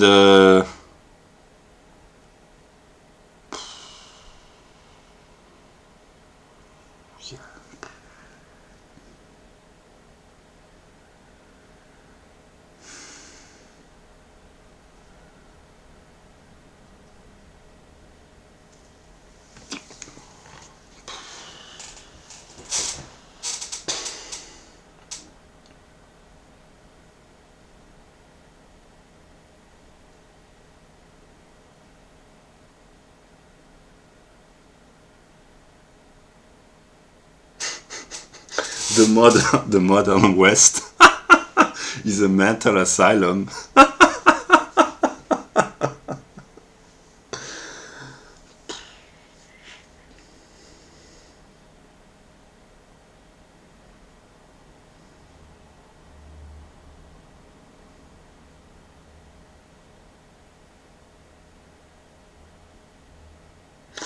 I reformulate what I've been talking about. A lot of good, healthy white people, in terms of psychology, decent people, good-hearted people, they are kind, and they are not only, they are not deceptive in saying that they really are genuine. It doesn't mean that they are inherently better. Maybe most of the time they are, but they want to do good, but they are kind of naive, and it's good that there are people like these, but they are good people in an unhealthy context. So one might think they bring balance, but actually no, because they want to be good and they want to fit in and they want to be socialized, etc. So they try to adapt to the modern standards, ecology, tolerance, feminism, etc., etc.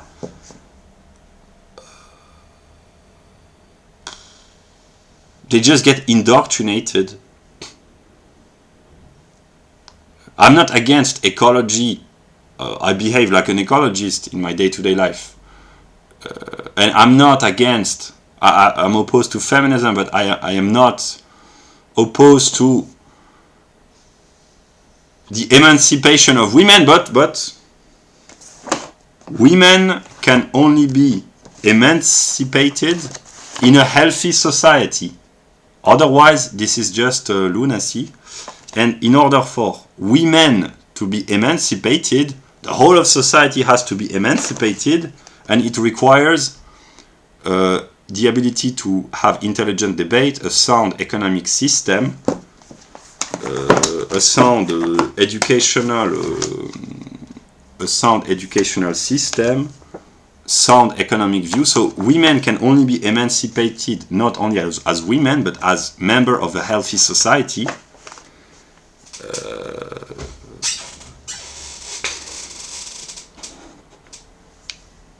American women in the 1950s, in my view, they were emancipated because they were competent. Here, it's not ludicrous. I read in the preface to A Spontaneous Order,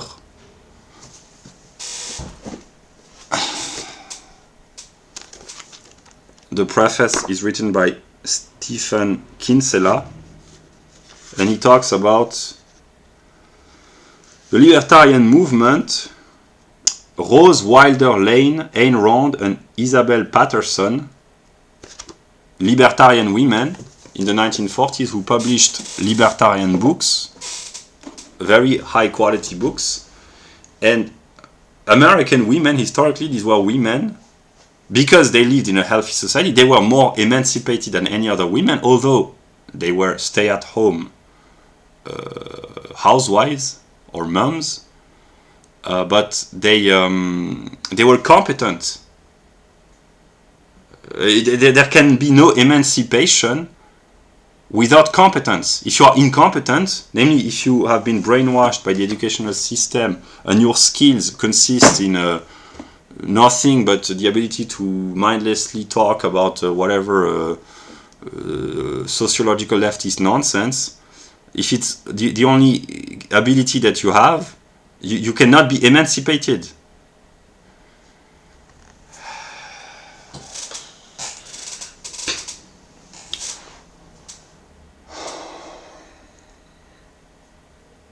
That's why socialism produced the opposite of what it intends to do. It wants to emancipate the workers or the poor or whatever, but it produces mass scale incompetence. That's my problem with socialism. I'm a child of socialism, and I have been, and I still partly am, completely incompetent and completely helpless because I've never been taught skills which are important. I have to learn everything on my own. And that's why I have a problem with socialism, because it produces mass scale incompetence.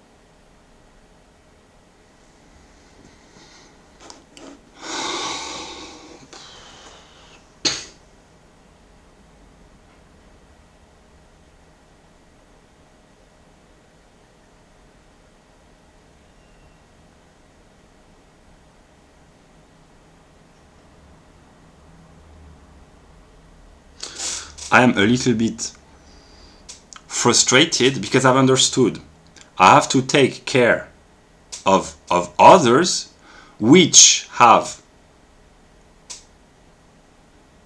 produced a society which prevents people from being able to take care of themselves. So I have to learn everything on my own.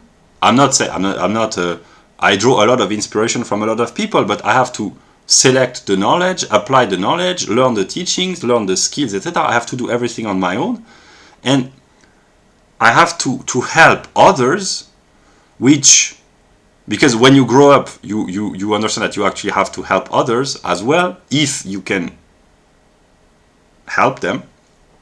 But if you are competent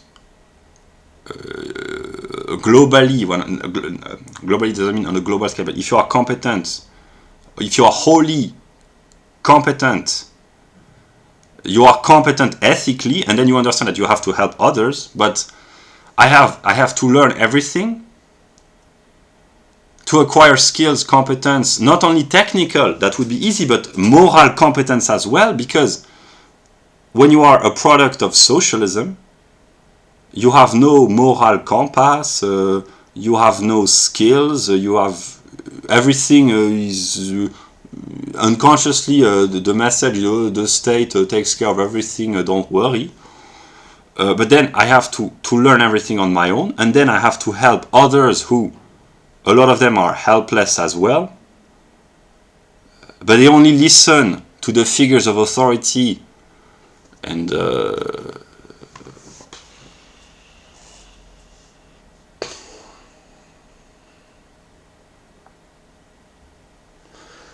and the reason why I'm a libertarian is because I don't want to be a figure of authority. I just want to be left alone and do not to be left alone, but I don't want to be prevented from doing my own thing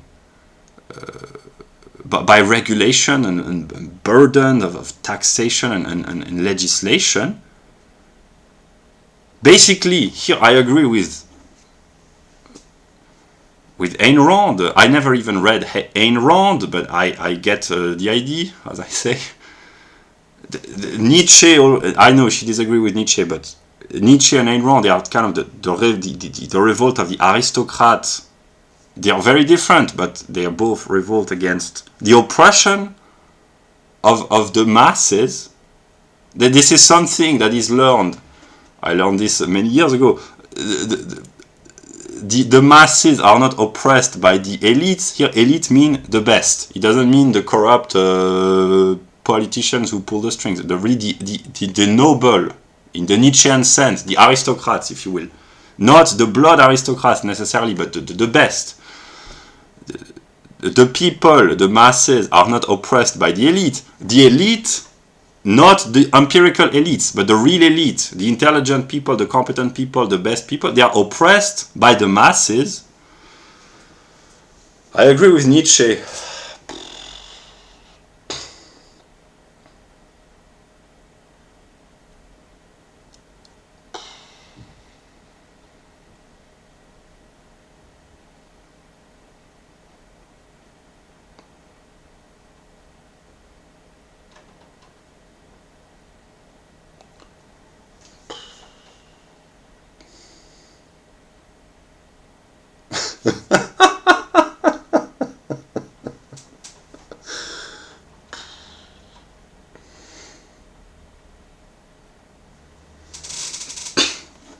I'm an aristocrat, basically, but I do not have disdain. I do not have disdain for the people. I have disdain for the masses. This is different. The small peasants, craftsmen, businessmen, etc. They are members of the people, and sometimes they have relatively low level of intelligence, but they are competent because they mind their own business, literally. The masses, these are helpless group of incompetent people.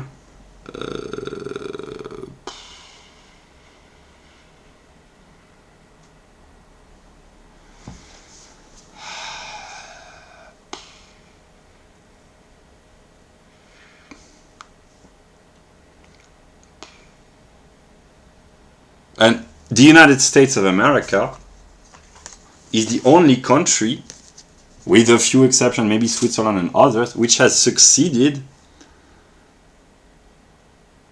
in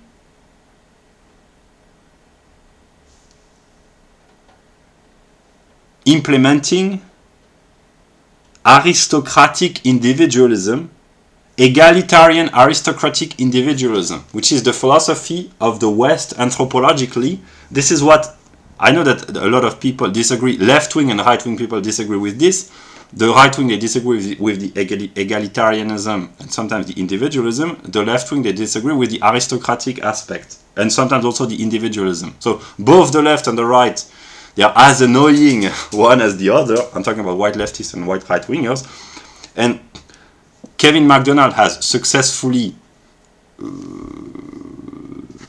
identified the anthropological essence, in a way, of the European soul. European means white. Aristocratic individualism with a brand of egalitarianism. Because here, that's the delusion of the aristocrat. They want equality between the aristocrats, but then the lower status members, they say, hey, but we want equality for us as well. It begins with aristocratic egalitarianism in ancient Greece, ancient Rome, and then the level of equality keeps getting lowered and lowered.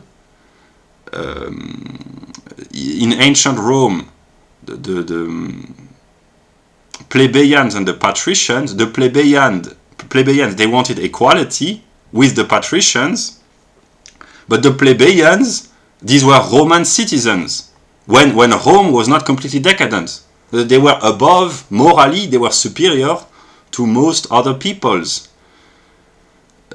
So the inferior member of classical Rome, the Republican Rome, they were still superior morally to many other peoples. That's the trick of white people. These are always good people who want, I mean, not always, no. Usually these have been good people. The bourgeoisie, starting in the modern era, the Renaissance and the modern age, they wanted equality, but the bourgeoisie who wanted equality, they were the best in terms of behavior, because they were the most productive, the most hardworking, the most competent. They wanted equality with a decadent aristocracy in England, France, and eventually in the rest of Europe. But then the level of the people who demand equality has been lowered and lowered. And in today's West, everyone wants equality without the skills and the competence, basically. The equality, egalitarianism has really degenerated. But it comes from good intention, and here that's the boring German metaphysician, he would probably call this the dialectic, master-slave dialectic. The master, the aristocrat, he wants equality, paradoxically, because he wants his value to be recognized and to be acknowledged, not by lower elements. He wants to be acknowledged by people that he values. That's why, paradoxically, the master, he wants other masters, in a way, or he wants other aristocrats, so that they can share their mutual self-recognition and self-respect. I understand dialectics. That's the trick. The aristocrats, they are egalitarians, because they seek recognition, mutual recognition.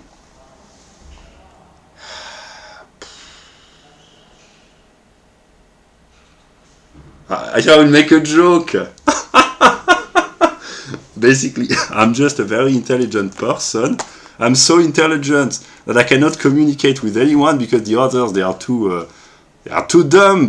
So I try to elevate the level of intelligence. I distribute good books. I make lectures. I speak publicly. I give book recommendations, etc., etc. Just because I would like to raise the level of intelligence so that I might have intelligent conversations. So that's selfishly self-interested. But actually, I do good, whether people appreciate this or not, because I really bring intelligence.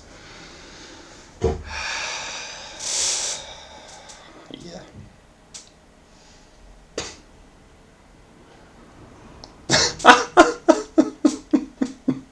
That's my curse. God, the super intelligent entity, he sent me down here. Maybe he said to me, okay, I will turn you into an idiot, but even if you're an idiot, you will be still more intelligent than most people. Your job will be to raise the level of intelligence of those poor humans.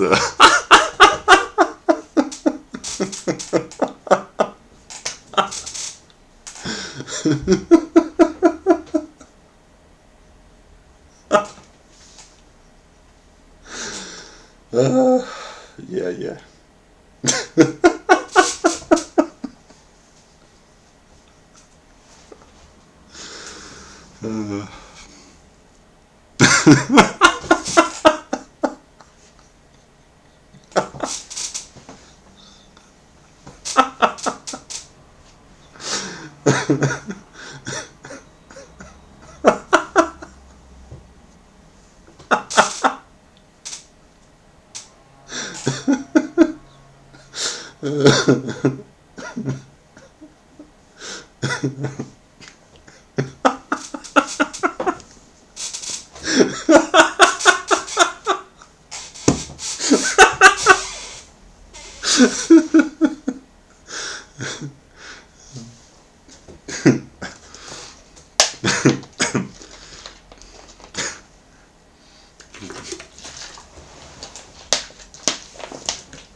I will stop the video.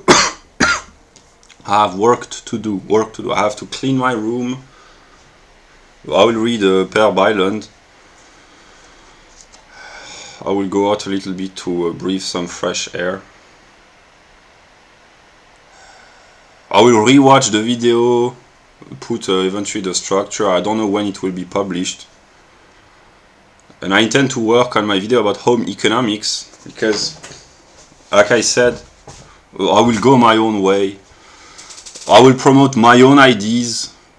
In a sense, I promote the ideas of others, but really ideas that I had never heard anywhere else, that I stumble upon on my own. I cannot no longer copy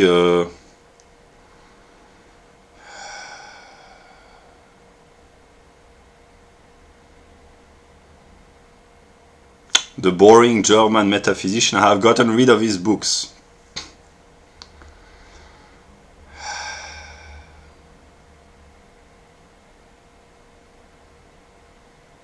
I will read a little bit of Nietzsche. I haven't spent a lot of time reading Nietzsche in my life, but sometimes a little bit of Nietzsche.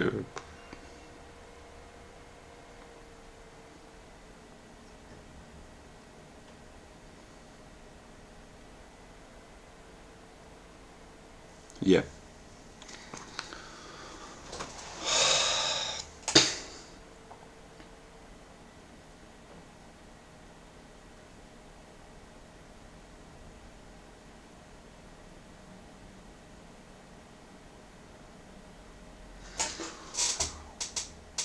Sometimes, maybe I will do this, or maybe I won't. I don't know. I intend to. I will do this. I intend to sing, but I cannot sing all the the good songs that I think about first because my singing is terrible. But I will put the links to maybe a few songs to help. Songs by Eminem mostly.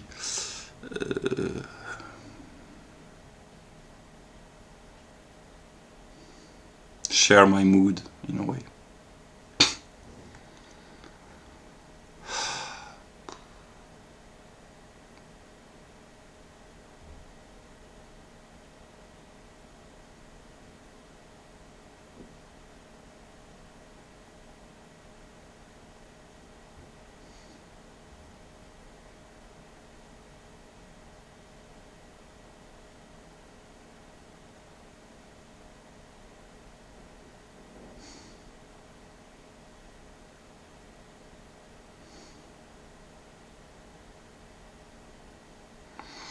I will go my own way. That was the message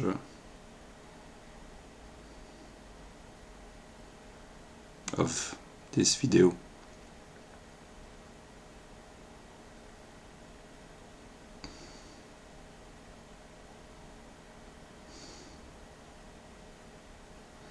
Yeah.